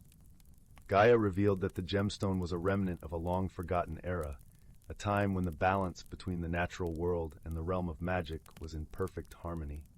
Alas, the greed and disregard of humankind had severed this delicate equilibrium, and the gemstone's power had faded, scattered among the creatures of the forest. Nutkin's gift, Gaia explained, was a glimmer of hope, a chance to restore the balance and heal the rift between the two realms. Emboldened by this revelation, Nutkin and his companions embarked on a perilous quest, seeking out the remaining fragments of the gemstone's power. Their journey took them through treacherous terrain, from the icy peaks of the mountains to the depths of the sunless caves.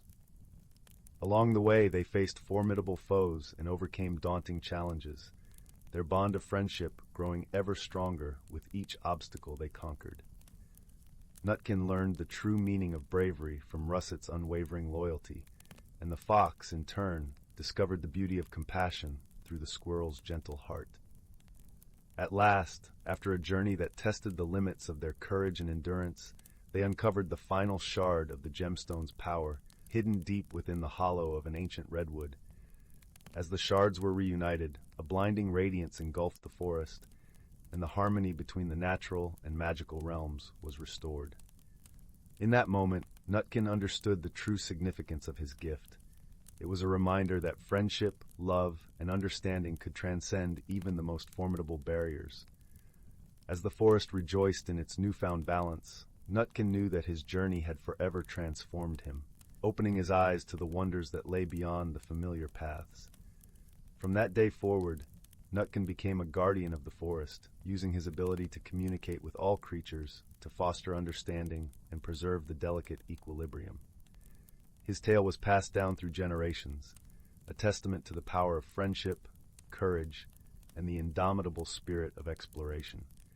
And so as the moon casts its silvery glow upon the ancient woodlands, the whispers of Nutkin's legacy echo through the rustling leaves, reminding all who listen that true magic lies not in gemstones or enchantments, but in the bonds we forge and the journeys that shape our souls. Once upon a time, in a forest brimming with secrets, there lived a curious young squirrel named Nutkin. Though small in stature, Nutkin possessed a heart filled with boundless wonder and an insatiable thirst for adventure. Deep within the heart of the ancient woodlands lay a hidden glade, where the soft light of the moon seemed to dance upon the emerald grass. It was here that Nutkin first discovered the enchanting gift that would forever change his life. As he scampered through the undergrowth, gathering acorns for the winter, a peculiar glimmer caught his eye. Nestled among the vibrant wildflowers was a radiant gemstone, its facets sparkling with a mesmerizing azure hue. Nutkin's paws trembled as he grasped the ethereal treasure, and in that instant a warmth spread through his tiny body, igniting a spark of magic within. From that day forward, Nutkin possessed the extraordinary ability to communicate with the creatures of the forest. Their voices, once muted, now sang in perfect harmony, revealing a realm of secrets hidden from ordinary eyes. Emboldened by his newfound power, Nutkin ventured deeper into the heart of the woodlands, eager to unravel the mysteries that lay beyond the familiar paths. His journey led him to encounter beings he had only heard whispers of in the tales of his elders. First, he met Willow, a gentle doe whose graceful steps left no trace upon the mossy ground. She welcomed Nutkin into her secret glen, a realm of tranquility where the trees seemed to whisper ancient melodies. Under Willow's guidance, Nutkin learned the art of patience and the importance of cherishing the simple beauties of the natural world. Next, Nutkin stumbled upon a colony of industrious ants, led by the wise and formidable Queen Formica. Though initially intimidated by their unwavering discipline, Nutkin soon discovered the value of unity and teamwork, as the ants worked tirelessly to fortify their subterranean kingdom. As the seasons turned, Nutkin's journeys took him to the deepest recesses of the forest, where he encountered beings of myth and legend. He befriended a majestic stag, whose antlers seemed to scrape the very heavens, and learned the ways of courage and resilience from the mighty beast. Yet, amidst his wondrous adventures, Nutkin never forgot the true essence of his gift, the ability to forge bonds of friendship that transcended the boundaries of species. It was this quality that led him to forge an unexpected alliance with a cunning fox named Russet. At first, their encounter was one of mistrust and suspicion, for foxes were known to prey upon creatures as small as Nutkin. However, through patient understanding and a willingness to see beyond appearances, the two formed an unbreakable bond. Together, Nutkin and Russet embarked on a quest to unravel the mystery of the enchanted gemstone that had bestowed upon the squirrel his extraordinary abilities. Their search led them to the heart of the forest, where an ancient oak stood as a silent sentinel, its branches cradling the whispers of ages past. It was here that they encountered the wise old owl, Gaia, whose piercing gaze seemed to penetrate the very depths of their souls. Gaia revealed that the gemstone was a remnant of a long-forgotten era, a time when the balance between the natural world and the realm of magic was in perfect harmony. Alas, the greed and disregard of humankind had severed this delicate equilibrium, and the gemstone's power had faded, scattered among the creatures of the forest. Nutkin's gift, Gaia explained, was a glimmer of hope, a chance to restore the balance and heal the rift between the two realms. Emboldened by this revelation, Nutkin and his companions embarked on a perilous quest, seeking out the remaining fragments of the gemstone's power. Their journey took them through treacherous terrain, from the icy peaks of the mountains to the depths of the sunless caves. Along the way, they faced formidable foes and overcame daunting challenges, their bond of friendship growing ever stronger with each obstacle they conquered. Nutkin learned the true meaning of bravery from Russet's unwavering loyalty, and the fox, in turn, discovered the beauty of compassion through the squirrel's gentle heart. At last, after a journey that tested the limits of their courage and endurance, they uncovered the final shard of the gemstone's power, hidden deep within the hollow of an ancient redwood. As the shards were reunited, a blinding radiance engulfed the forest, and the harmony between the natural and magical realms was restored. In that moment, Nutkin understood the true significance of his gift.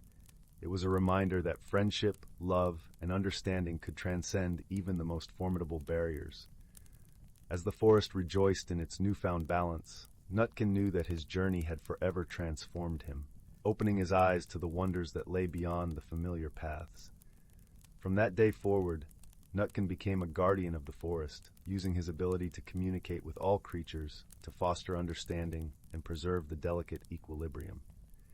His tale was passed down through generations, a testament to the power of friendship, courage, and the indomitable spirit of exploration. And so as the moon casts its silvery glow upon the ancient woodlands, the whispers of Nutkin's legacy echo through the rustling leaves, reminding all who listen that true magic lies not in gemstones or enchantments, but in the bonds we forge and the journeys that shape our souls. Story 36. The Whispering Cradle. In a village hugged by ancient pines, where chimney smoke curled into constellations, lived a girl named Leela with hair the color of storm clouds and eyes that held the glint of starlight. Her home perched at the edge of the forest, where the trees whispered secrets to those who lingered at dusk.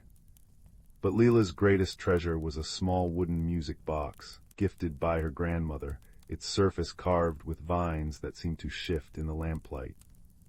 When opened, it played a melody that smelled of crushed mint and summer rain, a song only Leela could hear in color. One evening, as frost painted the window panes, the music box began to hum on its own. The carved vines slithered, forming a map leading deep into the woods. Leela bundled herself in a cloak stitched with silver thread, slipped the music box into her pocket, and followed the glow of fireflies into the heart of the forest. The trees parted to reveal a hidden valley, veiled in perpetual twilight. Rivers of liquid starlight wound through meadows where flowers chimed like bells. Here creatures of myth gathered, a fox with fur like molten copper, a bear whose paws left constellations in the soil, and a child-sized owl whose feathers changed color with every blink. But the valley was trembling. The starlight rivers ran sluggish, the flowers' songs faltered, and cracks spiderwebbed across the sky like broken glass. A voice, soft as moth wings, spoke behind her. "You've come to mend the cradle, little songbird." The speaker was a boy made of shadows and amber light, his form flickering at the edges. He introduced himself as Ember, guardian of the valley's heart, a great tree whose roots cradled a pulsing crystal. "The cradle's song is fading. Without it our world will vanish, and yours will forget its magic." Leela's music box grew warm in her hands. When she opened it, the crystal's dim light brightened, syncing with the melody. "The cradle answers to your music," Ember said, hope threading his voice. "But the damage runs deep. To heal it, you must gather 3 lost harmonies, the memory of roots, the breath of stone, and the tears of the wind." Thus began their journey. The memory of roots led them underground, through tunnels where glowing mushrooms hummed lullabies. Here they met Thistle, a mole with velvet fur and claws that could carve stories into rock. His people had once tended the valley's roots, but retreated after the cradle weakened. "We've grown fearful," Thistle admitted, his nose twitching. "The earth's memories are fading, and without them, we forget how to nurture." Leela played her music box. The melody wove through the tunnels, stirring ancient tapestries of seed and soil painted on the walls. Thistle's eyes welled with recognition. "The roots remember," he whispered. With a claw he drew a sigil into the dirt, a swirling rune that glowed gold. The ground shuddered, and a thread of light spiraled into Leela's music box, its song deepening with the weight of centuries. The breath of stone required climbing the mirror peaks, mountains so sheer their surfaces reflected the sky. The air grew thin, and frost clung to Leela's lashes. Halfway up they found a cave guarded by a creature of living quartz, Sylph, whose voice echoed like wind through canyons. "The stones have sealed their breath," she intoned. "Without it the mountains cannot sing." Ember's light dimmed. "How do we convince them to trust us?" Leela placed her palm against the cave wall. The music box's tune softened, weaving with the mountain's own vibration, a low, resonant hum. Sylph tilted her crystalline head. "You carry the cradle's heartbeat." She pressed her hand beside Leela's. A gust of air, warm and ancient, rushed from the cave, carrying the scent of petrichor and iron. The second harmony settled into the music box, now chiming with the clarity of struck crystal. The tears of the wind proved the most elusive. They trekked to the sky's lament, a lake where the water was so still it held the clouds prisoner. The wind here was a mournful spirit, its form a swirling wisp of silver. "I've wept all my tears," it sighed. "The sky aches, but my sorrow is spent." Leela sat at the water's edge, playing her music box until the melody mirrored the wind's lament. Ember, hesitating, stepped into the lake. His shadowy form rippled, then began to dissolve. "I am made of starlight and stories," he said quietly. "Stories need sorrow to matter." As he faded, his essence became a shimmering mist, a single tear that merged with the music box. The wind gasped.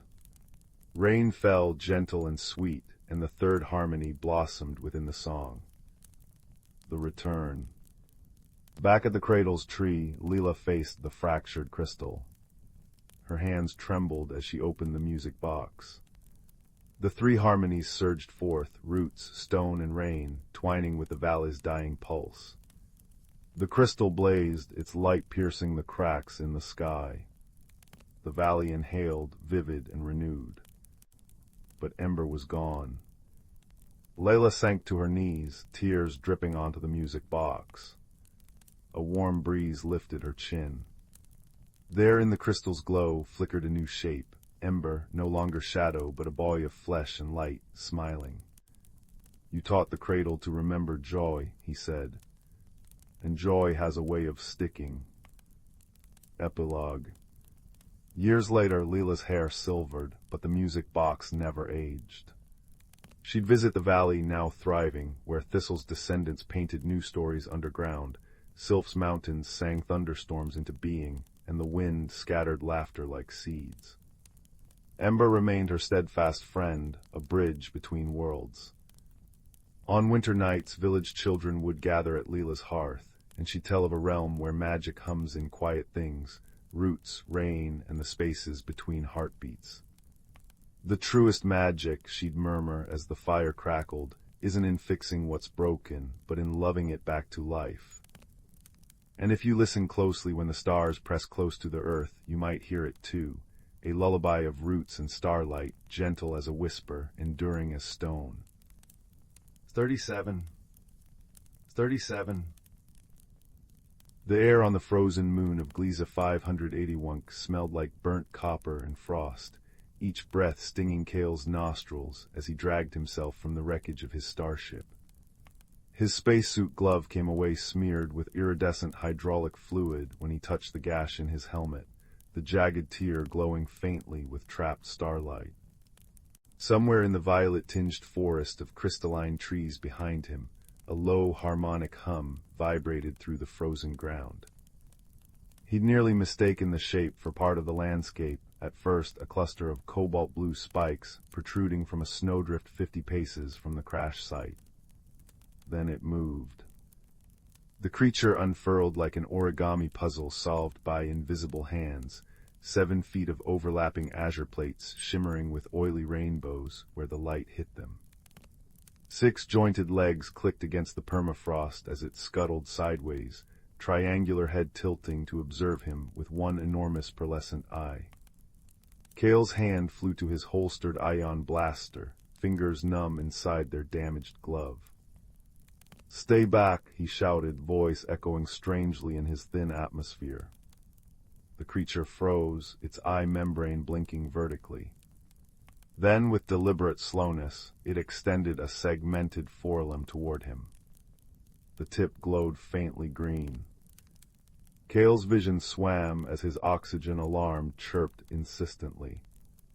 The last thing he saw before darkness took him was a constellation of emerald lights dancing across the creature's armored body, pulsing in gentle rhythmic patterns. He awoke to warmth. Not the dry, recycled warmth of a starship cabin, but a living heat that smelled of cedar smoke and something faintly citrus.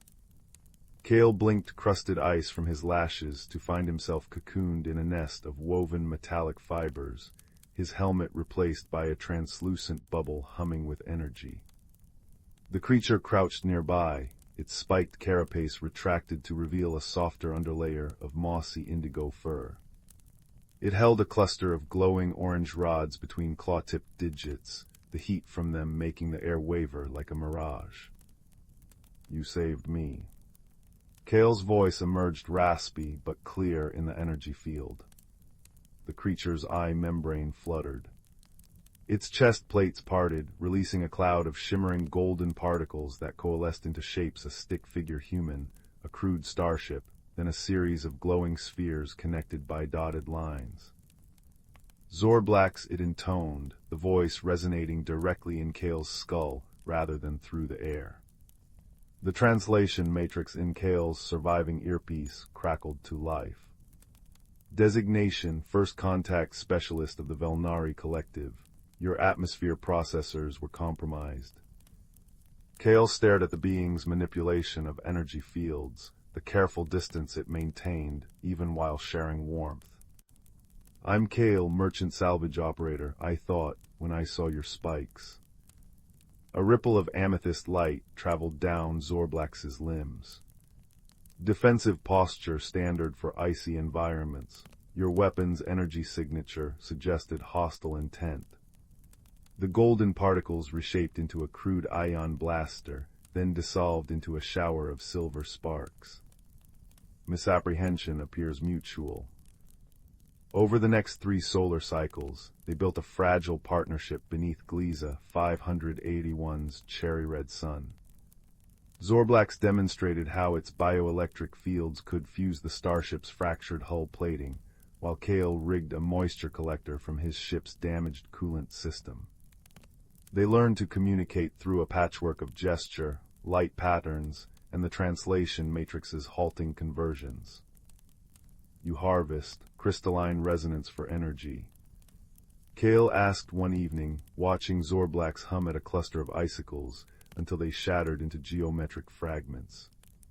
The Velnari's carapace flushed teal. Cultural memory storage. Each ice formation contains unique vibration patterns. Zorblax extended a claw, catching a falling shard. Your people use written symbols. Kale pulled a water-stained journal from his survival pack. Stories, recipes, things we want to remember. He froze when Zorblax leaned close, eye whirring as it focused on the handwritten pages. Fascinating, permanent impressions through organic fluid expulsion. The Velnari's chest plates parted, releasing golden motes that settled on the paper. This entry mentions grandmother's honey cakes explain significance. The sharing of memories became their nightly ritual. Kale described Earth's amber sunlight through maple leaves, while Zorblax projected the shimmering caves of its homeworld, where liquid metal rivers sang in harmonic keys. They learned that Velnari expressed affection through precise distances maintained between individuals, while humans sought physical proximity. When the comet storm hit on the 6th cycle, it tested their fragile understanding. The first meteor shattered Zorblax's carefully constructed ice archive with a thunderous crack. Kale shouted a warning as glowing debris rained down, instinctively grabbing the Velnari's armored forearm to pull it towards shelter. Zorblax recoiled violently, spikes erupting in a defensive corona as its translation matrix spat static. Hostile contact, breach of. Not attacking, trying to protect. Kale backpedaled, hands raised.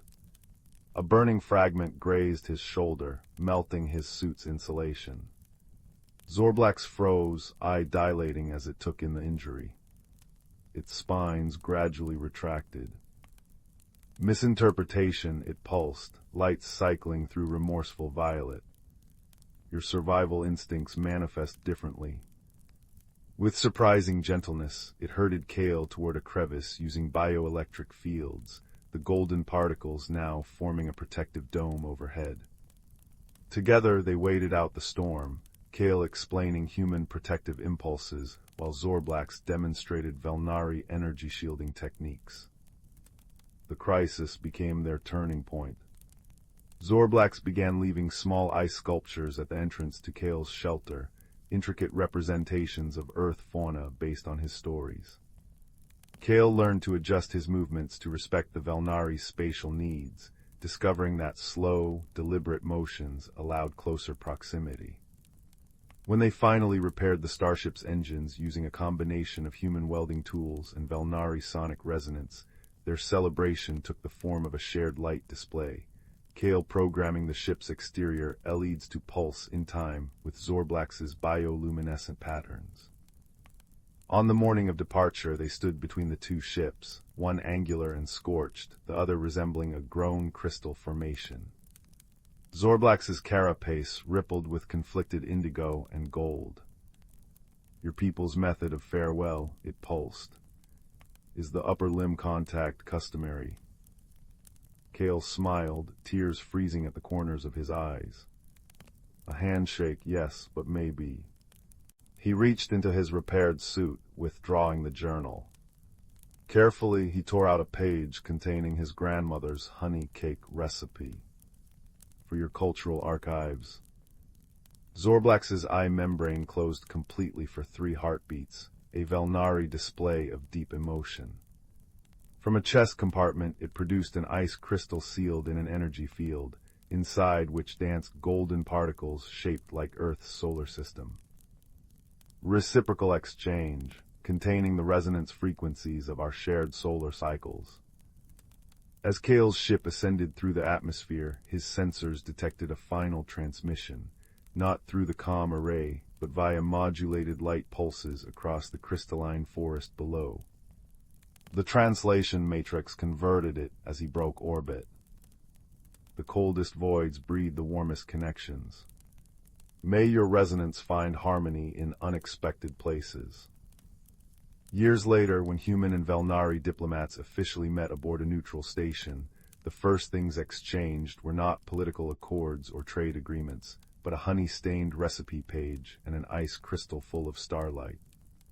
And though their handshake was awkward by both species standards, the warmth between them needed no translation. Story 38. Story 38. In the quiet valley of Willowbrook, where mist curled around pine tops like silver scarves and rivers sang lullabies against smooth stones, there lived a girl named Marisol with hair the color of walnut shells and eyes that held the stillness of forest pools. All her life, she'd found comfort in the unchanging rhythms of her village, the baker's chimney smoking at precisely 6 bells, the weekly market stalls arranged in their familiar rainbow of awnings, the ancient maple tree that scattered copper leaves over her doorstep every autumn in perfect spirals.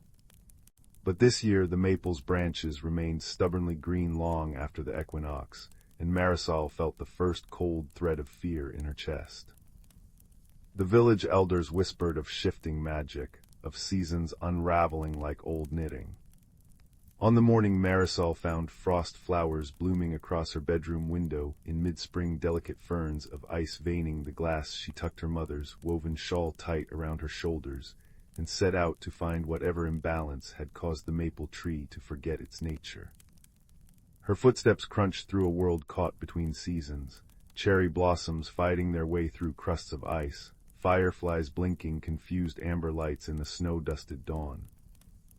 By the time she reached the overgrown path to Mirror Lake, a place villagers seldom visited since the last full moon of autumn, her woolen mittens were stiff with rime. It was here, between 3 birch trees wearing sleeves of ice, that Marisol discovered the gate. Vines of frozen honeysuckle coiled around its wrought iron bars, their usual summer gold preserved in crystalline suspension. Through the frosted scrollwork, she glimpsed movement, not the dart of animals, but a slow, deliberate dance of shadows. Careful steps on brittle ground, murmured a voice like wind through reed pipes. An elderly woman emerged from the birch grove, her apron pockets overflowing with icicle radishes and snow-dusted sage. Granny Yu, the village's herb wife, held out a steaming clay cup that smelled of ginger and forgotten summers. The winter garden doesn't take kindly to visitors, but I rather think it's been waiting for you. Marisol's breath plumed in the air as she sipped the bittersweet tea. My tree, she began, but the old woman raised a gnarled finger. Your tree remembers its purpose, child. It's the keeper of the gate who's forgotten. Granny Yu pressed a sprig of evergreen into Marisol's mitten, needles glowing faintly emerald in the strange light. What grows above ground always mirrors what grows beneath. Tend to the roots, and the branches will remember their dance. The garden beyond the gate was a cathedral of contradictions. Marigolds encased in ice coffins glowed like trapped sunlight. A fountain spilled liquid moonlight that froze midair into chandeliers of crystal teardrops. It was here, beneath an arch of roses preserved at the moment of bloom, that Marisol found the garden's heart and her own reflection in the ice. Not the practical village girl she knew, but a creature woven from willow switches and morning mist, her hair trailing vines of jasmine that should have been dormant. The reflection reached out, frost blooming where its fingers touched the ice wall between worlds.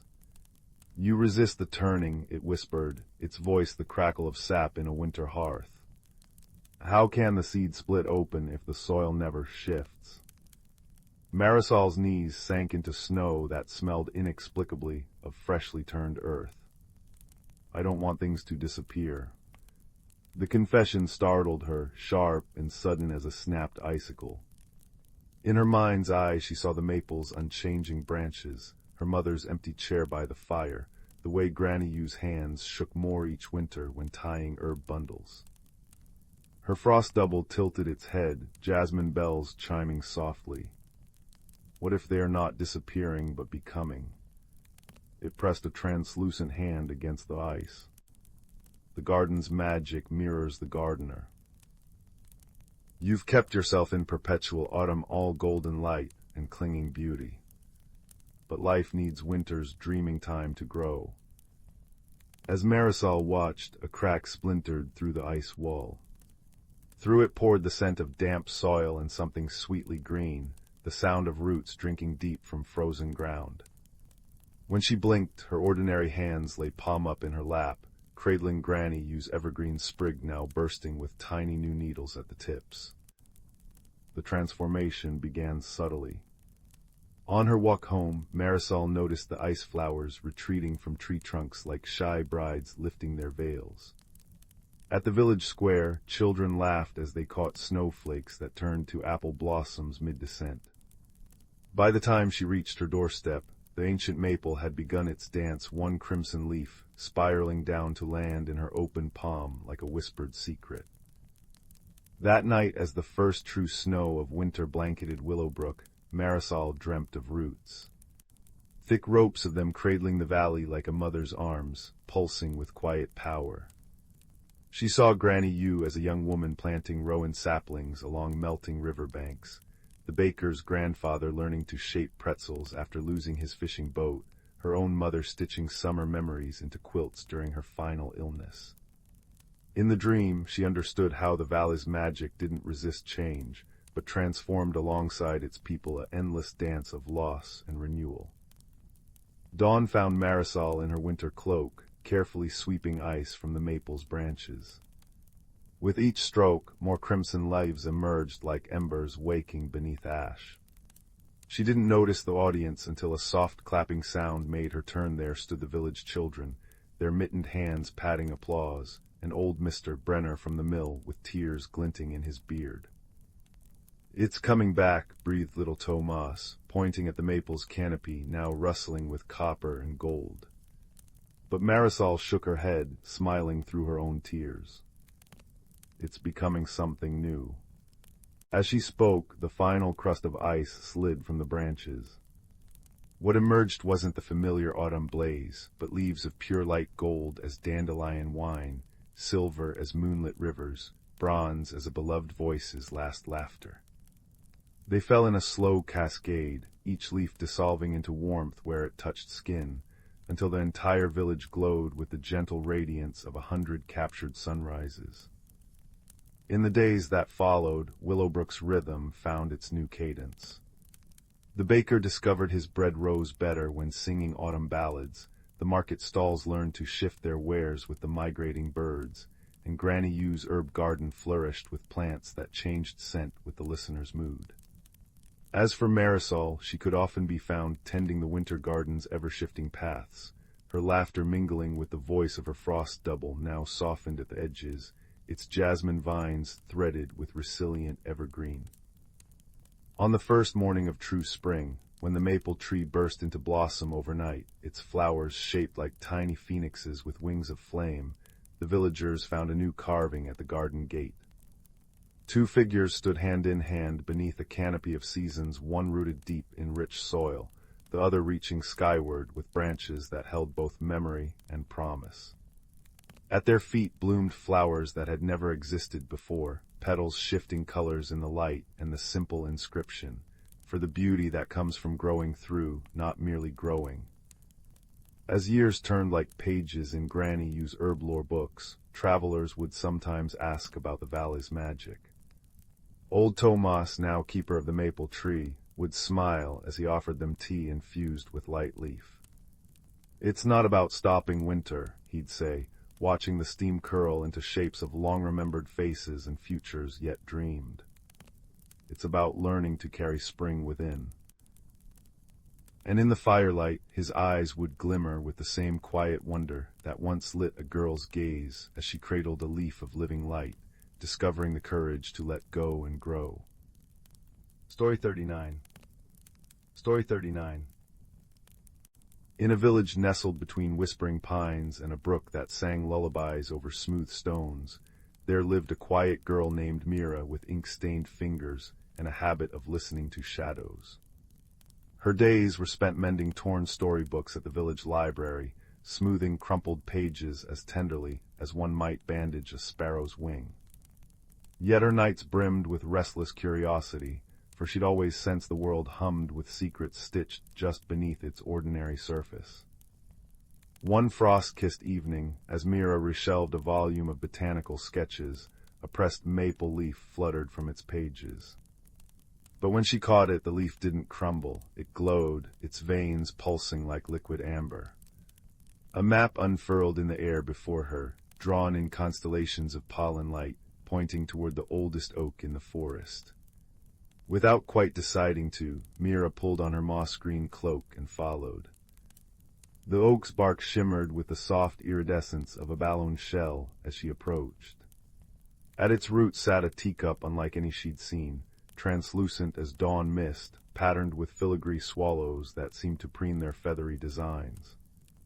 When Mira lifted it, the cup filled with steaming liquid that smelled of forgotten summers, sun-warmed hay, ripe blackberries, her grandmother's lavender sachets. She sipped, and the world blurred. Suddenly she stood in a valley where willows trailed their hair in rivers of liquid moonlight. A hedgehog in a waistcoat woven from dandelion fluff scurried up, squinting at her through spectacles made of icicle shards. "You've brought the memory cup," he chirped, adjusting his glasses. "I'm Thistle, chronicler of lost moments. That sip you took, it showed you my favorite memory, chasing fireflies in the meadow before the gloaming came." The gloaming. Mira breathed, the cup warm in her hands. A badger emerged from a thicket, her fur the color of storm clouds, knitting needles clicking as she fashioned clouds into scarves. "A fog that devours color and song," rumbled Nira the badger. "It seeped into our valley when the well of whispers cracked. We've tried patching it with spider silk and starlight, but—" She held up a half-finished cloud, its edges fraying into gray mist. Thistle nudged the memory cup. "Each swallow shows a hidden truth we'd hoped a human might understand." His voice faltered as the ground trembled. Beyond the willows, the once glowing well gaped like a broken tooth, its stones oozing darkness that choked the wildflowers. Mira knelt, peering into the well's depths. "May I?" At the creature's nod, she sipped again. The vision came, not the well's fracture, but why it had cracked. A young fox, terrified by the gloaming's advance, had tried to seal the well alone, stuffing it with thorns and fear. Now his panic festered inside, poisoning the waters. He needs help, Mira realized aloud. But how do we find him? Nura draped a freshly knit scarf around Mira's neck. Spun from northern lights, it tingled with courage. "The cup's magic lingers on your breath. Call to him." Mira exhaled softly toward the well. Her breath coiled into a sparrow made of honeyed light, darting downward. Minutes later, a shivering crimson fox emerged, eyes wide with shame. I thought I'd ruined everything," he whispered. "You tried to protect your home," Mira said gently, offering the memory cup. The fox sipped, and they all saw his truest self, not the maker of mistakes, but the keeper of a laughter so bright it once made rainbows bloom. Together they wove a new plug for the well, Thistle's dandelion threads, Nura's cloud stuff, Mira's mending skills, and the fox's rediscovered laughter.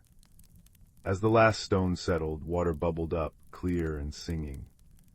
The glooming recoiled, dissolving where wildflowers burst through in confetti hues. When Mira returned home, the memory cup remained, though its swallows now perched contentedly in its design. She understood now that magic wasn't in grand gestures, but in seeing the unseen hurts, and that a shared burden becomes lighter than a dandelion seed. Years later, villagers would speak of the librarian who could find just the book to mend a heavy heart. But Mira simply smiled, sipping her tea, forever warmed by the memory of a fox's laughter and the knowledge that even brokenness could be a vessel for light. Story 40.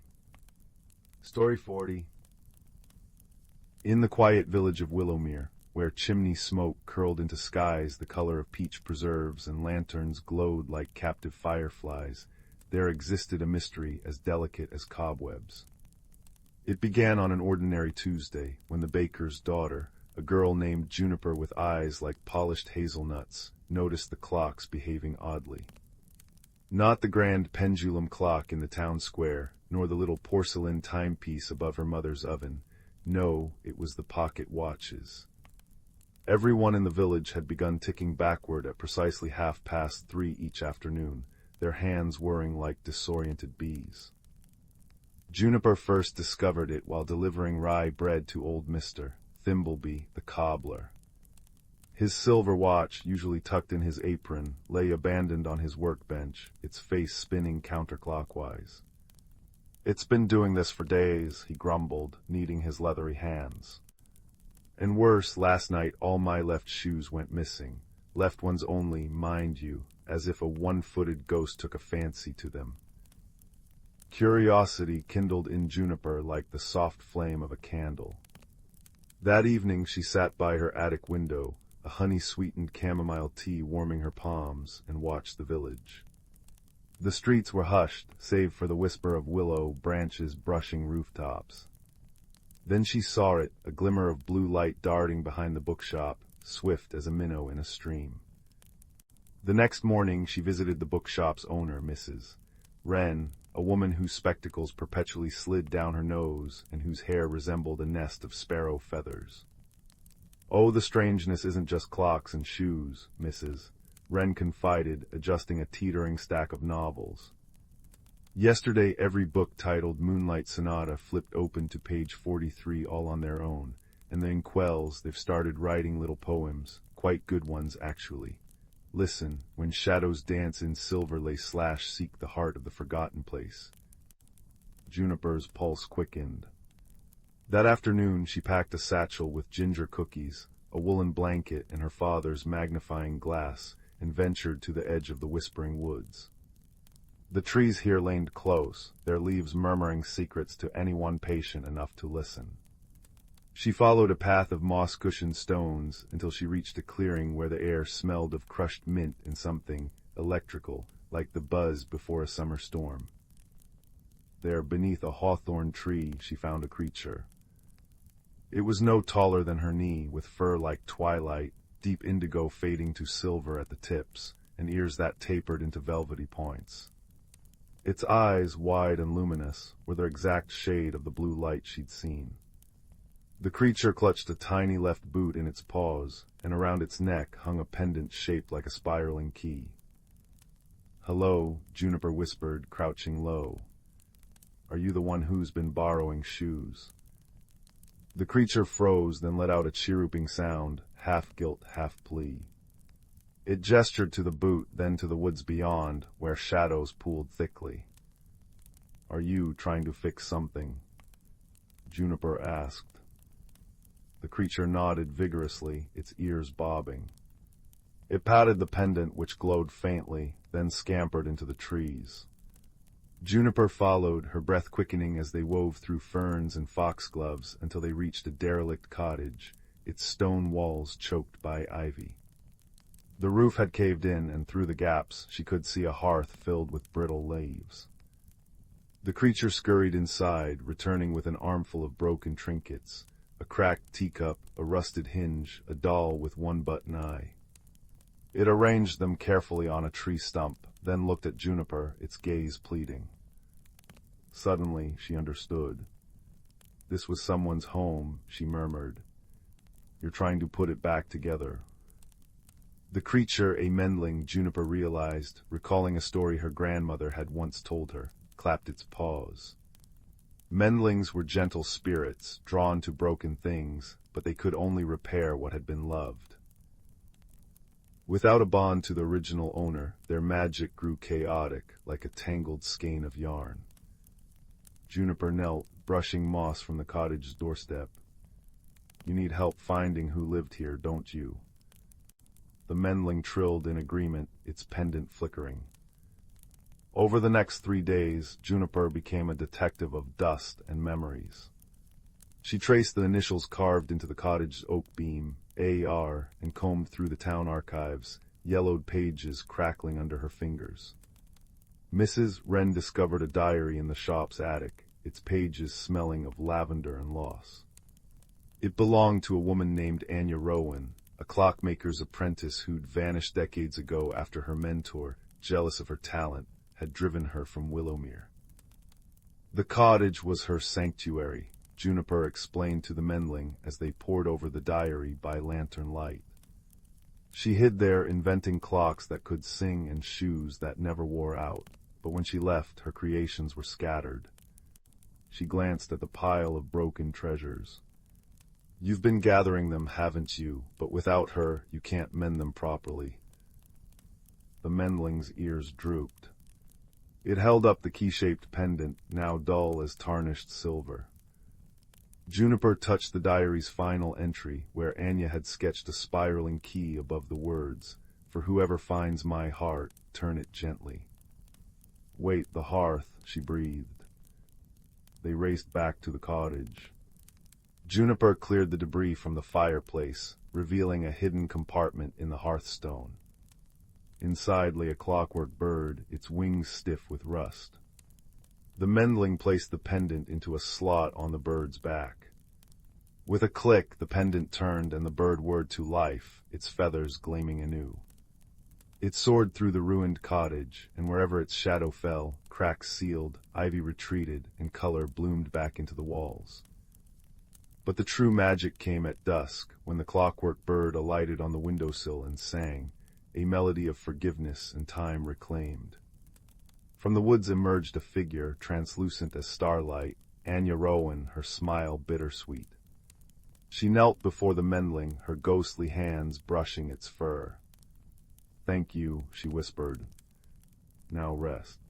The mendling's pendant flared bright, and with a contented sigh, it dissolved into a shower of blue sparks that settled over the cottage like protective dust. The next morning, Willowmere's pocket watches ticked true, the left shoes reappeared, paired with new right ones knitted from cloud silk, and then Quells ceased their poetry, though Mrs. Wren rather missed their verses. Juniper kept a single blue spark in a glass vial by her bedside, a reminder that even lost things find their way home. And in the whispering woods, if you stand very still at twilight, you might hear the faint song of a clockwork bird, and know that somewhere, a lonely heart has finally been mended. Story 41. Story 41. Once upon a time, nestled at the edge of a sleepy village where the cobblestone streets whispered secrets of old, there stood a small, ivy-clad cottage. It was here that a young girl named Lily lived, her heart brimming with curiosity and dreams as vast as the starry sky above. Every night she would lie in her cozy bed, bathed in the soft glow of moonlight filtering through her window, wondering about the world beyond her garden gate. One crisp autumn morning, as the sun painted the sky with hues of gold and crimson, Lily set out on an adventure, her woolen scarf trailing behind her like a banner. She ventured into the woods where the trees stood tall, their leaves rustling in a gentle symphony. The air was sweet with the scent of pine and the promise of secrets hidden within the forest's embrace. As Lily wandered deeper into the woods, she stumbled upon a path she had never seen before. It was lined with mushrooms that glowed softly, casting a warm, inviting light. Curiosity danced in her eyes as she followed the path, each step taking her further into a world that felt both new and familiar. The path led her to a clearing where a pond lay still and serene, its surface a mirror reflecting the vibrant canopy above. As Lily approached, she noticed a ripple spreading across the water, and from its depths emerged a creature unlike any she had seen. It was a water sprite, shimmering with hues of blue and silver, its laughter like the tinkling of bells. "Welcome, brave traveler," the sprite chimed, its eyes twinkling with mischief and kindness. "Few have ventured this far. What brings you to our hidden realm?"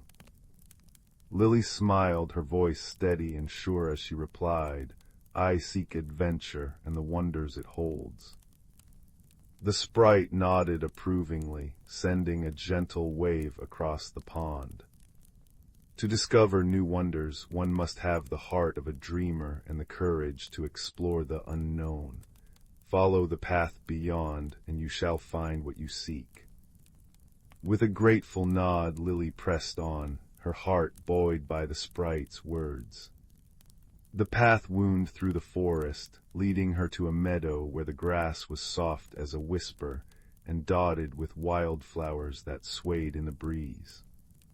Here she met a fox with fur like russet autumn leaves and eyes that gleamed with wisdom. The fox spoke, its voice a melodic murmur, "In this world not all is as it seems, but with kindness and courage you shall find your way." Lily thanked the fox, feeling a warmth spread through her chest. She realized that the journey was not just about finding new places, but also about discovering the strength within herself. As the sun began its descent, painting the sky with twilight's gentle brush, Lily arrived at the edge of a vast, sparkling lake. The water was a tapestry of colors, shifting with the sky's changing hues. On the shore, a small boat awaited, its sails unfurled like the wings of a bird ready to take flight. Without hesitation, Lily stepped into the boat. As she set sail, the lake's surface shimmered like liquid glass, reflecting a world where dreams flowed freely with the current. She felt a sense of peace, knowing that the courage to explore had led her to a place of wonder and tranquility. Guided by the gentle breeze, Lily sailed back to the forest's edge, her heart full of stories and newfound courage. The forest bid her farewell with a rustle of leaves, and the path she had taken shimmered briefly before fading into the tapestry of the woods. When Lily returned home, the moon hung high, casting its silvery glow upon her little cottage. She curled up in her bed, her heart light and her spirit aglow with the magic of the day. As she drifted into dreams, she knew that the world was full of hidden wonders, waiting for those with the bravery to seek them out.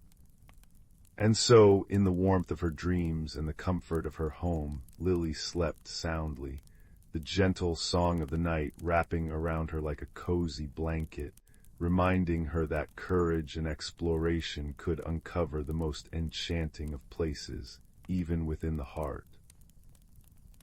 Once upon a time, nestled at the edge of a sleepy village where the cobblestone streets whispered secrets of old, there stood a small, ivy-clad cottage.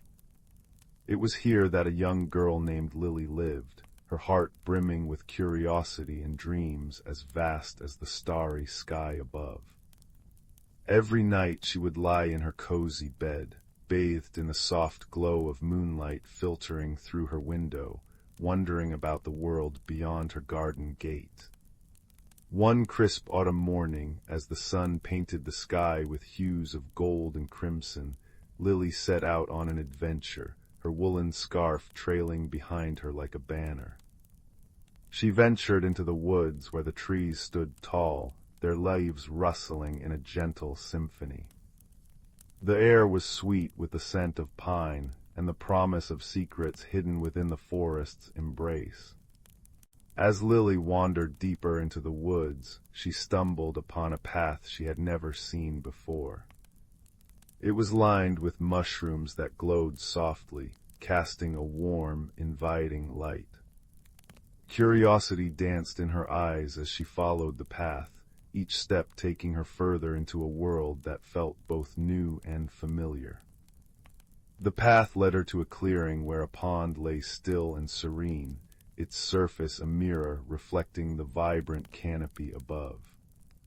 As Lily approached, she noticed a ripple spreading across the water, and from its depths emerged a creature unlike any she had seen. It was a water sprite, shimmering with hues of blue and silver, its laughter like the tinkling of bells. "Welcome, brave traveler," the sprite chimed, its eyes twinkling with mischief and kindness. "Few have ventured this far. What brings you to our hidden realm?" Lily smiled, her voice steady and sure as she replied, "I seek adventure and the wonders it holds." The sprite nodded approvingly, sending a gentle wave across the pond. To discover new wonders, one must have the heart of a dreamer and the courage to explore the unknown. Follow the path beyond, and you shall find what you seek. With a grateful nod, Lily pressed on, her heart buoyed by the sprite's words. The path wound through the forest, leading her to a meadow where the grass was soft as a whisper and dotted with wildflowers that swayed in the breeze. Here she met a fox with fur like russet autumn leaves and eyes that gleamed with wisdom. The fox spoke, its voice a melodic murmur, "In this world not all is as it seems, but with kindness and courage you shall find your way." Lily thanked the fox, feeling a warmth spread through her chest. She realized that the journey was not just about finding new places, but also about discovering the strength within herself. As the sun began its descent, painting the sky with twilight's gentle brush, Lily arrived at the edge of a vast, sparkling lake. The water was a tapestry of colors, shifting with the sky's changing hues. On the shore, a small boat awaited, its sails unfurled like the wings of a bird ready to take flight. Without hesitation, Lily stepped into the boat. As she set sail, the lake's surface shimmered like liquid glass, reflecting a world where dreams flowed freely with the current. She felt a sense of peace, knowing that the courage to explore had led her to a place of wonder and tranquility. Guided by the gentle breeze, Lily sailed back to the forest's edge, her heart full of stories and newfound courage. The forest bid her farewell with a rustle of leaves, and the path she had taken shimmered briefly before fading into the tapestry of the woods. When Lily returned home, the moon hung high, casting its silvery glow upon her little cottage. She curled up in her bed, her heart light and her spirit aglow with the magic of the day. As she drifted into dreams, she knew that the world was full of hidden wonders, waiting for those with the bravery to seek them out. And so, in the warmth of her dreams and the comfort of her home, Lily slept soundly, the gentle song of the night wrapping around her like a cozy blanket, reminding her that courage and exploration could uncover the most enchanting of places, even within the heart. Story 42. Story 43. Story 44. In the heart of the ancient verdant wood forest, where the trees whispered secrets older than time itself, lay a hidden world unknown to most. This forest thrived under the gentle guardianship of creatures both seen and unseen, each playing a role in the delicate balance of nature. The air was perpetually infused with the heady scent of moss and pine, and the gentle rustle of leaves in the breeze sounded like the forest's own quiet symphony. At the center of this lush wilderness was a particularly grand oak, known as the elder tree. Its vast branches stretched towards the sky, and its roots delved deep into the earth, connecting it to all the life surrounding it. This venerable tree was the heart of the forest, a living repository of wisdom and magic. It was said that the elder tree had witnessed the changing of countless seasons, each one leaving its mark in the rings of its trunk. As spring unfurled her emerald banners across the landscape, a gathering began beneath the oak's expansive canopy. This was a time of renewal and celebration, marking the beginning of another cycle of growth and abundance. Creatures of every kind convened here, the nimble-footed deer with their gentle eyes, the wise old owls with feathers as soft as the dusk, and the industrious squirrels, their fur a flash of russet among the greenery. Even the tiniest of beings, like the glittering dragonflies and the industrious ants, found their place in this circle of life. Among these creatures was a young fox named Rowan. With fur as bright as autumn leaves and eyes the color of amber, he was known for his curiosity and kindness. Rowan had grown up hearing the stories of the elder tree and the magic that pulsed throughout the forest, and he dreamed of understanding the mysteries that lay hidden within the woods. On this particular day, the air was alive with the scent of blooming wildflowers and the distant song of the river winding its way through the forest. Rowan found himself seated at the foot of the elder tree, listening intently to the stories being shared. The forest elders, wise creatures who had lived through many seasons, spoke of the importance of harmony and balance, of how every creature, no matter how small, contributed to the whole. As the sun dipped lower in the sky, casting a warm, golden light across the forest floor, an unexpected visitor arrived. It was Zephyr, a gentle spirit of the wind, who often roamed the skies and danced among the treetops. Zephyr's presence was as light as a whisper, and whenever he appeared, the leaves would shimmer and sway, as if greeting an old friend. "Rowan," Zephyr called softly, his voice barely more than a breeze, "come walk with me." Intrigued, Rowan rose to his paws and followed the wind spirit. They moved through the forest, Zephyr guiding him with a playful gust here, a gentle nudge there. The world around them seemed to come alive with vibrant colors and sounds, the call of a distant owl, the trickle of a nearby brook, the soft crunch of leaves underfoot. As they wandered deeper into the woods, Zephyr began to share stories of the seasons and the magic they carried. "Each season brings its own gifts," Zephyr explained. "Spring brings renewal and hope, summer warmth and abundance, autumn wisdom and reflection, and winter rest and resilience. The forest thrives because each season knows its place and purpose." Rowan listened intently, his heart swelling with understanding. He realized that just as the seasons worked together, so too did the creatures of the forest, each with their own role to play in maintaining the harmony of their home. Their journey led them to a clearing where the ground was carpeted with soft, fragrant moss and the sky above was a canvas of twinkling stars. Here Zephyr paused, allowing Rowan to take in the beauty of the world around him.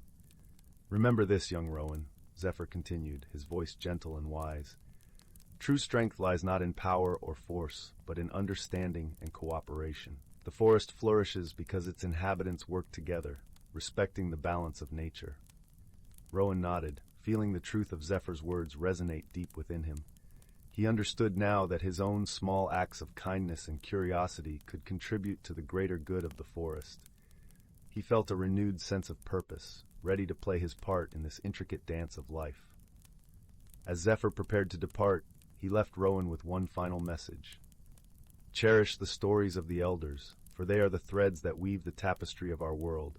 Pass them on, and you will keep the magic of the forest alive for generations to come."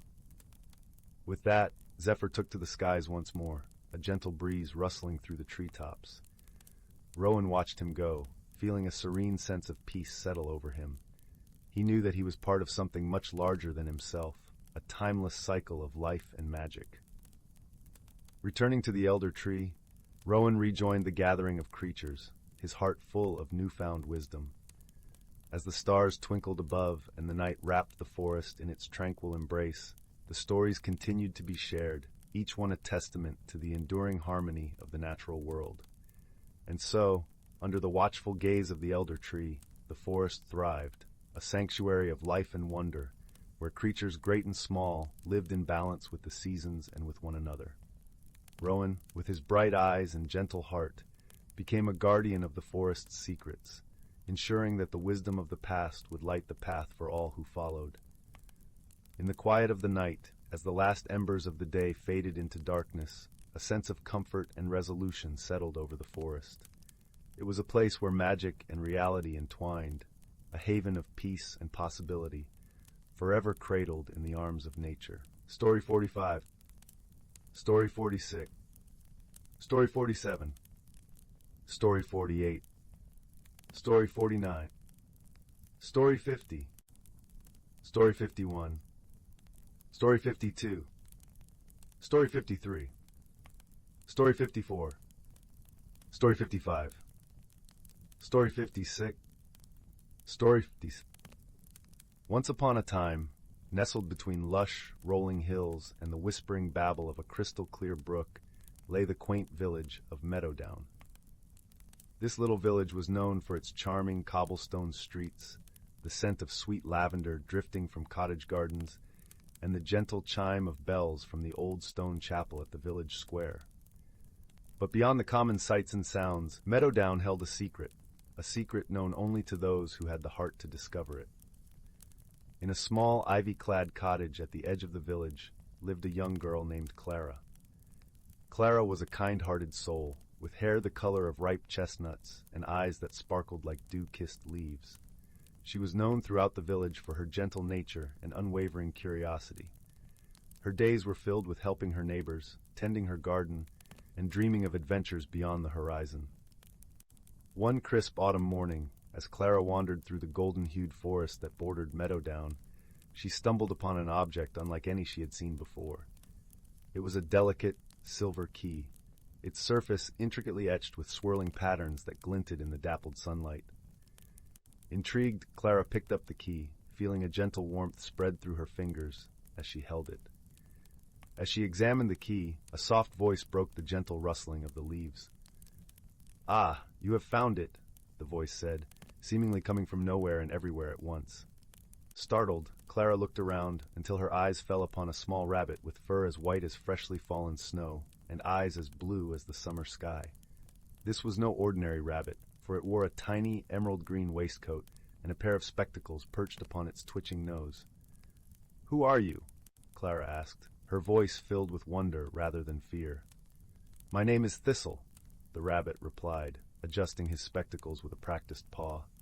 "I am the guardian of the Whispering Woods, and it seems you have found the Key of Whispers."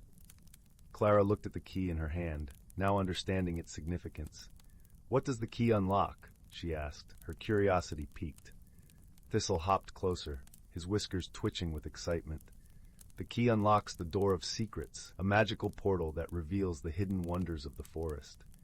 But beware, only those with a pure heart and a wise mind can truly benefit from its magic." With Thistle guiding her, Clara embarked on a journey deeper into the forest. The path was lined with towering trees whose branches formed a canopy of vibrant reds and oranges, and the air was filled with the earthy scent of fallen leaves. As they walked, Thistle shared stories of the forest's hidden magic, of creatures that sang to the moon and flowers that bloomed only under starlight. Their journey was not without challenges. At one point, they came upon a wide, rushing stream, its waters too deep and swift to cross easily. Clara paused, thinking deeply. Instead of attempting to force her way across, she noticed the pattern of stepping stones hidden just beneath the surface, revealed only to those who took the time to truly observe. With careful steps, Clara and Thistle made their way across the stream, their trust in each other growing with every challenge they faced. Along the way, they encountered other forest inhabitants who offered their unique wisdom. There was Luna, the wise old owl with feathers like moonlit shadows, who taught Clara the importance of patience and listening to the world around her. And there was Fern, the playful squirrel with a tail like a plume, who showed Clara the joy of laughter and the beauty of small, everyday wonders. Finally, after a journey filled with learning and laughter, they reached the Door of Secrets. It stood nestled between two ancient oak trees, its surface shimmering with a light all its own. Clara hesitated for a moment, feeling the weight of the key in her hand, before turning to Thistle. "Are you ready?" he asked, his eyes twinkling with encouragement. Taking a deep breath, Clara nodded and inserted the key into the lock. As she turned it, the door swung open with a gentle creak, revealing a world of breathtaking beauty. A world where the trees whispered secrets of the ages, and the air was filled with a melody only the heart could hear. Clara stepped through, feeling a sense of peace and belonging wash over her. She had embarked on this journey with a heart full of curiosity and returned with a heart full of wisdom and wonder. She realized that the true magic of the key was not in the wonders it revealed, but in the journey itself and the friendships she had forged along the way. As the sun began to set, painting the sky in hues of pink and gold, Clara and Thistle made their way back to Meadowdown. The village welcomed them with open arms, its lights twinkling like stars in the gathering dusk. Clara placed the key in a special place in her garden, knowing its magic would always be there, ready to guide those who were willing to listen and learn. And every evening, as the village settled into the comforting embrace of night, Clara would share stories of her adventures, her voice a gentle melody that lulled the village to sleep. And so in the heart of Meadowdown, where ordinary objects held extraordinary secrets, Clara's story of discovery and wonder was whispered from generation to generation, a reminder that the true magic of life lies not in the destination, but in the journey itself. Story 58. Story 59. Story 60. 61. In a quaint village nestled between rolling emerald hills and a babbling brook, there lived a young girl named Lila. Her eyes sparkled with the same curiosity as the brook rippling outside her window, forever whispering tales of lands unknown. Lila loved her village, with its cobblestone paths and flower-laden windowsills, but her heart yearned for adventure beyond the familiar fields and orchards. One misty morning, as the sun began its gentle climb above the horizon, Lila set off on a journey, wrapped in a cloak of soft wool and armed with nothing but a small satchel filled with bread and cheese. She followed the brook's melodious tune, which seemed to invite her to discover its source. As Lila ventured deeper into the forest, the air shimmered with the scent of pine and earth, and the sunlight danced through the canopy, casting playful patterns on the forest floor. She soon arrived at a place where the brook widened into a serene pond, its surface a mirror of the azure sky. Here, Lila paused, enchanted by the sight of lily pads floating like tiny green islands. Suddenly, the stillness was broken by a gentle splash. Lila turned to see a curious creature peeking out from behind a lily pad. It was a frog, but unlike any she had seen before. Its skin was a vibrant mosaic of emerald and gold, and its eyes twinkled with the wisdom of ages. "Hello there," croaked the frog in a voice that sounded like the rustle of leaves. "I am Finn, the guardian of this pond. Few travelers venture this far. What brings you here, young one?" "I seek adventure and the wonders of the unknown," Lila replied, her voice filled with the earnestness of a true explorer. Finn nodded, his eyes crinkling with approval. "Then you must follow the path of the fireflies," he said, gesturing to a trail of glowing lights that danced in the air, leading deeper into the forest. Lila thanked Finn and set off once more, her heart alight with excitement. The fireflies twinkled like tiny stars, guiding her through groves of whispering willows and fields of wildflowers that swayed in the gentle breeze. The forest was alive with the songs of birds and the rustle of small creatures hidden in the underbrush. As she walked, Lila encountered a family of rabbits, their fur as soft and white as freshly fallen snow. The youngest rabbit, with ears too large for his little head, hopped over to her, offering a carrot from their stash. Touched by their kindness, Lila shared her bread and cheese, and they all feasted together under the shade of a towering oak. The path of the fireflies led Lila to a clearing bathed in golden sunlight, where a shimmering waterfall cascaded into a crystal-clear pool. The air was filled with the scent of honeysuckle and the gentle hum of bees. Here Lila rested, letting the soothing sound of the waterfall wash over her. As she sat in peaceful contemplation, a soft voice floated to her on the breeze. "Welcome, brave traveler," it said. Lila turned to see a figure emerging from the mist of the waterfall. It was a deer with antlers that glistened like silver in the sunlight, adorned with delicate flowers. "I am Seraphina," the deer said, her eyes as deep and calm as the pool at her hooves. "Few have the courage to follow the path of the fireflies. You possess a rare spirit, Lila." Lila blushed at the compliment, feeling a warmth spread through her. "Thank you, Seraphina, but I only followed where the brook and fireflies led me."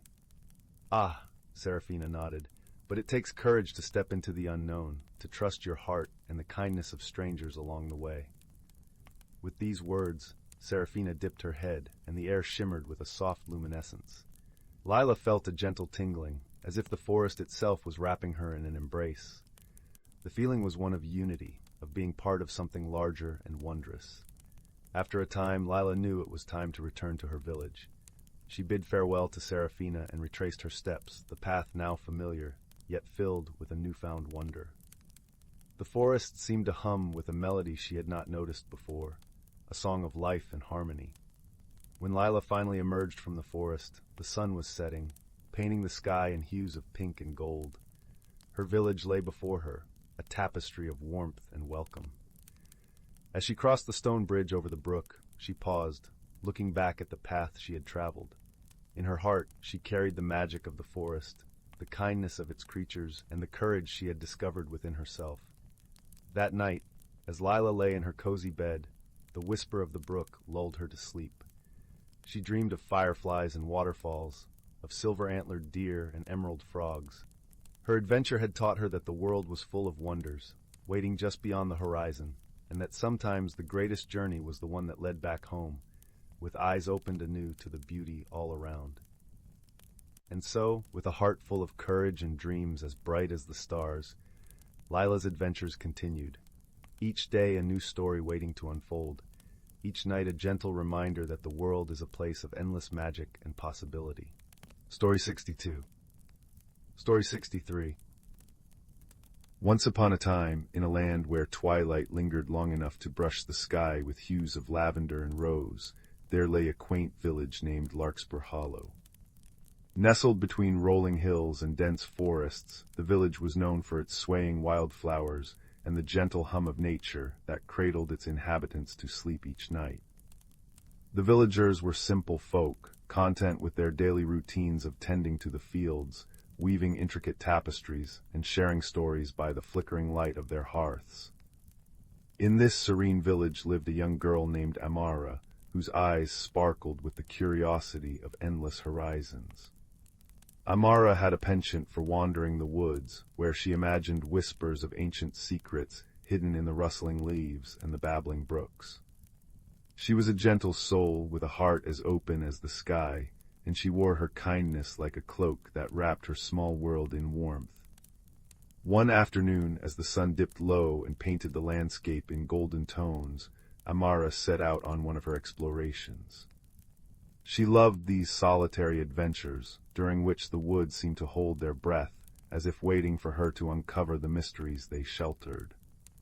On this particular day the air was crisp and carried the scent of pine and loamy earth. Her footsteps were silent on the moss-covered path, a natural carpet that cushioned her every step. As she wandered deeper into the heart of the forest, she stumbled upon a peculiar sight, an ancient, twisted oak tree with a trunk as wide as a house and branches that stretched toward the clouds. At the base of this venerable giant lay a small wooden door, weathered by time but still sturdy. It was curious indeed, for Amara had never noticed it before, though she had trod this path many times.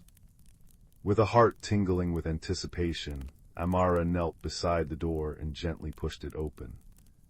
What lay beyond was a sight that took her breath away, a hidden world, vibrant and alive, with colors more vivid than any she had ever seen.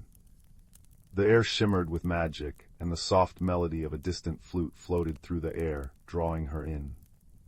This was the Enchanted Glade, a secret haven known only to the creatures of the forest.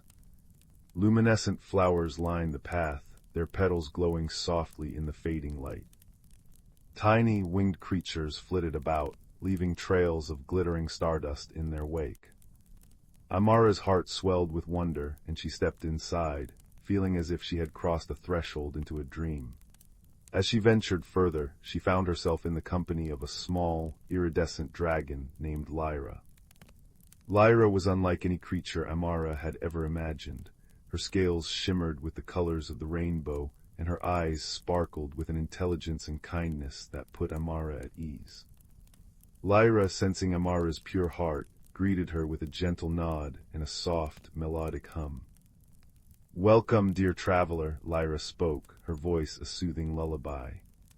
"Few are those with hearts open enough to find their way here." Amara felt a warmth spread through her, as if the very air around her was embracing her. "Thank you," she replied, her voice tinged with awe. "This place, it's like a dream." Lyra chuckled softly, a sound like wind chimes in a gentle breeze. "It is indeed a realm of dreams and wonders. But tell me, child, what brings you to our hidden glade?" Amara thought for a moment, her gaze drifting to the canopy above, where birds with jewel-toned feathers sang sweet melodies. "I suppose it's my curiosity," she said finally. "I've always felt that there's more to the world than what we see." Lyra nodded, her eyes twinkling. "Curiosity is a gift, and it has led you to a place where few dare to venture. But remember, with curiosity comes responsibility. This glade holds many secrets, and each has its own story." As the days turned into weeks, Amara returned to the Enchanted Glade, each visit unveiling new wonders and friendships with the magical creatures that called it home. There was Felix, the wise old owl who could spin tales of ancient times, Bella, the graceful deer whose hooves danced silently across the forest floor, and Pippin, the cheeky squirrel whose antics never failed to make Amara laugh. Together they shared stories and laughter, and Amara learned the art of listening, not just with her ears but with her heart. She discovered that each creature, each plant, even the very breeze had something to teach her. She learned of the delicate balance that sustained the glade and the importance of nurturing it with care and respect. One day, as Amara sat under the shade of the great oak tree, Lyra approached her with a thoughtful expression. "Amara, there is something I must show you," the dragon said, her voice gentle but filled with an undercurrent of urgency. Amara followed Lyra to a clearing where the air seemed heavier, tinged with a sense of unease. At the center of the clearing lay a pool of water, its surface as smooth as glass and reflecting the sky above. But what caught Amara's attention was the object resting at the bottom of the pool, a small, shimmering stone that pulsed with a soft, ethereal glow. "This is the Heartstone," Lyra explained. "It is the source of the glade's magic, the very essence that binds us all. But lately its light has begun to fade, and with it, the magic of our world." Amara felt a pang of worry. "Is there something we can do to help?" Lyra nodded. "The Heartstone needs to be rekindled with the fire of friendship and understanding. It is a journey that requires not only courage, but a heart open to all possibilities." Without hesitation, Amara agreed to help. She knew that this was a task she could not undertake alone, and so she sought the guidance of her friends in the glade. Together they devised a plan to restore the Heartstone's light. The first step was to gather elements of the natural world that resonated with the spirit of the glade. Felix flew to the highest peaks to collect moonbeams caught in the night air, while Bella ventured to the riverbanks to gather dew kissed by the first rays of dawn. Pippin, with his nimble paws, collected seeds from the tallest trees, each one holding the promise of life and renewal. Amara, guided by Lyra, sought out the wisdom of the ancient tree spirits, who whispered secrets of the earth and sky. She learned to listen with her heart, to feel the pulse of the world around her, and to understand that true magic lay not in grand gestures, but in the quiet moments of connection and compassion. With their treasures gathered, the friends returned to the clearing where the Heartstone lay. Together they formed a circle around the pool, their hearts united by a bond stronger than any magic. As they began to weave their gifts together, a gentle warmth spread through the air, carrying with it the scent of wildflowers and the sound of a distant lullaby. The heartstone, bathed in the light of their friendship, began to glow brighter, its pulse steady and strong.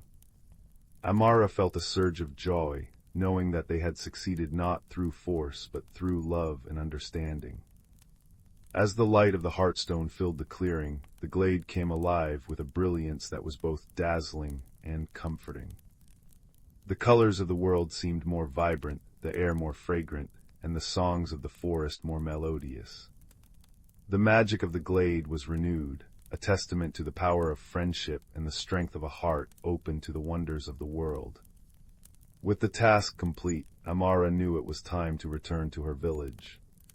She bid farewell to her friends, her heart full of gratitude for the journey she had undertaken and the lessons she had learned. As she stepped through the wooden door and back into the familiar embrace of Larkspur Hollow, she realized that she had changed. Her world, once small and predictable, was now filled with possibilities as vast as the sky. In the days that followed, Amara shared her stories with the villagers, weaving tales of the enchanted glade and the magic that lay within. As they listened, their eyes sparkled with the same wonder that had once filled hers, and the village became a place where dreams and reality mingled like the colors of the twilight sky. And so Amara's journey came full circle, a testament to the power of curiosity, friendship, and the enduring magic of a heart open to all the wonders of the world. As the years passed, the tale of Amara and the enchanted glade became a cherished story in Larkspur Hollow, passed down from generation to generation. Each retelling carried with it the warmth of a hearth on a chilly night, and the gentle reminder that magic exists in the most unexpected places, waiting to be discovered by those with eyes to see and hearts to understand. And in the quiet moments when the moonlight danced across the fields and the stars twinkled like fireflies in the night sky, the villagers would pause and listen, for if they were lucky, they might hear the soft hum of a dragon's lullaby, echoing from a hidden glade deep within the heart of the forest. Story 64. Story 65. Story 66. Story 67. Story 68. Story 69.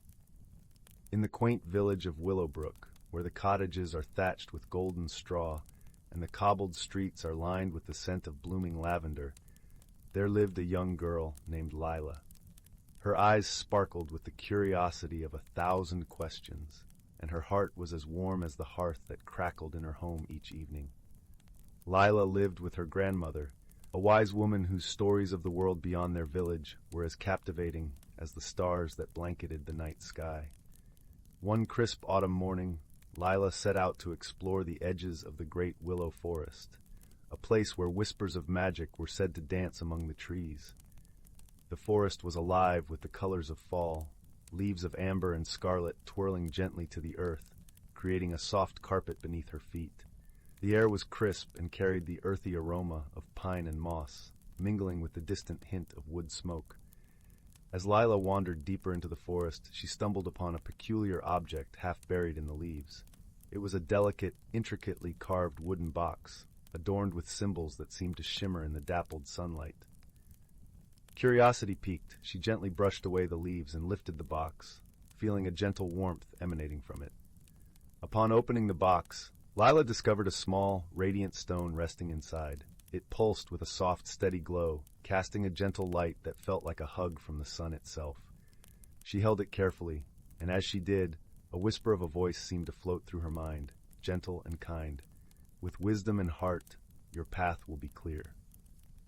Intrigued and a little bewildered, Lila returned home, the mysterious stone tucked safely in her pocket. That evening, as the fireplace crackled and her grandmother's knitting needles clicked rhythmically, Lila recounted her discovery. Her grandmother listened with a thoughtful smile, her eyes twinkling in the firelight. This stone, her grandmother said softly, is said to be a guide, a friend to those who seek with an open heart. It will show you wonders, but only if you listen closely to its secrets. The following days were a blur of wonder for Leela, as she and the stone embarked on a journey not just through the forest, but within herself. Each day she would venture a little further, the stone lighting her path under the canopy of rustling leaves. Along the way she met the forest's residents, gentle creatures with whom she formed bonds of friendship.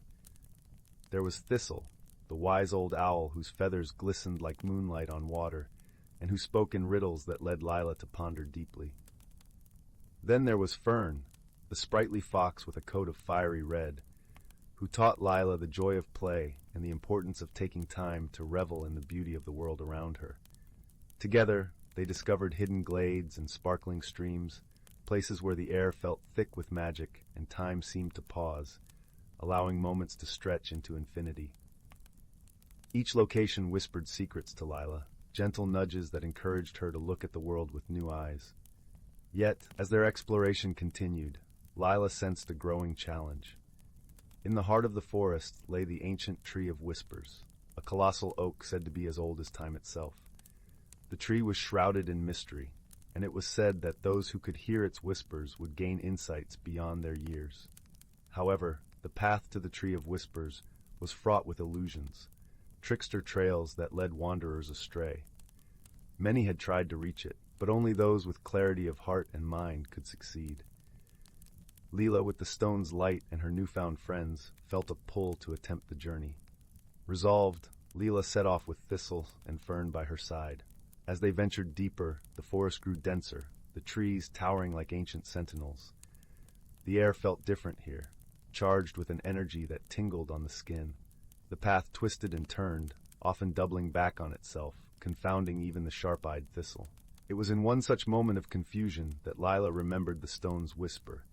With wisdom and heart, your path will be clear.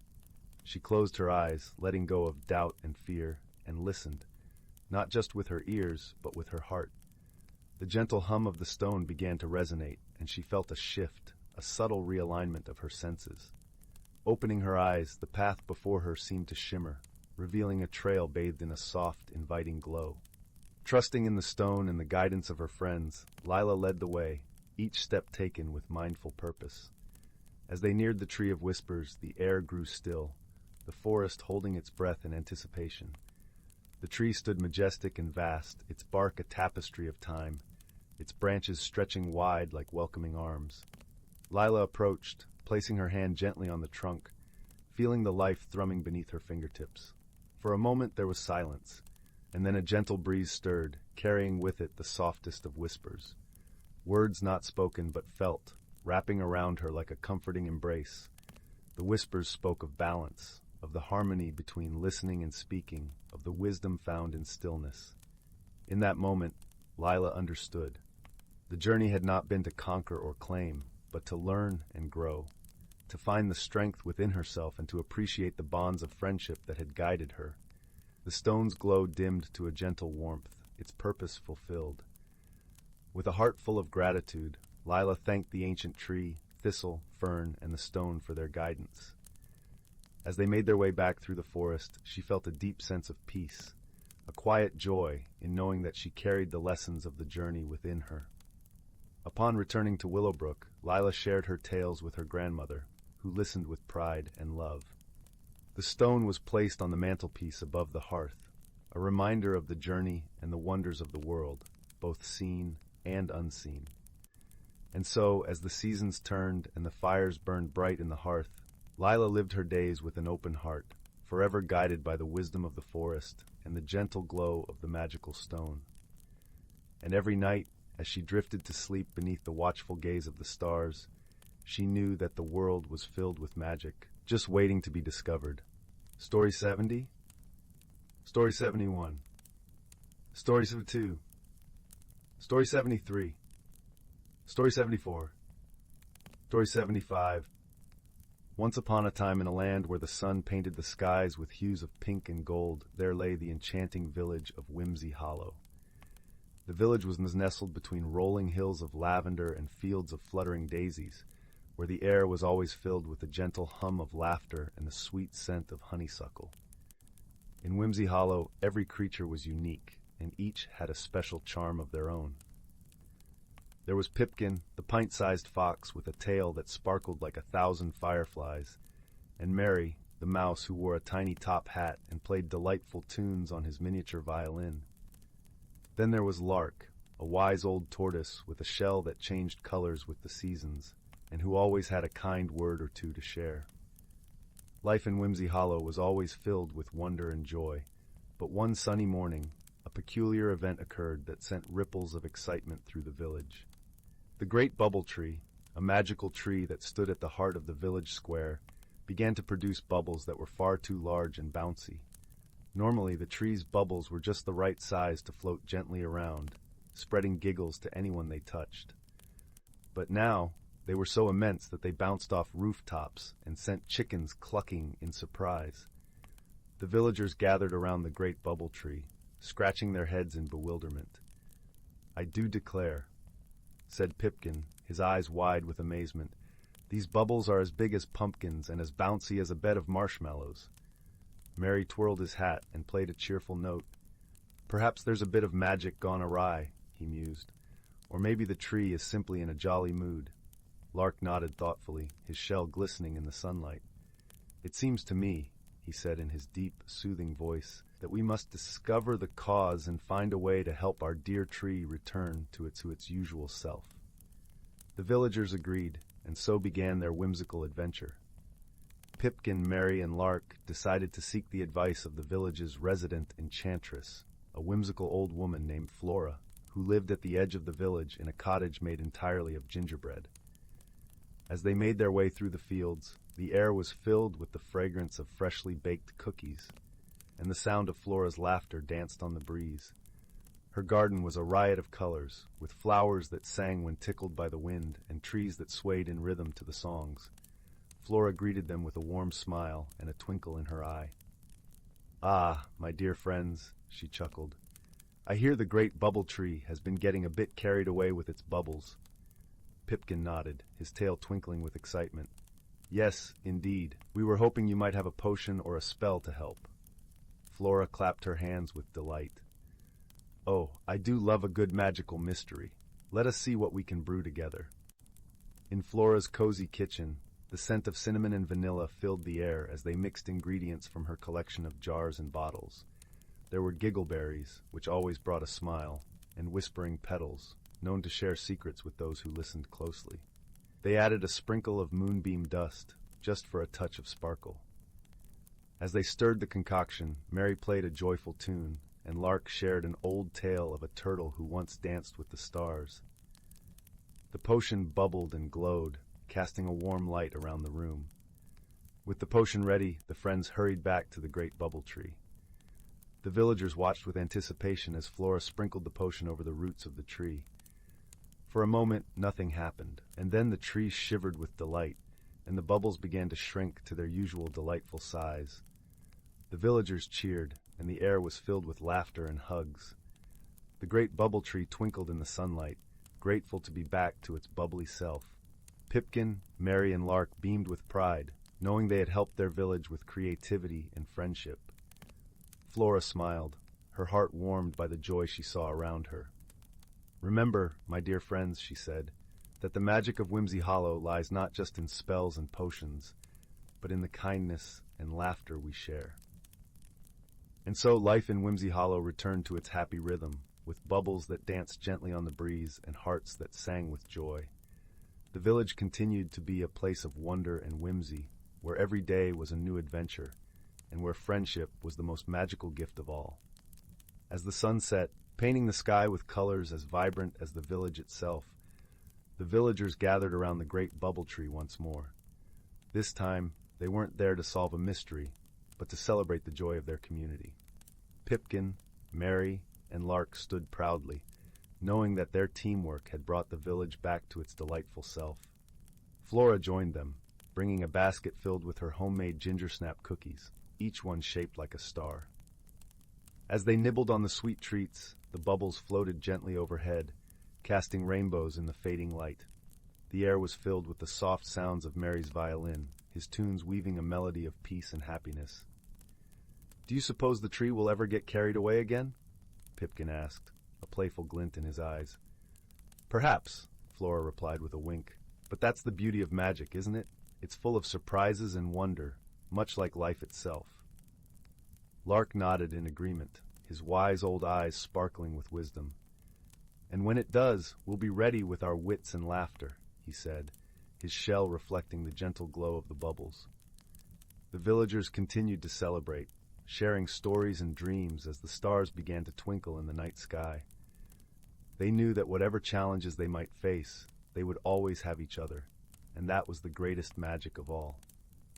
As the night deepened, the villagers slowly made their way to their cozy homes, their hearts warm with the comfort of friendship and community.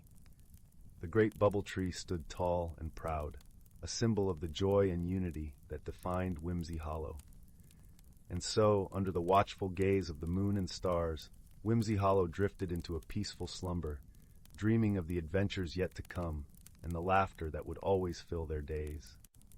In the quiet hush of the night, the gentle rustle of leaves and the soft murmur of bubbles filled the air, a lullaby of magic and love. And as the first light of dawn began to peek over the hills, Whimsy Hollow awoke once more, ready to embrace the new day with open hearts and cheerful spirits. For in Whimsy Hollow, every day was a celebration of life, a testament to the power of friendship, and a reminder that with kindness and creativity, any problem could be solved. And that, dear listener, is the true magic of Whimsy Hollow, a place where dreams come to life and every heart finds its song. Story 76. Story 77. Story 78. Story 79. Story 80. In the heart of an ancient forest, where the whispers of time brushed through the leaves and the sunlight danced in dappled patterns on the forest floor, there lived a community of creatures whose lives were woven together like the roots of the towering trees.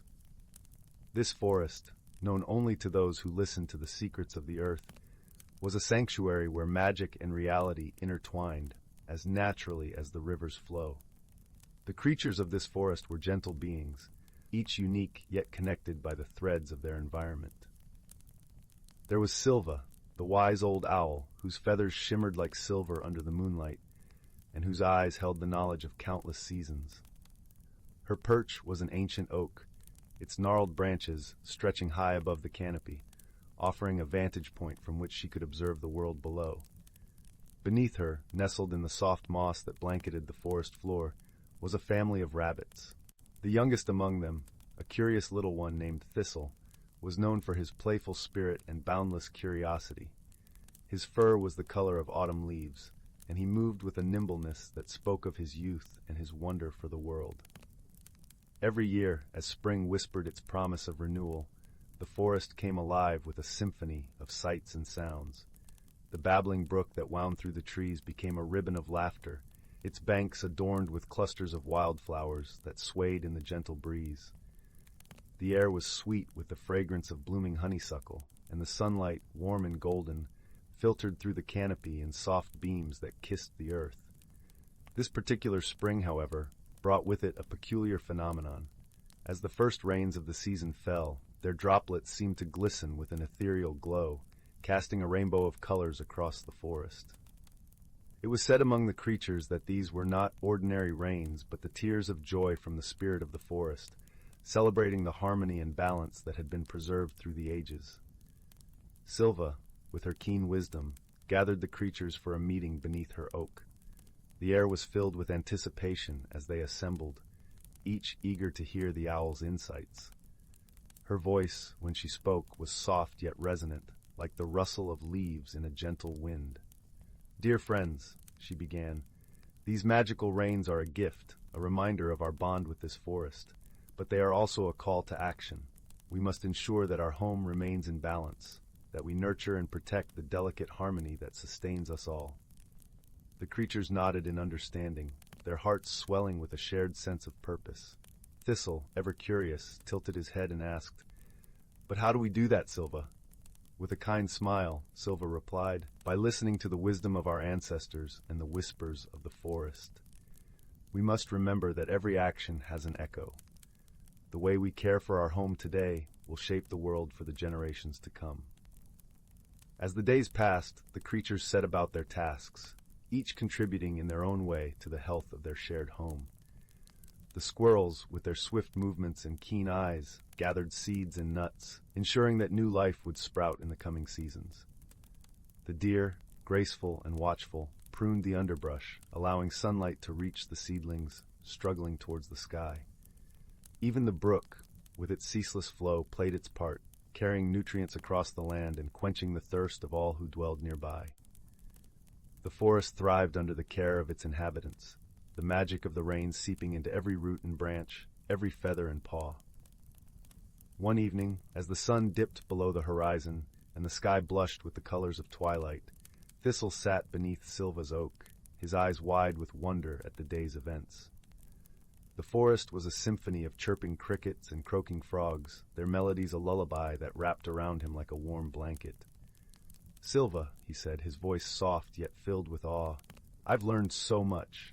The forest is full of stories, isn't it?" "Indeed it is, little one," Sylva replied, her eyes twinkling like stars. "And you are a part of this story. Remember, wisdom is not just knowing the past, but nurturing the future." Thistle nodded, his heart filled with a sense of belonging. As he nestled against the soft moss, his eyes grew heavy with sleep. The forest, with its ancient magic and timeless wisdom, cradled him in its embrace, whispering promises of dreams yet to come. And so the ancient forest continued to thrive, its creatures living in harmony with the land and each other. Through their gentle care and shared wisdom, the balance was preserved, and the magical rains of spring became a cherished legend, passed down through the generations. As the moon rose high above, casting its silver glow across the land, the forest sighed in contentment. For in this hidden world where magic and reality danced together, the heart of nature beat strong and true, a testament to the power of friendship, wisdom, and the enduring beauty of life. Story 81. Once upon a time, nestled in the heart of an ancient forest, there lay a little village named Willow Glen. The village was surrounded by trees so tall that their tops seemed to brush the clouds, and every morning the air was filled with the sweet scent of pine and the gentle rustle of leaves whispering secrets to the wind. The villagers were kind-hearted folk, living in harmony with nature and each other, in cottages that seemed to have sprouted from the earth itself. In this peaceful hamlet lived a young girl named Lila. Lila was known for her curiosity and her penchant for adventure. Her hair was like spun gold, catching the sunlight in a halo around her head, and her eyes sparkled like the clear blue lake that lay on the village's outskirts. Lila's best friend was a gentle, wise old tortoise named Thistle. Thistle had a shell that glistened like polished stone, and he carried with him the wisdom of the ages, speaking in a slow, deliberate manner that always seemed to calm the winds and hush the forest creatures. One crisp autumn morning, as the leaves turned to hues of amber and gold, Lila and Thistle set out on their usual walk along the forest path. The air was cool and invigorating, filled with the earthy scent of fallen leaves. Lila loved this time of year, when the world seemed to be painted in shades of warmth, and the forest was alive with the songs of migrating birds preparing for their long journey south. As they walked, Lila noticed something unusual. A faint glimmer caught her eye from beneath a pile of leaves. Curiosity piqued. She knelt down and brushed the leaves aside, revealing a small, intricately carved wooden box. It was adorned with patterns of swirling vines and flowers, and at its center was an emblem of a tree with deep roots and flourishing branches. "Thistle, look at this!" Lila exclaimed, her voice tinged with wonder. "What do you think it is?" Thistle regarded the box with his wise old eyes, blinking slowly. "It seems to be a very special box, Lila. Perhaps it holds a secret waiting to be discovered." With trembling fingers, Lila opened the lid, and inside she found a delicate silver key, its bow shaped like a tiny, intricate tree. The key gleamed in the dappled sunlight, and Lila felt a strange warmth spreading through her as she held it. She sensed that this key was no ordinary object. It was imbued with magic. "What do you suppose it unlocks?" Lila mused aloud, her imagination already conjuring images of hidden doors and secret worlds. "There is only one way to find out," Thistle replied, ever the voice of calm reason. "We must search and see what lies ahead." And so began their journey, a quest to uncover the mystery of the silver key. Lila and Thistle wandered through the forest, following paths both familiar and new. The trees whispered encouragement as they passed, and the forest seemed to guide them with a gentle hand.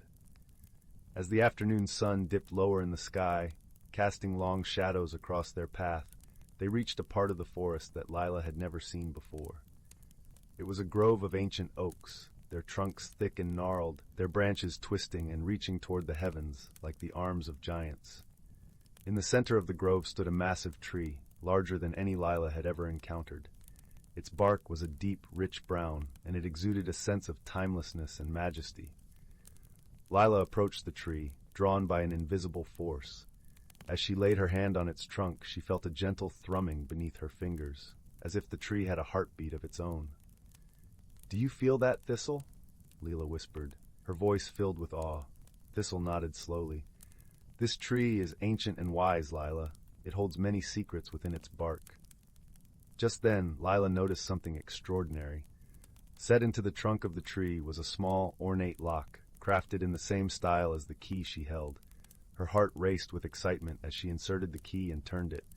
There was a soft click, and the lock fell away, revealing a hidden door. With bated breath, Lila pushed the door open, and she and Thistle stepped inside. They found themselves in a hidden world, a place of wonder and magic. The air was filled with the scent of wildflowers and the gentle hum of bees. Sunlight filtered through the canopy above, casting patterns of light and shadow on the forest floor. Before them lay a path lined with flowers of every color imaginable, their petals glistening like jewels. The path wound its way through the trees, leading deeper into this enchanted realm. As they walked, Lila marveled at the beauty around her. She saw butterflies with wings that shimmered like rainbows, and birds whose songs were as sweet as the finest melodies. The forest creatures here were unlike any she had seen before, gentle and curious, coming close to greet her and Thistle with friendly eyes. "It's as if this place is waiting for us," Lila said, her voice filled with wonder. "Yes, Lila," Thistle agreed. "I believe this world has been hidden away, waiting for someone who possesses both the key and the heart to appreciate its wonders." The path led them to a clearing where a crystal-clear spring bubbled forth from the earth. The water sparkled in the sunlight, and as Lila and Thistle approached, they saw their reflections gazing back at them, smiling and serene. "This place is magical, Thistle. I feel different here," Lila said, her voice soft with emotion. "Perhaps it is the magic of the forest, or perhaps it is the magic within you that is awakening," Thistle replied with a knowing smile. They spent the afternoon exploring this hidden world, discovering its secrets and marveling at its beauty. As the sun began to set, painting the sky with hues of pink and gold, Lila and Thistle made their way back to the door in the ancient tree. "Do you think we can return here?"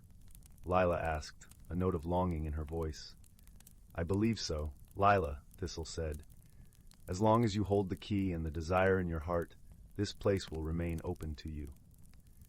With a final glance at the enchanted forest, Lila and Thistle stepped through the door and back into their own world. The door closed softly behind them, the lock once again hidden from view. As they walked home, the stars began to twinkle in the night sky, and Lila felt a deep sense of peace and contentment. She knew that she had discovered something truly special, a place where magic and wonder flourished, a hidden world that had awakened something within her. From that day on, Lila and Thistle often returned to the enchanted forest, each visit bringing new discoveries and deepening their friendship. The hidden world became a place of refuge and joy, a reminder of the magic that lay within the natural world and within themselves. And as the years passed, Lila grew into a wise and compassionate young woman, her heart forever touched by the magic of the forest and the gentle wisdom of her dear friend Thistle. She learned that the greatest treasures were not always those that could be seen or touched, but those that lay within the heart, waiting to be discovered.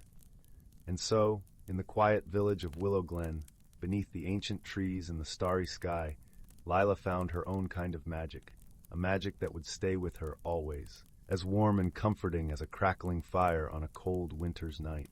Story 82. Story 83. Story 84. Story 85. Story 86. Story 87. Story 88. Story 89. Story 90. Story 91. Story 92. Story 93. Story 94. Story 95. In the quaint village of Willowbrook, nestled amidst rolling hills and flourishing meadows, there was a peculiar legend whispered among its inhabitants. It spoke of the enchanted lantern, a magical object that had the power to illuminate hidden paths and reveal truths unseen. It was said to be tucked away in the heart of the mystic woods, a lush and verdant forest that bordered the village, where old oaks and whispering pines guarded secrets untold. The villagers often spoke of the lantern with both awe and caution, for it was believed that only those pure of heart could unveil its mysteries. Among the listeners was a young boy named Finn, whose eyes sparkled with an insatiable curiosity. Finn was known for his gentle nature and boundless imagination. He loved exploring the woods with his best friend, a clever raccoon named Pip, who often perched on his shoulder or scurried alongside him. One crisp autumn afternoon, as golden leaves cascaded from the trees like gentle rain, Finn found himself drawn to the edge of the mystic woods. The air was crisp and filled with the scent of pine and earth. He and Pip had heard the legend many times over crackling fires and beneath starlit skies, but that day the call of adventure was too strong to resist. "Pip," Finn murmured, his breath a soft cloud in the cool air, "what if we find the enchanted lantern? What wonders could we discover?" Pip twitched his nose and chirped in agreement, his tiny paws patting Finn's shoulder as if to say, "Let's go! Let's see!" With a heart full of hope and wonder, Finn stepped into the mystic woods, the leaves crunching softly beneath his feet. The forest was alive with the sounds of nature, the rustling of leaves, the distant call of a songbird, and the gentle babble of a hidden brook.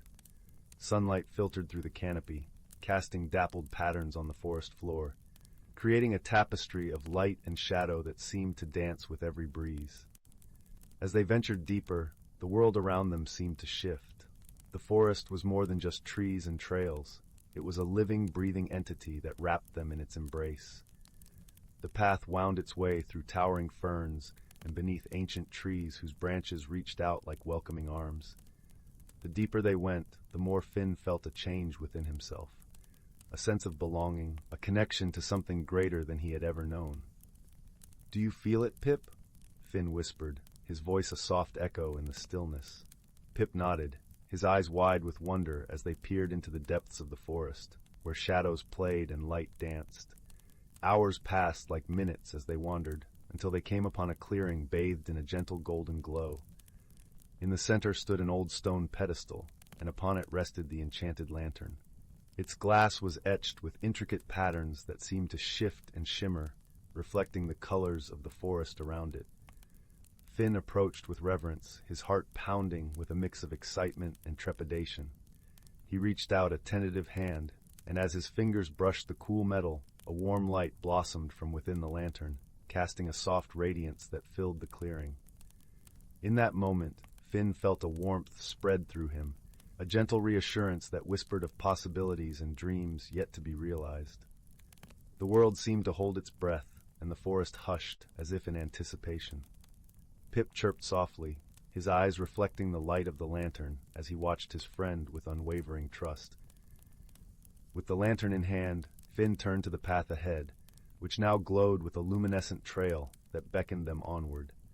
It was a path that wove through the heart of the forest, revealing vistas of breathtaking beauty, hidden groves where flowers bloomed in riotous colors, and crystal-clear streams that sang as they danced over stones. As they walked, the lantern's light revealed more than just the path. It illuminated memories and dreams, hopes and fears, all woven together in the tapestry of Finn's heart. He saw moments of kindness and courage, laughter shared with friends, and the quiet strength that came from knowing he was never truly alone. The journey was not without its challenges, but Finn faced them with a newfound wisdom and the steadfast companionship of Pip. They crossed rickety bridges that swayed over deep chasms, clambered over rocky outcrops that tested their resolve, and weathered sudden storms that sought to turn them back. Yet through it all, the lantern's light never wavered, guiding them with unwavering certainty. As they ventured further, they discovered a hidden world within the forest, a place where the magic of nature thrived in harmony. They met creatures of all shapes and sizes, each with stories of their own. There was Luna, the wise old owl who spoke of the stars and the secrets they kept, and Thistle, the mischievous squirrel who shared tales of acorn feasts and daring escapades. In this hidden world, Finn and Pip forged friendships that defied expectations. They learned that true friendship knew no bounds, that it was a bond that transcended differences and celebrated the unique gifts each brought to the world. Through their journey, they came to understand that the greatest magic lay not in the lantern itself, but in the connections they made along the way. The days turned into weeks, and the forest became a second home, a place of peace and discovery. Yet, as all journeys do, theirs too had to find its end. One evening, as the sun dipped below the horizon and painted the sky in hues of lavender and gold, Finn and Pip found themselves back at the edge of the mystic woods. The enchanted lantern, now a part of their story, rested gently in Finn's hands. He knew that its light was meant to be shared, that it was a gift for all who sought its wisdom. With a heart full of gratitude, he placed the lantern back upon its pedestal, where it would await the next seeker of dreams. As they made their way home, the village welcomed them with open arms, the warmth of familiarity and love wrapping around them like a cozy blanket. Finn's journey had changed him in ways he could not have imagined. He carried with him the lessons of the forest, the importance of friendship, the courage to face the unknown, and the magic that dwells within every heart. And so, with Pip by his side, Finn returned to the world he knew, forever changed by the journey he had taken. The enchanted lantern remained in the heart of the mystic woods, a beacon of hope and wonder, its light waiting to guide those with the courage to seek it. In the quiet of the night, beneath a sky strewn with stars, Finn and Pip lay in the warmth of their home, knowing that the magic of their adventure would live on in their hearts and in the stories they would share. And as they drifted into a peaceful slumber, the gentle glow of the lantern lit the path for the dreams yet to come, promising new adventures, new friendships, and the enduring magic of a kind heart. Story 96. Story 97. Story 98. Story 99. In a quaint and quiet village nestled between rolling emerald hills and shimmering streams, there lived a gentle soul named Leora. Her days were filled with the simple joys of tending to her garden, where sunflowers nodded lazily in the breeze and the scent of lavender hung sweetly in the air. Leora had often felt a whispering call from the past, a gentle nudge that tugged at the edges of her consciousness. Her grandmother, a wise woman who seemed to know the secrets of the earth and sky, had once shared stories of their ancestors, guardians of an ancient legacy that had long been forgotten. These tales, softly spoken beside the warmth of the kitchen hearth, painted pictures of wondrous artifacts imbued with magic and meaning.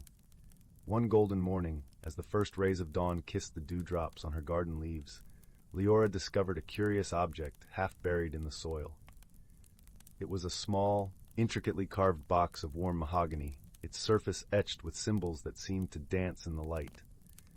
Her heart skipped with a sense of familiarity, as if the box had been waiting for her all along. With gentle care, she brushed away the earth and opened the box. Inside lay a delicate necklace, its pendant a translucent stone that shimmered like captured starlight. As her fingers traced the cool surface, a warm glow enveloped her, and she felt a connection to something far greater than herself.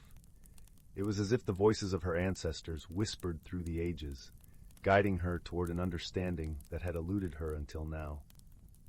Eager to uncover the story behind this enchanting find, Leora sought the wisdom of the village elder, a kind-hearted sage named Tavian, known for his deep knowledge of the old ways. His cottage was a haven of serenity, filled with the comforting aroma of herbs and the soft, flickering light of candles. Tavian listened intently as Leora recounted her discovery, nodding with a knowing smile. "Ah, my dear," he said, his voice as soothing as a lullaby. "You have found the Heartstone, a symbol of unity and strength passed down through generations. It holds the essence of our heritage and the wisdom of those who came before us." The elders shared tales of their ancestors, a community bound by friendship and harmony, who revered the natural world and lived in balance with its rhythms. The heartstone, he explained, was a reminder of their values: kindness, courage, and the enduring power of love. As Leora listened, she felt a deep sense of belonging, as if the threads of her life were weaving into a tapestry that spanned across time. The lessons of her ancestors resonated within her, teaching her that true strength lies in the bonds we forge and the love we share. With newfound clarity, Leora returned to her garden, the heartstone resting warmly against her chest. She began to see her world through different eyes: the vibrant colors of the flowers, the gentle rustle of the leaves, the symphony of birdsong that filled the air. Each moment was a gift, a reflection of the legacy she now carried forward. As the sun dipped below the horizon, painting the sky in hues of rose and gold, Leora sat beneath the old willow tree, its branches swaying softly in the evening breeze. She felt at peace, embraced by the gentle glow of the heartstone, a beacon of the love and wisdom that flowed through her veins. In that tranquil moment, she understood that the journey of discovery was not just about uncovering the past, but about embracing the present with gratitude and grace.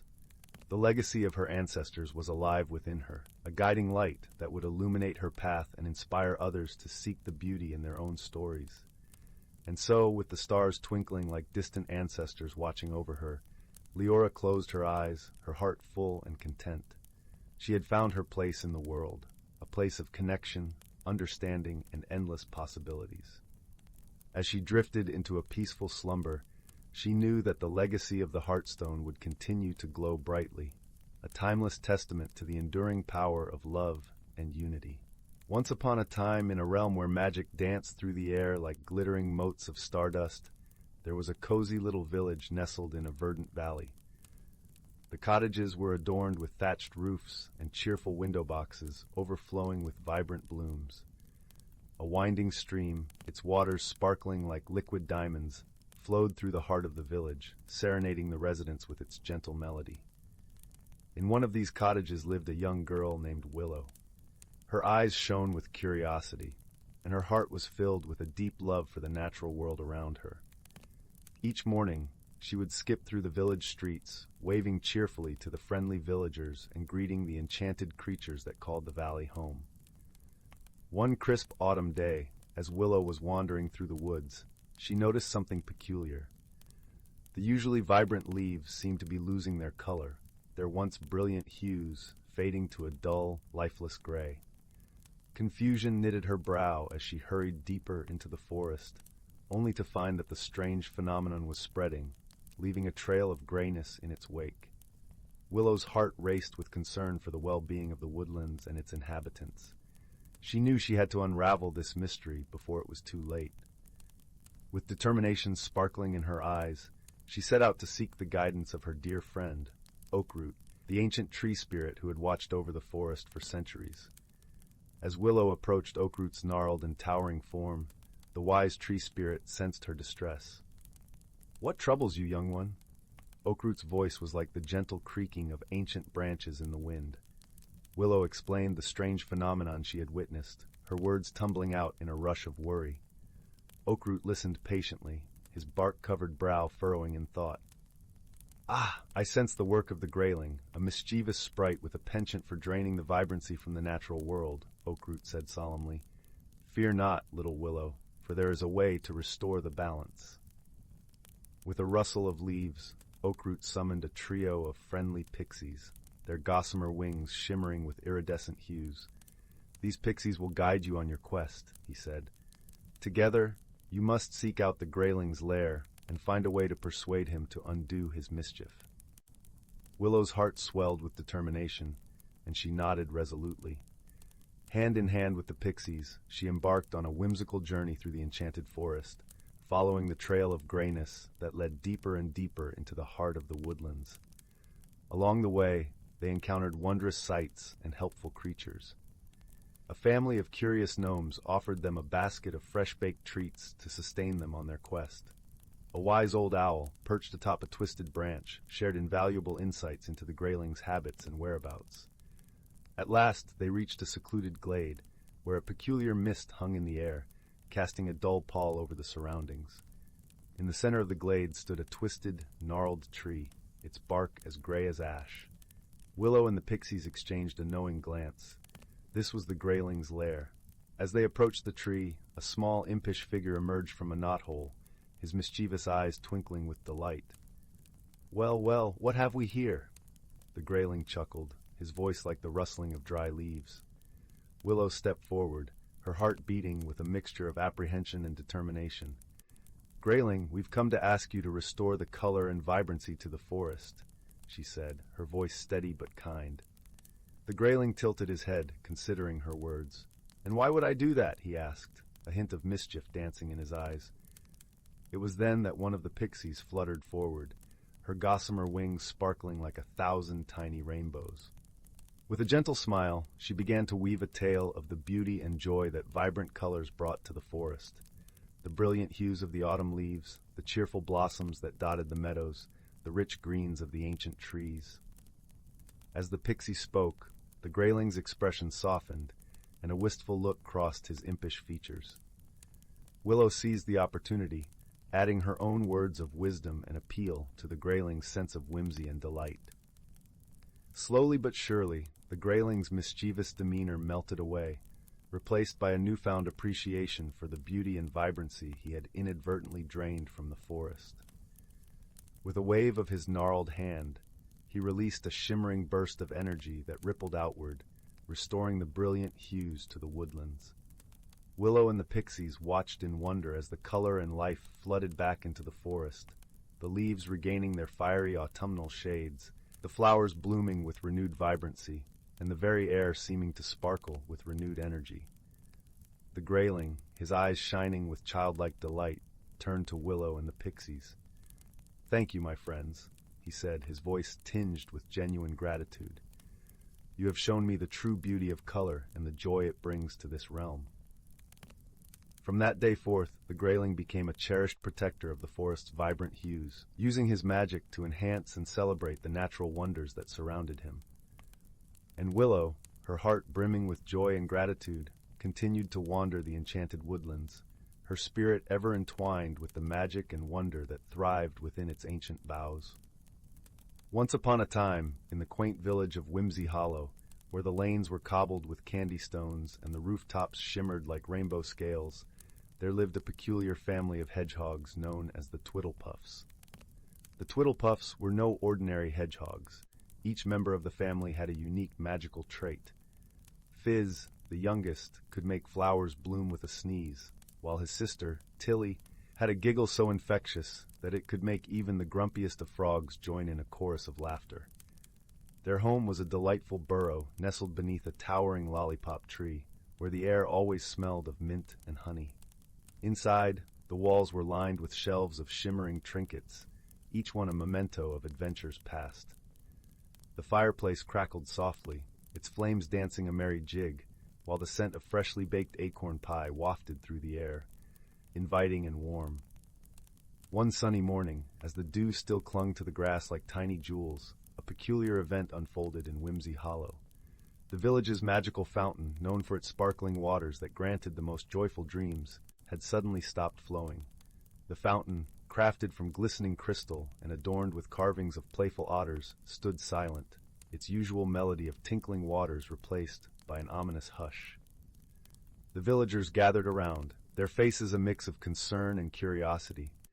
Among them was the wise and whimsical Mayor Pippin, a rabbit with spectacles perched precariously on his twitching nose and a waistcoat filled with pockets of peculiar odds and ends.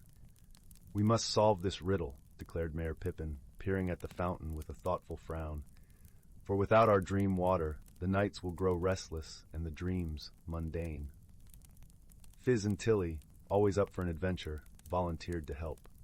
With a spark of determination in their eyes, they set off on a quest to uncover the mystery.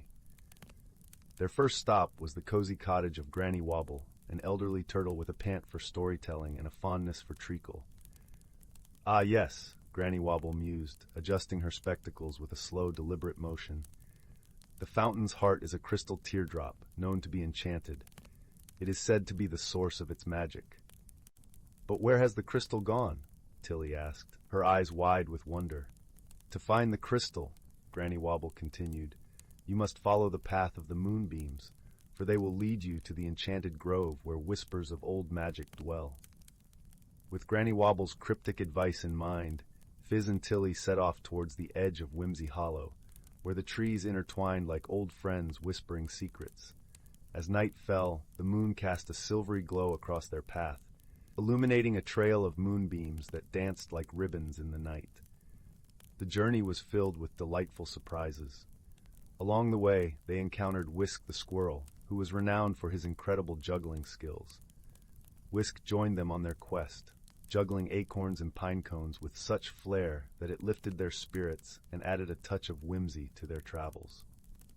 Eventually, the trio arrived at the Enchanted Grove, a place where the air shimmered with possibilities, and the trees whispered in a language only the heart could understand. In the heart of the grove stood a magnificent tree, its bark etched with ancient runes that glowed softly. Just as they approached, a small, mischievous sprite named Glimmer appeared, her wings sparkling like diamond dust. "I know what you seek," she chimed, her voice like the tinkling of tiny bells. The crystal teardrop was borrowed by the wind, who wished to compose a melody unlike any other. "Can we get it back?" Fizz inquired, his nose twitching with excitement. "Of course," Glimmer giggled. "All you need is a song of friendship, for the wind loves nothing more than the harmony of kindred souls." And so, beneath the canopy of the Enchanted Grove, Fizz, Tilly, and Whisk began to sing. Their melody was a lilting tune that spoke of laughter and dreams, of adventures shared and dreams fulfilled. The wind, who had been listening from afar, was so moved by their song that it returned the crystal teardrop, placing it gently in Fizz's tiny paws. With the crystal in hand, the trio made their way back to Whimsy Hollow, where a crowd of villagers greeted them with cheers and hugs. Mayor Pippin beamed with pride as he placed the crystal back in the fountain, and with a joyous gurgle, the waters began to flow once more, sparkling like 1,000 stars. That night, as the village drifted into slumber, the dreams that visited each villager were more vibrant and joyful than ever before. And as for Fizz and Tilly, they snuggled into their cozy burrow beneath the lollipop tree, the warmth of friendship and adventure weaving through their dreams like a gentle lullaby.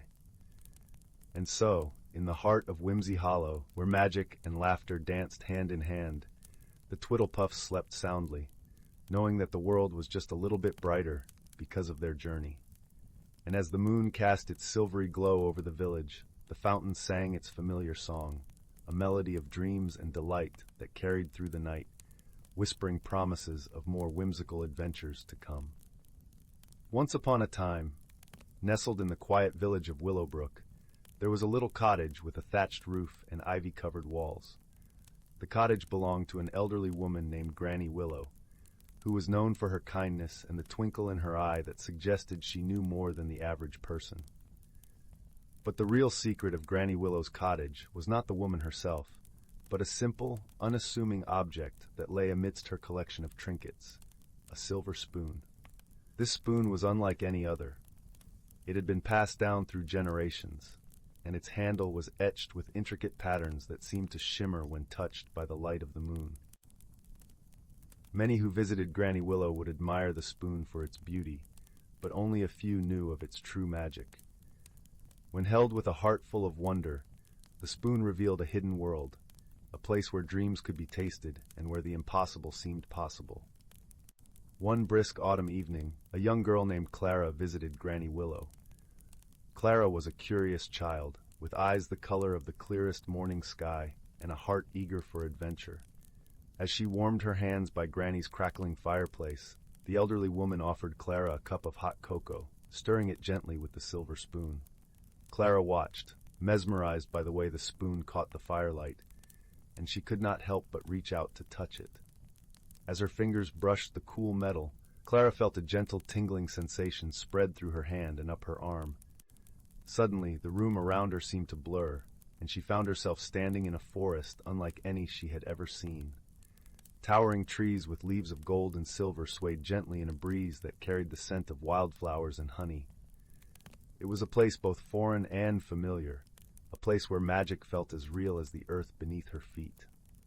"Welcome, dear Clara," a melodious voice greeted her. Turning, Clara saw a small creature perched on a branch, a tiny bird with feathers of the deepest blue and eyes that sparkled with intelligence.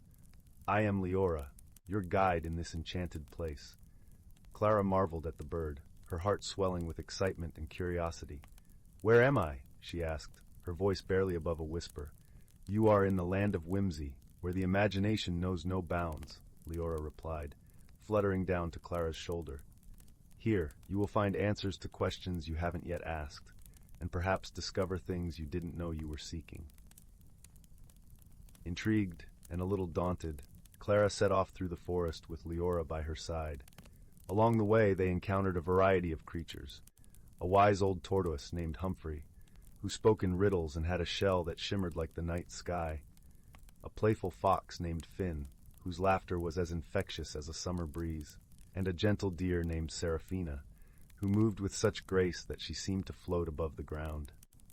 Each new friend shared with Clara a piece of wisdom wrapped in a tale, teaching her about the importance of patience, the value of laughter, and the beauty of gentle strength. Clara listened intently, her mind and heart open to the lessons of this magical realm. Their journey through the land of whimsy was not without its challenges. At the heart of the forest lay a glade where time stood still, guarded by an ancient riddle that had puzzled even the wisest of creatures. It was said that the answer to the riddle would unlock the path to one's deepest desires and truths, but only those pure of heart could solve it. Clara approached the glade, her mind swirling with thoughts. The riddle echoed in her ears, a melody of words that seemed to dance just out of reach. What is that which, without being seen, guides us through the darkest of nights and the brightest of days? She pondered the question, her thoughts drifting to the friends she had made, the lessons she had learned, and the feeling of wonder that had filled her since she first touched the magical spoon. Then, with a dawning realization, she whispered, "Hope." As the word left her lips, the glade transformed, the trees shimmered with a golden light, and a pathway opened before her, leading to a clearing bathed in the soft glow of moonlight. In that moment, Clara understood that hope was the thread that wove through every story, every lesson, and every heart. With a sense of peace and fulfillment, Clara bid farewell to her new friends, promising to carry their wisdom back to her world. As she stepped onto the path, the forest began to dissolve, and she found herself once again in Granny Willow's cozy cottage, the silver spoon warm in her hand. Granny Willow, her eyes twinkling with understanding, smiled gently at Clara. "Did you find what you were looking for, my dear?" she asked. Clara nodded, her heart full of gratitude and newfound perspective. "I found more than I ever imagined," she replied, her voice filled with wonder. And so, Clara's journey through the land of whimsy came to an end, but the lessons she learned stayed with her, guiding her through the days and nights to come. She cherished the silver spoon and the magic it held, knowing that its true power lay not in the enchantment of a distant land, but in the hope and friendship it had awakened within her own heart. As the fire crackled softly and the shadows danced on the walls, Clara drifted into a peaceful sleep, her dreams filled with golden forests and the laughter of newfound friends. And somewhere in the quiet village of Willowbrook, a wise old tortoise, a playful fox, and a graceful deer watched over her, their spirits forever part of her story. And thus, the magic of ordinary things continued to weave its gentle spell, reminding all who listened that true wonder lies within the simplest of moments, waiting to be discovered by those who dare to dream. Once, in a small village cradled between emerald hills and a golden sea of daisies, there lived a curious young girl named Lila. Her eyes, sparkling like the morning dew on a spider's web, often wandered far beyond the horizon, where she imagined lands of untold wonders. Her favorite place was the edge of the whispering woods, where trees stood so tall and thick that their tops seemed to tickle the heavens. One crisp autumn morning, when the air was filled with the scent of ripe apples and the sky was painted in hues of orange and pink, Lila felt a gentle tug at her heart. It was as if the woods themselves were calling out to her, whispering secrets through the rustling leaves. With a deep breath of courage and a heart full of wonder, she decided to venture into the unknown. As she stepped past the familiar boundary of the village, the forest enveloped her in a cool embrace. The path was lined with moss that felt like the softest velvet beneath her feet. Sunlight streamed through the branches in playful patterns, and Lila felt as though she was walking through a living cathedral of nature. The air was alive with the symphony of chirping birds and the gentle babble of a hidden brook nearby. A little way into her journey, Lila stumbled upon a clearing where the ground was carpeted with mushrooms of all shapes and colors. Sitting atop one of the largest mushrooms was a peculiar creature with fur the color of twilight and eyes that sparkled with the light of 1,000 stars. It was a wisp fox, a creature as rare as it was wise, known for guiding lost travelers. "Welcome, dear Lila," the wisp fox greeted, its voice as soft as a lullaby. "I see you have a heart full of questions. Would you like some answers?" Lila, though surprised that the creature knew her name, nodded eagerly. "Yes, please. I wish to learn about the wonders of these woods." The wisp fox flicked its bushy tail and smiled. "Then follow me, for this forest holds more magic than you can imagine." As they ventured deeper, the forest unfolded like a storybook. They passed trees with bark that shimmered like silver and leaves that sang gentle tunes when the wind caressed them. They walked alongside streams that flowed with water as clear as crystal, reflecting the sky's ever-changing moods. At one point, they came across a glen where luminous butterflies danced in the air, their wings casting rainbows with every flutter. Lila reached out, and one alighted on her finger, its tiny heart beating in rhythm with her own. It was in that moment she realized the importance of gentle curiosity and respect for the wonders of the world around her. Suddenly, the path divided into three. Lila hesitated, unsure which way to go. The wisp fox looked at her kindly. "Sometimes, the right path is the one that calls to your heart, not your mind." Remembering the gentle tug she felt that morning, Lila chose the path to the right, which was lined with glowing fungi that lit up under her steps like warm, welcoming lights. The path led them to a serene pond, its surface like a mirror reflecting the sky. By the water's edge sat an elderly turtle, wise with the weight of centuries. The turtle looked up and spoke slowly. "Every journey brings new lessons, young one. It's the courage to take the first step that shapes who we become." Lila pondered the turtle's words, feeling a warmth spread through her. She realized that it was her curiosity and bravery that had brought her here, and that sometimes simply daring to explore could be the most rewarding adventure of all. As the sun began to dip behind the trees, painting the sky with strokes of lavender and gold, Lila knew it was time to return home. The wisp fox led her back to the edge of the forest, where the village lay in the gentle embrace of twilight. "Thank you for guiding me," Lila said, her heart full of gratitude and newfound wisdom. The wisp fox nodded, its eyes twinkling. "Remember, Lila, the world is full of wonders waiting to be discovered. Keep your heart open and your spirit curious." With one last look at the enchanting forest, Lila stepped back into the familiar world of her village. The evening air was cool and comforting, and the first stars began to appear in the sky. She felt a peaceful contentment, knowing that the magic of the whispering woods would always be with her, in her heart and in her dreams. And so, with a smile and a heart full of dreams, Lila returned home, ready to share tales of her wondrous journey, to inspire others to listen to the whispers of the world and explore the magic waiting just beyond the horizon. In the far reaches of the galaxy, where stardust wove through the void like strands of glistening silk, lay the planet of Luminara. It was a world bathed in perpetual twilight, where the skies shimmered with hues of lavender and gold, and gentle breezes carried the sweet scent of blooming starflowers. The Luminarans, delicate beings with skin that glowed softly like the moon, lived in harmony with their serene surroundings, tending to the gardens of light that covered their planet. On one particularly tranquil evening, as the twin moons rose to cast their gentle glow over the land, a small spacecraft streaked through the heavens, its hull glinting like a shard of silver against the deepening sky. This ship, a modest transport vessel, was piloted by a solitary traveler from the distant world of Terran. Her name was Lyra, and she was an explorer by trade, one who roamed the stars in search of knowledge and understanding. Lyra's journey had brought her to Luminara, drawn by tales of its beauty and the wisdom of its people. Her heart, though courageous, harbored a loneliness that whispered to her in the solitude of space. As she descended through the atmosphere, her ship's systems suddenly faltered, a cascade of sparks and alarms filling the cabin. With a steady hand and a calm mind, Lyra managed to guide her vessel to a gentle landing in a meadow aglow with the soft luminescence of starflowers. Emerging from her ship, Lyra was greeted not by fearsome warriors or suspicious eyes, but by a single Luminaran who approached with a serene smile. This Luminaran, named Solus, moved with the grace of a breeze and the kindness of a gentle rain.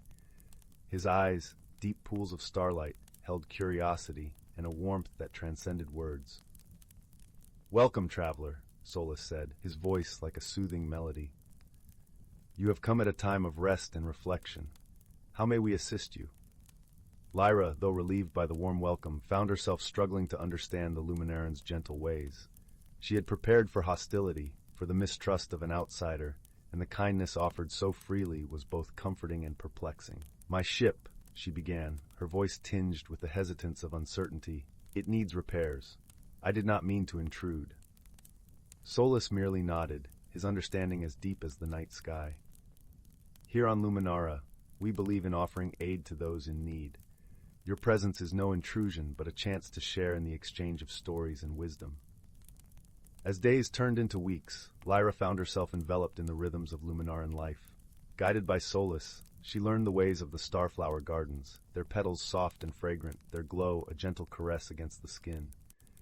The Luminarans, in turn, listened with rapt attention to Lyra's tales of distant worlds and the marvels she had witnessed among the stars. Yet, not all was smooth in this newfound companionship. Misunderstandings arose, as they often do between those of different worlds. Lyra, eager to help, had attempted to rearrange a section of the garden, believing she was improving it. The Luminarans, who cultivated their gardens with deep reverence and tradition, were taken aback by the changes, though they remained kind in their expressions. Solus, sensing the discomfort that lingered like a shadow, approached Lyra with gentle understanding. "We cherish your enthusiasm, Lyra," he said, his voice a balm to her troubled heart. "But our ways are woven with the fabric of our being. Perhaps, together, we can learn from one another." Her cheeks flushed with embarrassment. Lyra nodded, her voice a whisper of contrition. "I meant no disrespect. I wished only to contribute, to belong." In this moment of vulnerability, a bond began to form, a bridge of understanding between two souls who had once been strangers. Solus, with patience and wisdom, showed Lyra the intricate dance of their traditions, explaining the balance of light and dark, of growth and rest. As they worked side by side, a challenge arose that would test their burgeoning friendship. A rare celestial event, the eclipse of shadows, was approaching, a time when the twin moons would align and cast the land into temporary darkness.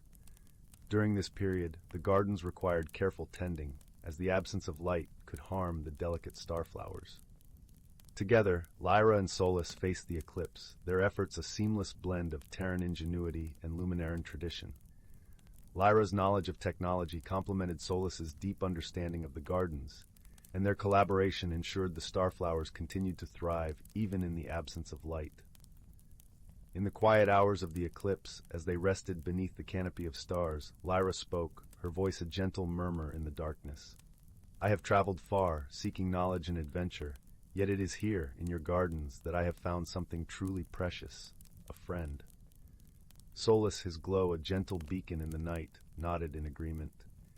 "Our paths are like rivers, Lyra, flowing from different sources but meeting in the same ocean.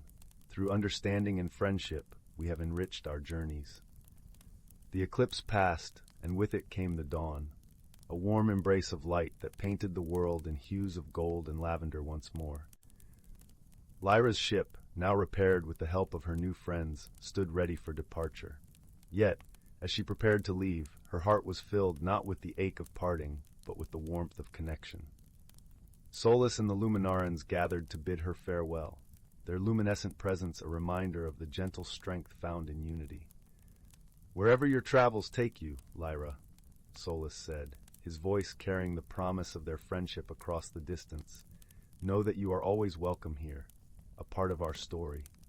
With a heart lighter than it had been in many years, Lyra embarked on her journey once more, the stars her companions, and the lessons of Luminara her guiding light. As her ship ascended into the embrace of the cosmos, She carried with her the understanding that true friendship, like the gardens of starflowers, blossomed through patience, kindness, and the shared light of two souls, meeting amidst the vastness of the universe. In the heart of an ancient forest, where the canopy overhead swayed like a sea of emeralds, there thrived a hidden world that few humans ever glimpsed. This was a place where sunlight dripped through the leaves like golden honey, where the air was sweet with the perfume of wildflowers and the earthy scent of moss. Here, the world pulsed with the quiet rhythm of life, orchestrated by the soft whispers of the wind and the gentle rustling of creatures unseen. Among the inhabitants of this enchanted realm were the Sylvans, gentle beings as old as the forest itself.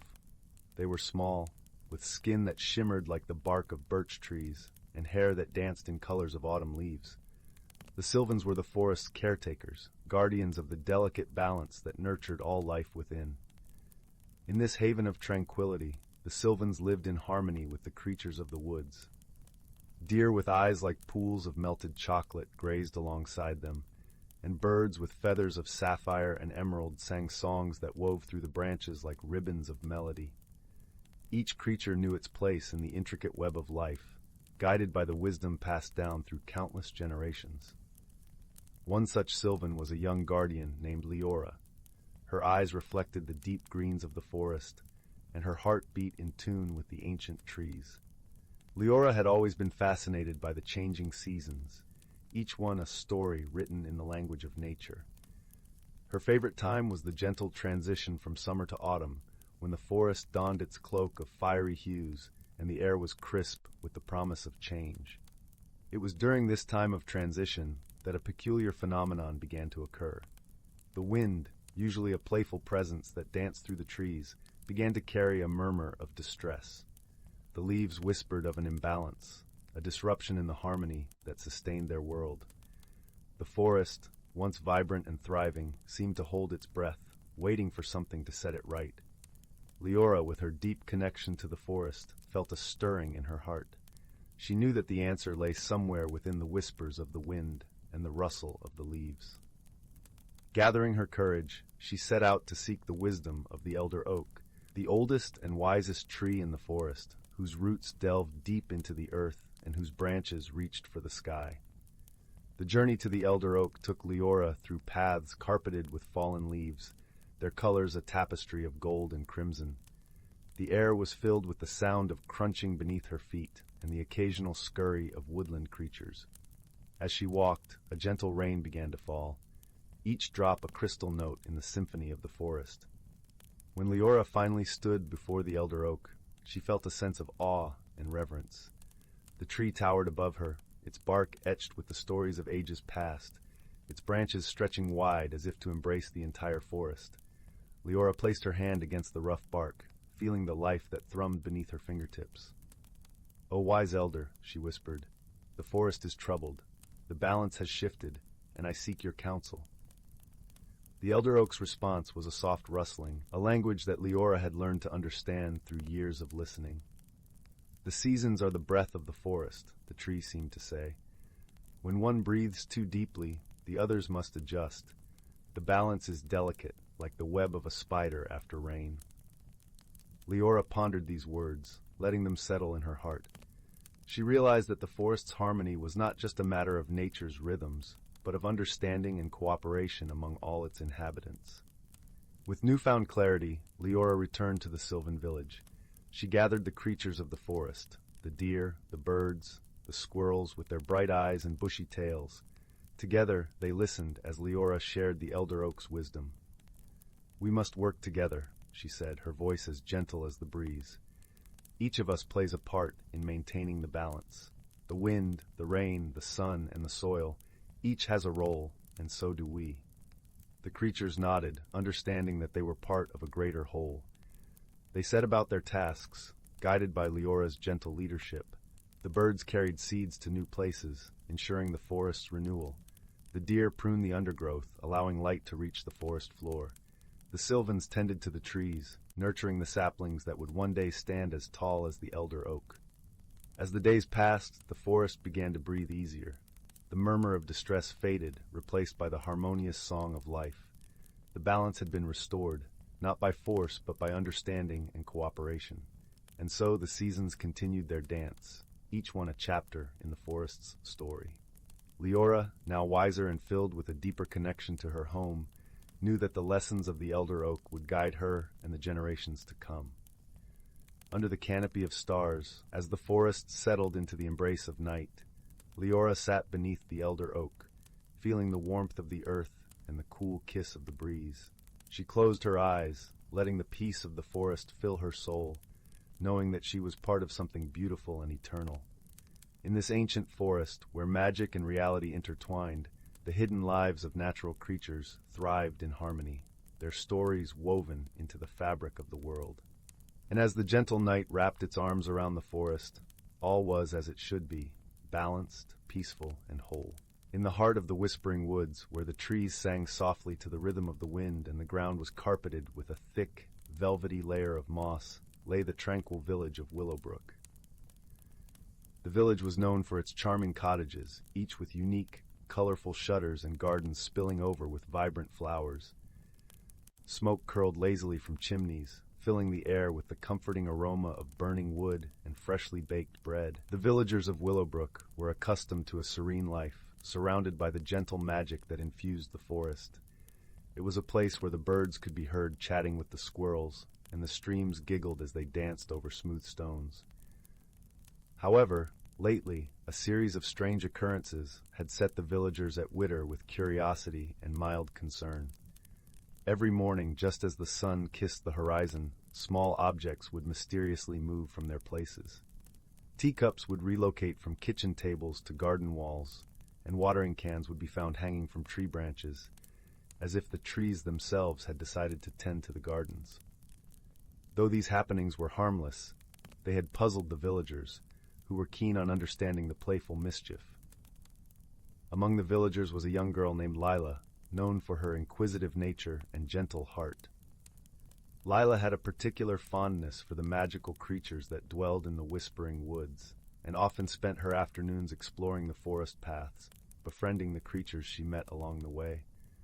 Her best friend was a wise old owl named Oliver, who had feathers the color of moonlight and eyes that gleamed with ancient wisdom.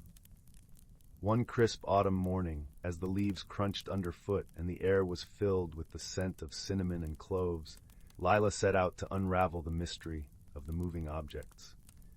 She donned her favorite woolen cloak, the one her grandmother had knitted, and tucked a notebook under her arm to record her observations.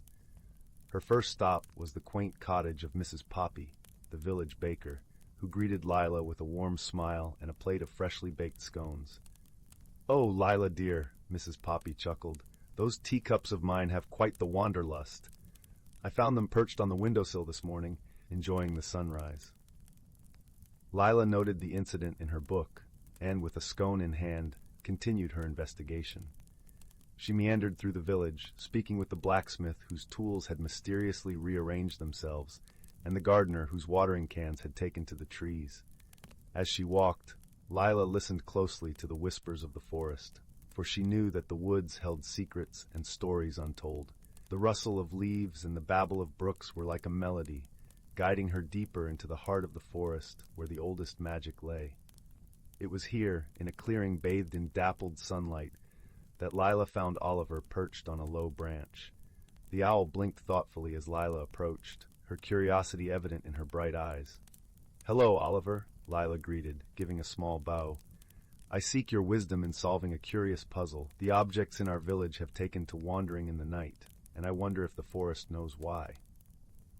Oliver ruffled his feathers, considering the question.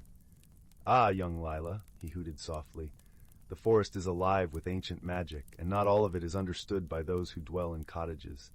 Sometimes the magic decides to play, to remind us of its presence and its joy." "But why now?" Lila asked, settling onto the soft moss beside the owl. "Why have the objects begun to move only recently?" Oliver tilted his head, his eyes reflecting the gold of the autumn leaves. "Perhaps the forest wishes to share a message or a lesson. Have you noticed anything else that might offer a clue?" Lila thought for a moment, recalling her observations. "The objects always move at dawn, when the first light touches the village, and they seem to gather in places where they can see the sunrise. The owl hooted in agreement, a sound like the gentle rustle of leaves. Very good, Lila. The dawn is a time of new beginnings, of light overcoming darkness. Perhaps the forest wishes to teach the village the importance of embracing change and seeing the world from a new perspective. With the wisdom of Oliver's words, Lila felt a spark of understanding. The forest's magic was not a mystery to be solved, but a reminder to be cherished. The moving objects were an invitation for the villagers to pause, to appreciate the beauty of their world, and to find joy in the unexpected. Armed with this insight, Leela returned to the village and gathered the villagers in the town square. As the sun dipped behind the trees, casting a warm glow over Willowbrook, she shared Oliver's message. "The forest is inviting us to see our world anew," Leela explained, her voice clear and steady, "to find joy in the little changes and to embrace the magic of each sunrise." The villagers listened, nodding as the truth of her words resonated in their hearts. From that day forward, they welcomed the playful magic of the forest, delighting in the whimsical surprises that greeted them each morning. And so, the village of Willowbrook continued to thrive, nestled in the heart of the Whispering Woods, where the air was always filled with the scent of fresh bread and the gentle hum of ancient magic. The villagers learned to cherish the dawn, to seek out the beauty in each day, and to find comfort in the knowledge that they were part of a world filled with wonder and possibility. As for Lila, she continued her explorations, guided by the wisdom of her friend Oliver, and the understanding that sometimes the greatest mysteries are those that invite us to open our hearts and see the world through eyes of wonder. And each night, as the stars twinkled overhead and the forest whispered its lullabies, Willowbrook slumbered in peace, comforted by the magic that cradled them all. Once upon a time, in a quaint village nestled amidst whispering woods and rolling hills, there was a young girl named Lila. Her hair was the color of autumn leaves, and her eyes sparkled like the morning dew on a sunlit meadow. Lila lived in a small cottage with her grandmother, a wise woman known by all as the keeper of old tales and forgotten lore.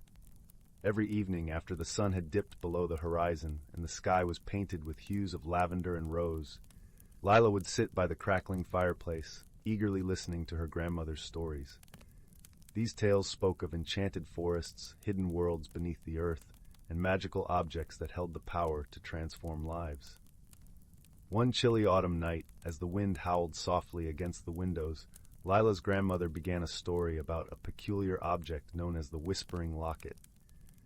"This locket," her grandmother began, her voice a gentle murmur against the backdrop of the crackling fire, was said to have the power to reveal truths and guide those who listened with an open heart. Intrigued, Lila asked, "Where is this locket now, Grandma?" Her grandmother smiled mysteriously, her eyes twinkling with secrets. "Some say it lies hidden deep within the heart of the Whispering Woods, waiting for a worthy soul to discover it." That night, as Lila lay in bed, the story of the Whispering Locket lingered in her thoughts, weaving itself into her dreams. She imagined the locket glowing softly beneath the canopy of ancient trees, whispering secrets of the world to those who dared to listen. With the dawn came a newfound determination. Lila decided that she would embark on a journey to find the Whispering Locket. She felt a curious pull towards the woods, as if the very trees were calling her name with the rustle of their leaves. The next morning, with a knapsack filled with bread, cheese, and a canteen of fresh spring water, Lila set off towards the Whispering Woods. The path was dappled with sunlight, and the air was filled with the scent of pine and earth. Birds chirped a cheerful melody, and squirrels scurried across the forest floor, pausing curiously to watch Lila as she passed. As she ventured deeper into the woods, the light grew dimmer, filtered through the thick canopy of leaves overhead. The air was cooler here, carrying the faint scent of moss and damp earth. Lila felt a tingling sense of excitement mixed with trepidation, for she knew she was entering a place where magic lingered in every shadow. Hours passed as Lila wandered deeper into the woods, guided by intuition and the occasional whisper of the wind. She paused to rest beside a gentle brook that babbled over smooth stones, its water clear as crystal. Here, she met a peculiar friend, a small, golden fox with eyes as bright as amber. The fox approached Lila with a cautious curiosity, its bushy tail flicking playfully. Lila extended her hand, and to her delight, the fox nuzzled its nose against her fingers. "Hello there," Lila said softly. "Are you a guardian of these woods?" The fox tilted its head, as if considering her words, then darted off a few paces, pausing to look back at her with an inviting gaze. It seemed to beckon Lila to follow, and with a sense of wonder, she did. They journeyed together through the forest, the fox leading Lila through hidden trails and secret glades. Along the way, Lila marveled at the beauty around her, the delicate ferns that unfurled in the shade, the vibrant mushrooms that dotted the forest floor, and the symphony of birdsong that filled the air. As the sun began its descent, casting long shadows across the woodland, the fox led Lila to a clearing bathed in the golden light of dusk. At the center of the clearing stood an ancient oak tree, its gnarled branches reaching towards the sky like the arms of a wise old sage. Nestled among the roots of this grand tree was a small moss-covered stone altar. Upon it rested a locket, its silver surface glinting in the fading light. Lila's heart leaped with recognition. This was the whispering locket from her grandmother's tales. With a sense of reverence, Lila approached the altar. The locket seemed to hum softly, resonating with a melody that only her heart could hear. She reached out and gently lifted the locket from its resting place, feeling its cool weight in her palm. As she held the locket, a soft voice echoed in her mind, warm and wise. "What truth do you seek, dear child?" Lila closed her eyes, allowing the calm of the moment to wash over her. She thought of her grandmother, of the stories and wisdom she'd shared. She thought of her own place in the world, and the courage it took to seek the unknown. "I seek to understand my path," Lila whispered, her voice blending with the gentle rustle of leaves. The locket pulsed gently, and Lila felt a warmth spread through her, as if the very essence of the woods embraced her.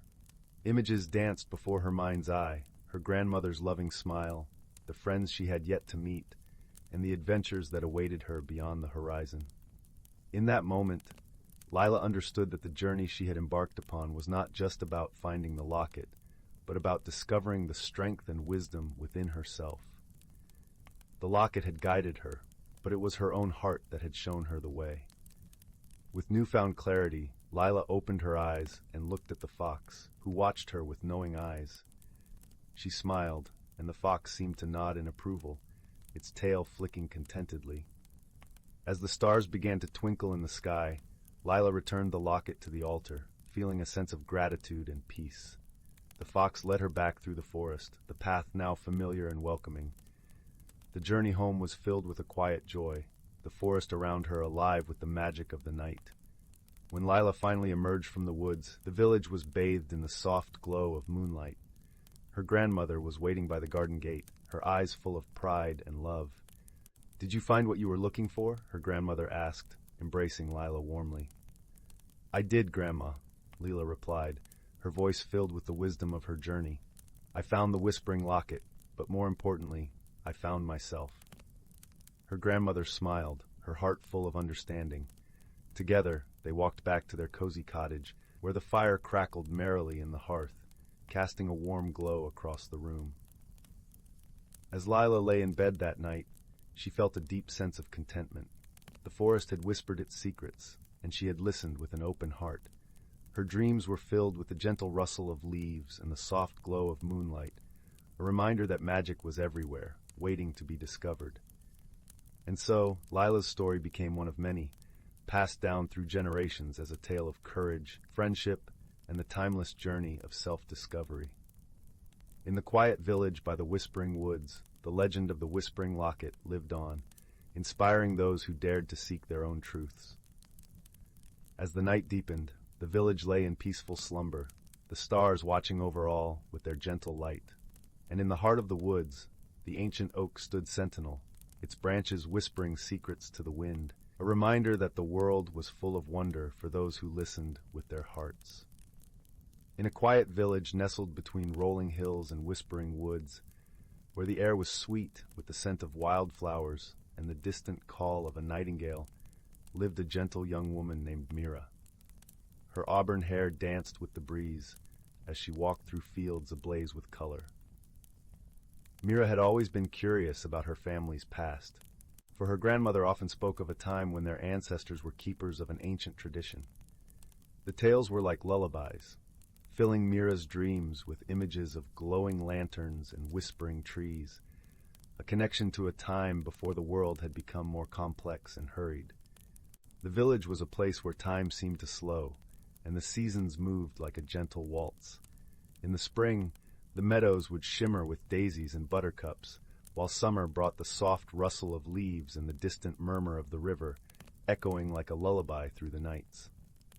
Autumn painted the hills in hues of amber and gold, and winter wrapped the world in a silvery hush, snowflakes falling like whispered secrets from the sky.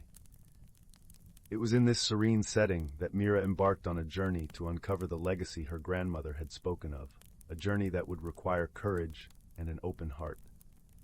One crisp morning, as the dawn light crept through her window like a warm embrace, Mira found herself drawn to the attic of her family's old cottage.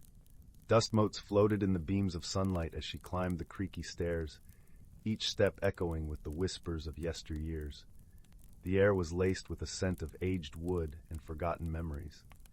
In the far corner of the attic, beneath a faded tapestry woven with mysterious symbols, she discovered a wooden chest adorned with intricate carvings of vines and stars, each detail telling a story of its own. With a heart full of anticipation and a hint of trepidation, Mira opened the chest. Inside, she found an assortment of artifacts, a delicate silver locket, a bundle of yellowed letters tied with a ribbon, and a small, intricately carved lantern. As she held the lantern up to the light, it seemed to shimmer with a life of its own. Her grandmother's voice echoed in her mind, speaking of a time when these lanterns were used to guide the villagers during the Festival of Light, a celebration of unity and hope, where stories of old came alive in the flickering glow. Determined to learn more, Mira took the lantern and letters to her grandmother, who was sitting by the fireplace, her knitting needles clicking softly. The fire crackled and popped, casting a warm glow that danced across the room, painting shadows on the walls like a living tapestry. "Ah, the lantern," her grandmother said with a smile that was both wistful and proud. Her eyes, still bright with the vitality of youth, held the wisdom of ages. "It was once used by our family to light the way during the festival. Each year, the elders would tell stories of our ancestors, who believed that the lantern's light could reveal hidden truths and guide us through the darkness." Mira listened intently as her grandmother shared tales of courage and wisdom, of ancestors who had faced great challenges, but always found strength in the bonds of community and the light that guided them. As the stories unfolded, Mira felt a deep sense of connection to her past, as if the lantern's glow had reached back through time to touch her heart. She realized that the light was not just a beacon in the night, but a symbol of resilience and unity. To further understand the depth of her heritage, Mira embarked on a quest to explore the village archives, hidden away in the old library. The building itself was a relic, with creaking floors and towering shelves that smelled of ink and history. There, she found dusty tomes and scrolls, documenting the village's history and the pivotal role her ancestors played. The librarian, an elderly man with spectacles balanced precariously on the tip of his nose, shared stories of Mira's great-grandmother, a formidable woman known for her wisdom and kindness, who had once led the village through a time of hardship with the lantern as her guide. One day, Mira ventured into the woods, following a trail her grandmother had once described. The path was lined with ancient oaks whose branches arched overhead, creating a canopy that filtered the sunlight into dappled patterns on the forest floor. Each step felt like a journey deeper into the past. Mira found a secluded clearing where a circle of stones lay undisturbed, a place where her ancestors gathered to honor the changing seasons and seek guidance from the stars. The air was thick with the scent of pine and earth, and as she stood there, she felt the presence of those who had walked before her. It was as if the stones themselves whispered secrets of the ages. Inspired by the stories and the artifacts, Mira decided to revive the Festival of Light. She gathered the villagers, who were eager to rediscover the tradition. Together, they set about preparing for the celebration. The village was soon adorned with colorful streamers, and lanterns were hung from every tree, their gentle light flickering like stars against the twilight sky. The preparation was a communal effort, a testament to the spirit of togetherness that Mira's ancestors had cherished. On the night of the festival, the village square was alive with laughter and music. The scent of spiced cider and freshly baked bread filled the air, mingling with the cool, crisp breeze that rustled through the leaves. As the sun dipped below the horizon, Mira stood at the heart of the gathering, the ancient lantern in her hands. Her heart raced with a mixture of excitement and reverence. With a deep breath, she lit the lantern, and its warm glow spread across the square, illuminating the faces of her friends and family. The villagers gathered closer, their eyes reflecting the gentle light. Mira spoke of the stories her grandmother had shared, and as she did, she felt a profound sense of belonging, as if she had found her place in the tapestry of her family's history. Her voice carried the weight of generations, each word a thread in the fabric of time. As the evening wore on, Mira found herself reflecting on the emotional journey she had undertaken. The stories of her ancestors had not only connected her to her past, but had also illuminated her own path forward. She realized that the true legacy of her ancestors was not just in the artifacts or the tales, but in the spirit of community and the light of understanding that connected them all. The lantern, once a symbol of their past, had become a beacon of their future, a reminder that, through unity and wisdom, they could overcome any challenge. As the night drew to a close, Mira stood beneath the starlit sky, her heart filled with peace and gratitude. The lessons of the past had illuminated her present, and she knew she would carry them with her always, like the gentle glow of the lantern lighting her path. The festival had not only rekindled an ancient tradition, but had also forged new bonds among the villagers, ensuring the legacy of light would continue for generations to come. In the weeks following the festival, Mira began to notice subtle changes within herself. She had always been gentle and kind, but now there was a quiet strength within her, a newfound confidence that flowed from embracing her heritage. Her dreams were no longer filled merely with images of the past, but also with visions of the future, of children playing in the fields, of lanterns lighting the way for generations yet unborn. She could see herself passing down the stories and the lantern to her own children, continuing the legacy of light. The village, too, felt the impact of the festival. The bonds between the villagers had strengthened, and there was a renewed sense of purpose and community. People spoke more openly about their hopes and dreams, and the spirit of togetherness that Mira's ancestors had cherished seemed to infuse every aspect of village life. The Festival of Light became an annual tradition once more, a beacon of unity and hope in an ever-changing world. And so, in that quiet village, surrounded by the beauty of nature and the warmth of friendship, Mira found not only her heritage, but also her home, a place where the ancient legacy of light would continue to shine, guiding generations to come. The whispers of the woods and the echoes of the hills sang with the promise of tomorrow, echoing the eternal dance of light and hope. The village, with its timeless charm and enduring spirit, stood as a testament to the power of stories and the light they could bring to even the darkest corners of the world. As Mira continued to explore her newfound sense of purpose, she decided to delve deeper into the stories that had shaped her lineage. She began visiting the elderly villagers, many of whom held memories of past festivals and the tales their ancestors had passed down. Each visit was like opening a new chapter, revealing layers of history and wisdom that had been woven into the fabric of the village. One afternoon, Mira visited old Alara, a woman whose eyes sparkled with the mischief of a child despite her years. Alara's cottage was a treasure trove of artifacts, from faded photographs to hand-woven tapestries. As Mira sat by the hearth, Alara recounted a legend not written in any book, a tale of a hidden grove, a sacred place where the first lantern was lit by the village's founding matriarch, guided by a celestial deer whose antlers glowed with the light of the stars. Intrigued, Mira felt a pull towards this mystical grove. With Alara's directions and a heart brimming with curiosity, she set out to find it. The path was treacherous, winding through dense thickets and over moss-covered stones, but Mira pressed on. Her journey led her to a hidden clearing where moonlight filtered through the trees, casting an ethereal glow on a circle of ancient stones. In that moment, Mira felt the presence of the celestial deer, not as a physical being, but as a spirit that embodied the light and wisdom of her ancestors. Standing in the grove, Mira made a silent vow to honor the legacy of those who had come before her. She gathered a few smooth stones and arranged them in a small cairn, a humble monument to the enduring light that had guided her footsteps. As she turned to leave, she felt a warmth in her chest, a reassurance that the past, present, and future were all connected by an unbreakable thread of light and love. With each step back to the village, Mira carried a renewed sense of purpose, knowing that the stories and traditions of her ancestors were not just echoes of the past, but living legacies that illuminated the path forward. The village, with its quiet resilience and enduring spirit, would continue to thrive, its heart beating in time with the gentle glow of the lanterns, a testament to the power of unity and hope in a world that was constantly changing.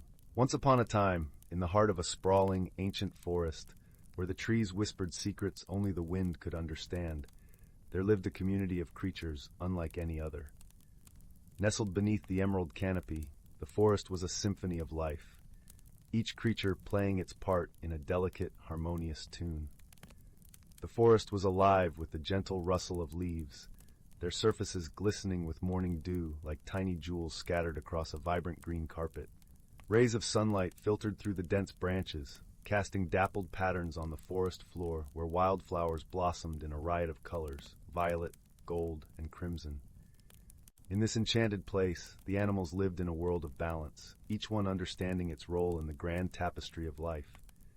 Among them was a wise old fox named Fendrel, whose fur was the color of autumn leaves, fiery and warm.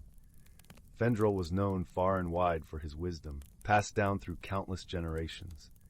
He was the keeper of the forest's stories and the guardian of its ancient magic. One crisp morning, as the scent of pine mingled with the earthy aroma of damp soil, Fendrel gathered the younger creatures of the forest for a tale. They gathered around him, eyes wide with anticipation, their breaths forming delicate clouds in the cool air. There was Bramble, the curious rabbit with ears as long as the day, and Tilly, the little hedgehog with a coat as soft as the velvet night. Today, Fendrel began, his voice as soft as the rustling leaves, I will tell you the story of the season's dance, a magical phenomenon that binds our forest in harmony.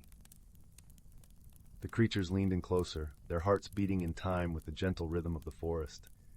Long ago, Fendrel continued, the forest was a place of chaos, with each season vying for power, causing the world to swing from bitter cold to scorching heat in the blink of an eye. The trees would crack under the pressure of snow one day, only to be scorched by the relentless sun the next. The creatures were confused and frightened, unable to find their place in such turmoil. The forest seemed to hold its breath, listening to Fendrel's tale.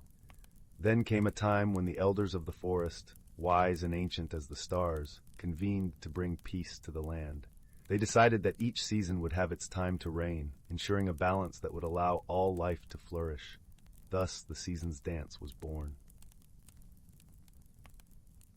Fendrel's eyes sparkled like the dew-kissed leaves as he spoke of the dance. Spring would awaken first, painting the world with fresh blooms and gentle rains. Summer followed, with its golden warmth and long, lazy days. Autumn arrived next, wrapping the forest in a tapestry of fiery colors and crisp air. Finally, winter would blanket the world in a soft white silence, allowing the earth to rest and renew. The young creatures sighed in wonder, imagining the dance of the seasons as a gentle, flowing ballet across their beloved home. But, Fendrel cautioned, this balance is delicate. Each being in the forest must respect and contribute to it, for the dance to continue. Our actions, however small, ripple through the forest like a stone tossed into a still pond. Tilly, the hedgehog, spoke up, her voice as soft as a whisper. How can we help, Fendrel? What can we do to keep the balance? Fendrel smiled, his gaze warm and reassuring. By understanding our place and helping one another, when you share the fruits of the earth, you honor the bounty of summer. When you gather leaves and twigs for the winter, you respect the gifts of autumn. Each act of kindness, each moment of sharing, keeps the dance alive. Bramble, the rabbit, nodded thoughtfully. So, by living in harmony with each other and the seasons, we ensure the magic continues. Exactly, Fendrel replied, his voice like a gentle caress. And remember, the forest always listens. It sees the kindness in your hearts and rewards it with its own gifts. As Fendrel's tale came to an end, the sun began its slow descent, casting a golden glow over the forest. The creatures lingered, absorbing the serenity of the moment, feeling the interconnectedness of their world more deeply than ever before. The days turned to weeks, and the lessons of the season's dance wove themselves into the fabric of their lives. Each creature took to heart the wisdom of Fendrel's story, nurturing the balance of their world through simple acts of care and camaraderie. In time, the forest flourished, a vibrant testament to the power of harmony and the enduring magic that resided within its ancient boundaries. The creatures thrived, their lives an intricate tapestry of friendship and wisdom, woven together by the timeless dance of the seasons. And under the watchful gaze of the old fox, they knew that as long as they remembered the story of the season's dance, their beloved forest would always remain a haven of peace and enchantment. And so, as the moon rose high to sprinkle silver light over the tranquil landscape, the creatures nestled into their cozy dens, lulled to sleep by the soft whispers of the wind, carrying the promise of another beautiful day. In a lush, whispering forest where sunbeams threaded through the canopy like golden threads, the air was perfumed with the sweet scent of blooming wildflowers and the earthy aroma of damp moss. Here, amid the rustling leaves and gentle babbling of a brook, lay a world both ancient and alive, where every creature understood its role in the grand tapestry of nature. In a cozy nook beneath the roots of a towering oak tree lived a wise old tortoise named Tullius. His shell was a mosaic of green and brown, polished smooth by the passage of time.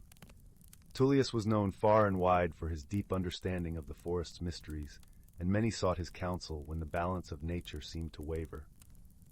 One crisp autumn morning, as the forest was adorned in a brilliant cloak of amber and crimson, a young squirrel named Pippin scampered up to Tullius's doorstep. Pippin's eyes were wide with worry, reflecting the dappled sunlight like polished hazelnuts.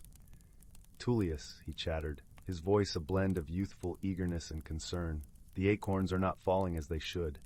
The trees are whispering of a change, and the wind carries a chill that speaks of something amiss." Tullius nodded, his eyes twinkling with ancient wisdom. "Ah, young Pippin," he said, his voice as warm as a sunlit glade, "the forest speaks to those who listen. Let us venture to the heart of the woods, where the oldest tree, the grandfather oak, may offer guidance." Together they embarked on their journey, their path cushioned by a carpet of fallen leaves that crunched softly underfoot. The air was alive with the chatter of birds and the distant call of a doe, creating a symphony that sang of the forest's rich life. As they traveled, the gentle rustle of the wind seemed to echo the harmony of nature, a reminder of the delicate balance that sustained the forest. Tullius and Pippin soon reached the grandfather oak, its gnarled branches reaching skyward like ancient arms embracing the heavens. The tree's bark was etched with the stories of countless seasons, and its leaves whispered secrets only the wise could hear. With a deep, resonant voice that seemed to rise from the very earth, the grandfather oak spoke. "Tullius, keeper of wisdom, and Pippin, seeker of truth, the forest is indeed in need of balance. The seasons have shifted, and the rhythm of nature's dance has faltered." Tullius listened intently, his heart attuned to the subtle language of the forest. "What must we do to restore harmony, Grandfather Oak?" he inquired, his voice carrying the weight of generations. The grandfather oak sighed, a sound like the softest breeze through a meadow. "Seek the guardian of the seasons, the elusive spirit of the zephyr. Only through her guidance can the balance be restored, and the acorns fall once more." With this knowledge, Tullius and Pippin set off once again, their journey bathed in the golden light of the setting sun. As they ventured deeper into the heart of the forest, the air became cooler, carrying the crisp scent of pine and the faintest hint of snow. They soon arrived at a hidden glade, where the spirit of the zephyr danced among the swirling leaves. She was a vision of grace, her form ever-changing like the seasons themselves, with eyes that mirrored the sky. "Welcome, travelers," she greeted them, her voice as soft as a breeze through willow branches. "I sense the forest's plea for balance. To restore it, we must rekindle the harmony between all creatures and the land. Tullius bowed his head in respect. We seek your wisdom, Spirit of the Zephyr. How can we aid in this renewal? The spirit smiled, her presence calming as a lullaby. Gather the creatures of the forest and remind them of their place in this wondrous world. Each must remember their role, and together they shall sing the song of harmony. With purpose renewed, Tullius and Pippin returned to the forest, their hearts filled with hope. They called upon the animals, each bird, each fox, each tiny beetle, sharing the spirit of the Zephyr's message. Under the soft glow of the moon, they all gathered in a circle, united in their shared purpose. As the creatures of the forest joined paws, wings, and fins, a gentle melody rose among them. It was a song of connection, of life and love, of the intricate dance they all performed as part of nature's grand design. The air shimmered with magic as the harmony wove itself into the fabric of the world, restoring balance to the land. Slowly, like a gentle rain after a long drought, the acorns began to fall, dotting the forest floor with the promise of new life. The trees sighed in relief, their branches swaying in gratitude as the forest breathed as one. As dawn painted the sky in hues of soft lavender and gold, Tullius and Pippin stood together, watching the first light of a new day. The forest was alive with the sound of renewal, and a sense of peace settled over the land. "Thank you, Tullius," Pippin chirped, his eyes bright with newfound understanding. "The forest is truly a wondrous place when we listen and work together." Tullius nodded, his heart full. "Indeed, young Pippin, wisdom and friendship are the keys to overcoming any challenge, and together we have ensured the forest's harmony for generations to come." And with that, the forest awoke to the gentle embrace of a new season, where every creature, great and small, played their part in the timeless symphony of nature, a song that would linger in their hearts forever. In a valley cradled between whispering pines and mountains wearing crowns of perpetual mist, there lived a young gardener named Leela, whose hands could coax blossoms from stubborn soil. Her cottage stood at the edge of Winding Brook village, its stone walls draped in honeysuckle that hummed with sleepy bees each afternoon. For years, Leela's world had been measured in predictable rhythms, the unfurling of fern fronds in spring, the precise tilt of sunflower faces tracking the sun, the way frost etched fractal patterns on her window pane every first of frost moon. But this autumn, the wind carried a different song. The trouble began when the clockwork oak at the village square, an ancient tree whose leaves turned like golden gears, began shedding its timekeeping foliage too early. Petals on Layla's moon lilies, which normally glowed until dawn, dimmed at midnight. Her fingers, usually sure and steady as they tucked seeds into earth, fumbled at their work. "It's just the season turning," she told her rabbit companion, Thistle, as they gathered asters by Silver Stream. But the water's reflection showed wrinkles that didn't belong to her 23 years, and when she blinked, they vanished like ripples. One twilight, as Leela scrubbed clay from her boots by the hearth, a knock trembled through her oaken door. There stood old Hazel, the village star reader, her cloak stitched with constellations that shifted when you didn't look directly at them. "The earth whispers that you've been feeding your roses salt water," she said, not unkindly, her breath smelling of lavender and something older than the hills. Behind her, Hazel's badger familiar, Nettle, carried a basket of peculiar mushrooms in his teeth. "My garden won't listen any more," Layla confessed, the admission curling like steam from her tea. "The more I try to make things stay as they were, the faster they." She gestured to her windowsill, where a vase of everblooms had shed their petals in a heap of crimson sorrow. Hazel's eyes softened, the way stones soften over centuries of river caresses. "Come to the Glimmerroot Grove at moon-high. Bring your fears and an empty jar." The grove was not marked on any village map, for its entrance revealed itself only to those who'd forgotten the path 3 times. Leela stumbled there by following the glow of will-o'-the-wisps that danced like misplaced stars, her boots crunching through frost-kissed ferns. What she found took her breath away, trees with bark like swirling galaxies, bioluminescent mushrooms pulsing in harmony with her heartbeat, an air so thick with magic it tasted of elderberry wine. "Every gardener tends 2 plots," Hazel said, emerging from behind a tree whose branches grew crystal apples. "The one you kneel in, calloused hands in dirt, and the one here." She pressed a palm to Leela's chest. "Yours has been all thorns and no rain." Nettle nudged Leela's ankle with his damp nose. When she knelt, the badger dropped a seed into her palm, iridescent, warm, slightly sad. "What does it grow?" she asked. "Whatever you've buried too deep to bloom." That night, Leela planted the seed in a clay pot by her bedside. She dreamed of a clock whose numbers were root systems, ticking backward. When she woke, a sapling had erupted from the soil, its translucent leaves reflecting not light but memories. Her mother's laugh tangled in wind chimes, the way her father's hands shaped scarecrows that waved at passing children, the last hug from her sister before she left to map the singing deserts. Each leaf trembled, threatening to fall. "It's dying," she whispered to Thistle at dawn. The rabbit thumped his foot, once, twice, until a shower of dandelion puffs drifted in through the open window. Where they landed, tiny voices chimed, "Let go, let grow. Let go, let grow." Hazel returned in a cloak of fog, bringing a compass that pointed not north, but toward whatever the holder feared most. "Walk where the needle leads," she instructed. "But take this." From her basket came a lantern powered not by flame, but a captured sunrise moth. Its light made shadows dance like eager storytellers.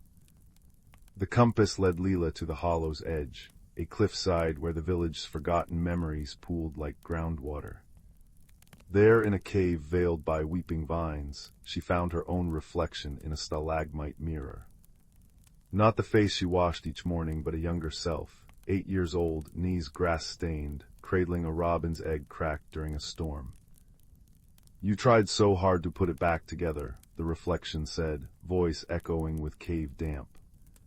"But some breaks are doors." The girl opened her palms. Instead of shell fragments, a dozen butterflies emerged, wings the blue of twilight's first breath. When Leela returned home, the sapling in her room had grown thorns. Yet between the spikes hung buds shaped like teardrops. That evening, as she sang to her wilting moon lilies, a lullaby her grandmother had taught her, smelling of rye bread and resilience, the first bud bloomed. Its petals were mirrors, and in them Leela saw not flaws, but the tender green shoots beneath a forest fire's ashes. The village festival of the Frostfire lights arrived, a night when residents floated lanterns down Silver Stream to honor what they'd released. Layla stood apart, clutching an unlit lantern shaped like a closed rose. Hazel found her staring at the laughing crowd, their faces painted warm by firelight. "My sapling's finally flowering," Leela said. "But when I look at it, I feel homesick for my sadness. Isn't that foolish?" Nettle sneezed, conjuring a miniature rainbow that arched over their boots. Hazel chuckled. "The bravest magic isn't conquering change, but learning to miss the shore as you sail." She pressed a pine cone into Leela's hand that unfolded into a tiny owl. "Now light your lantern, child. The water's patient, but dawn isn't." What Leela released wasn't a single memory, but the dusty crate of nevers she'd hoarded. "I'll never have Mother's talent for weather magic." Never stop aching for the past.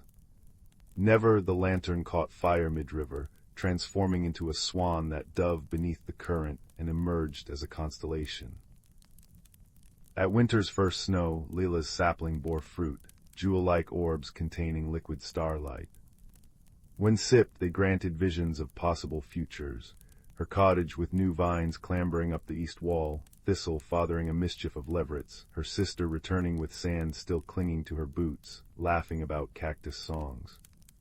None were certain, all were beautiful. Her moon lilies bloomed again that night, brighter than ever. Villagers would later swear they saw a girl dancing among them, barefoot in the snow, accompanied by a rabbit and badger chasing each other's shadows.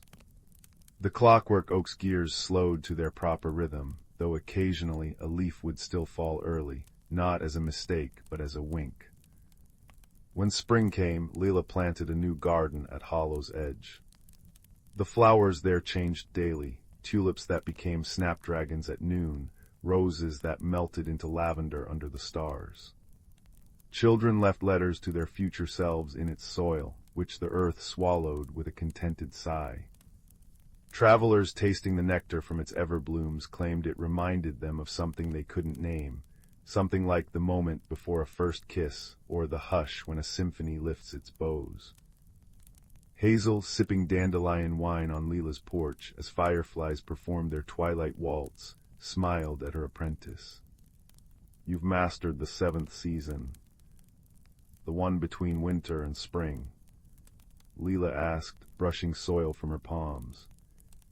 "The one that lives in all seasons," Hazel corrected, as Thistle dozed in her lap, nose twitching at dreams of clover. "The turning where endings hold hands with beginnings, and the bravest thing a heart can do is beat in 3/4 time." And so the valley hummed on, a lullaby of crickets and rustling pages, of rivers rewriting their stones, of a gardener who learned to hold life's melody lightly, like a petal balanced on an open palm, ready to dance when the next breeze came. In the heart of an ancient forest where the whispering pines reached toward a sky as vast as dreams, there existed a world often hidden from human eyes.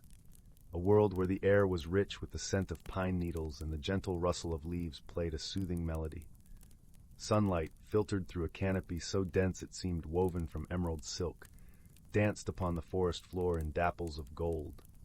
This was a place where creatures small and great lived in harmony, their lives woven together like the intricate patterns of a spider's web. Among them was a wise old tortoise named Tiberius, whose shell was mottled with the colors of earth and time. He had seen many seasons come and go, and his gentle nature was known far and wide. One crisp morning, as autumn began to paint the world in hues of amber and crimson, Tiberius made his slow, deliberate journey to the grand oak, a tree so ancient that its roots were said to cradle the very heart of the forest. It was here that the creatures gathered to share news and stories, and where Tiberius would offer his wisdom. The forest was alive with the sounds of preparation for the coming winter. Squirrels chattered energetically as they buried acorns beneath a blanket of fallen leaves, and the air was filled with the soft murmur of wind brushing through branches. A delicate mist hung in the air, wrapping the forest in a gentle embrace. As Tiberius approached the grand oak, he was greeted by a chorus of welcomes. There was Lyra, the clever fox with fur as bright as the morning sun, and a family of rabbits whose ears twitched with curiosity. High above, the birds looked down, their feathers ruffled into fluffy coats against the chill. "Good morning, friends," Tiberius rumbled, his voice deep and warm like the earth itself. "I have come to speak of the changing seasons and the magic they bring." The creatures settled around him, eyes bright with anticipation. Tiberius began to tell them of the magical phenomena that tied the forest to the rhythm of the seasons. He spoke of the gentle snowfall that would soon blanket the earth, insulating it, nurturing it, and how each snowflake was a tiny, perfect crystal, a gift from the winter sky. "But," he continued, "we must remember the balance. Just as the earth must rest beneath the snow, so too must we prepare and respect the cycles of nature." Lyra, the fox, nodded thoughtfully. "Tiberius, how do we ensure we live in harmony with these cycles?" Tiberius smiled, his eyes crinkling at the corners. "We listen, dear Lyra. The forest speaks to us if we take the time to hear its whispers. It tells us when to gather, when to conserve, and when to give back." As the morning sun climbed higher, warming the chill from the air, the creatures shared their plans for the upcoming winter. The rabbits had dug snug burrows lined with leaves, and the birds had fluffed their nests high in the trees. In the midst of their preparations, a young deer named Soren approached, his eyes wide with concern. "Tiberius," he said softly, "I've heard of a great storm that might come. What should we do?" The old tortoise regarded the young deer with kindness. "Ah, Soren, storms are a part of the cycle, too. They can be fierce, but they also bring renewal. We must find shelter when they come, and afterward, we will see how the forest renews itself." The creatures spent the day sharing stories and advice, weaving a tapestry of community and support. As twilight descended, painting the sky in shades of lavender and rose, Tiberius spoke once more. Remember, dear friends, the forest thrives because of the balance we maintain. Our lives are intertwined with the seasons, and it is our duty to protect and cherish this harmony. As the creatures began to disperse, their hearts were lighter, and their minds filled with thoughts of the wisdom shared. They understood their place within the forest's grand design, and felt a renewed sense of belonging to the rhythm of life. That night, as the moon rose high and bathed the forest in its silvery glow, Tiberius found his way to a quiet spot beneath the stars. The air was crisp and clear, and the world seemed to hold its breath in anticipation of the first snowflakes. The old tortoise settled into his shell, his heart full of gratitude for the community that surrounded him, the lessons learned, and the beauty of the world that he called home. And as he drifted into a peaceful slumber, the first gentle flakes began to fall, a soft, magical touch upon the earth, a reminder of the cyclical dance of seasons, whispered through the quiet of the night. And so in the heart of the ancient forest, the lives of its creatures continued, bound together by friendship, wisdom, and the eternal magic of nature's embrace. Once upon a time, nestled in a serene valley surrounded by lush emerald hills, lay the quaint village of Willowbrook. In this village, ivy-clad cottages stood under the watchful embrace of towering oak trees, their branches whispering ancient secrets to the winds. Among these cottages, at the end of a winding cobblestone path, was the home of a young woman named Eleanor. Eleanor had always been a creature of habit, finding comfort in the routines that shaped her days. She knew every stone in the path she walked, every note of the birdsong that greeted her at dawn.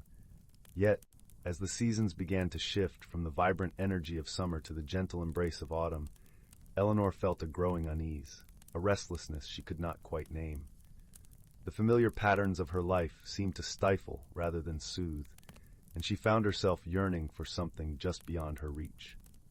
One crisp morning, as the first golden leaves tumbled from the trees like coins from a treasure chest, Eleanor set out for a walk in the nearby forest, seeking solace in the rustling leaves and soft earth. The forest was a tapestry of colors, the air rich with the scent of pine and the earthy perfume of fallen leaves. As she wandered deeper into the woods, she came upon a sight that made her heart pause. A small, glistening pond, its surface a mirror reflecting the world above. Drawn to its tranquil beauty, Eleanor knelt at the water's edge. As she gazed into the pond, a gentle ripple disturbed its surface, and from its depths emerged a curious creature. It was a small, luminous fish with scales that shimmered like 1,000 rainbows. The fish spoke, its voice a soft melody that seemed to echo in Eleanor's mind. "Greetings, Eleanor," the fish said with a gentle nod. "I am the keeper of waters. You have come seeking change, have you not?" Eleanor blinked in surprise, her heart fluttering like the wings of the butterflies that danced around her. "I suppose I have," she replied, her voice barely a whisper, "but I do not know what it is that I seek." The keeper of waters glided closer, its eyes wise and knowing. "Change is a river, ever flowing, ever changing," it said. "It can be daunting, yet it is the essence of life. Embrace it, and you will discover your true self." As these words settled in her heart, the pond began to shimmer with a warm, golden light. Eleanor felt a gentle warmth spread through her, and when she looked around, she found herself no longer alone. The forest had transformed, and standing beside her were creatures of the wood, the spirited fox, the wise owl, and the playful squirrel, all friends she had known since her childhood. Each creature spoke in turn, their voices weaving a tapestry of encouragement and support. The fox, with eyes like amber, spoke of courage and the joy of exploration. The owl, perched with grace, shared wisdom and the importance of patience. The squirrel chattered about the delight found in small wonders and the magic of discovery. With each word, Eleanor felt a growing sense of peace and possibility. She saw her life not as a series of fixed patterns, but as a journey filled with endless potential. She realized that change was not something to be feared, but a path to new adventures and self-discovery. In gratitude, Eleanor thanked the keeper of waters and her woodland friends. As she rose to leave, the pond's light faded, and the forest returned to its familiar form. Yet within Eleanor's heart, a transformation had begun, a spark of courage and curiosity that would guide her forward. Returning to Willowbrook, Eleanor found that the world around her seemed more vibrant, more alive. She welcomed the changing seasons, each day an opportunity to learn and grow. She embraced new experiences, finding joy in the unexpected and strength in her newfound resilience. And so, in the gentle embrace of autumn, Eleanor discovered the beauty of personal growth and magical transformation. With the support of her friends and the wisdom of the Keeper of Waters, she learned that life, like the shimmering pond, was a mirror reflecting the endless possibilities within her.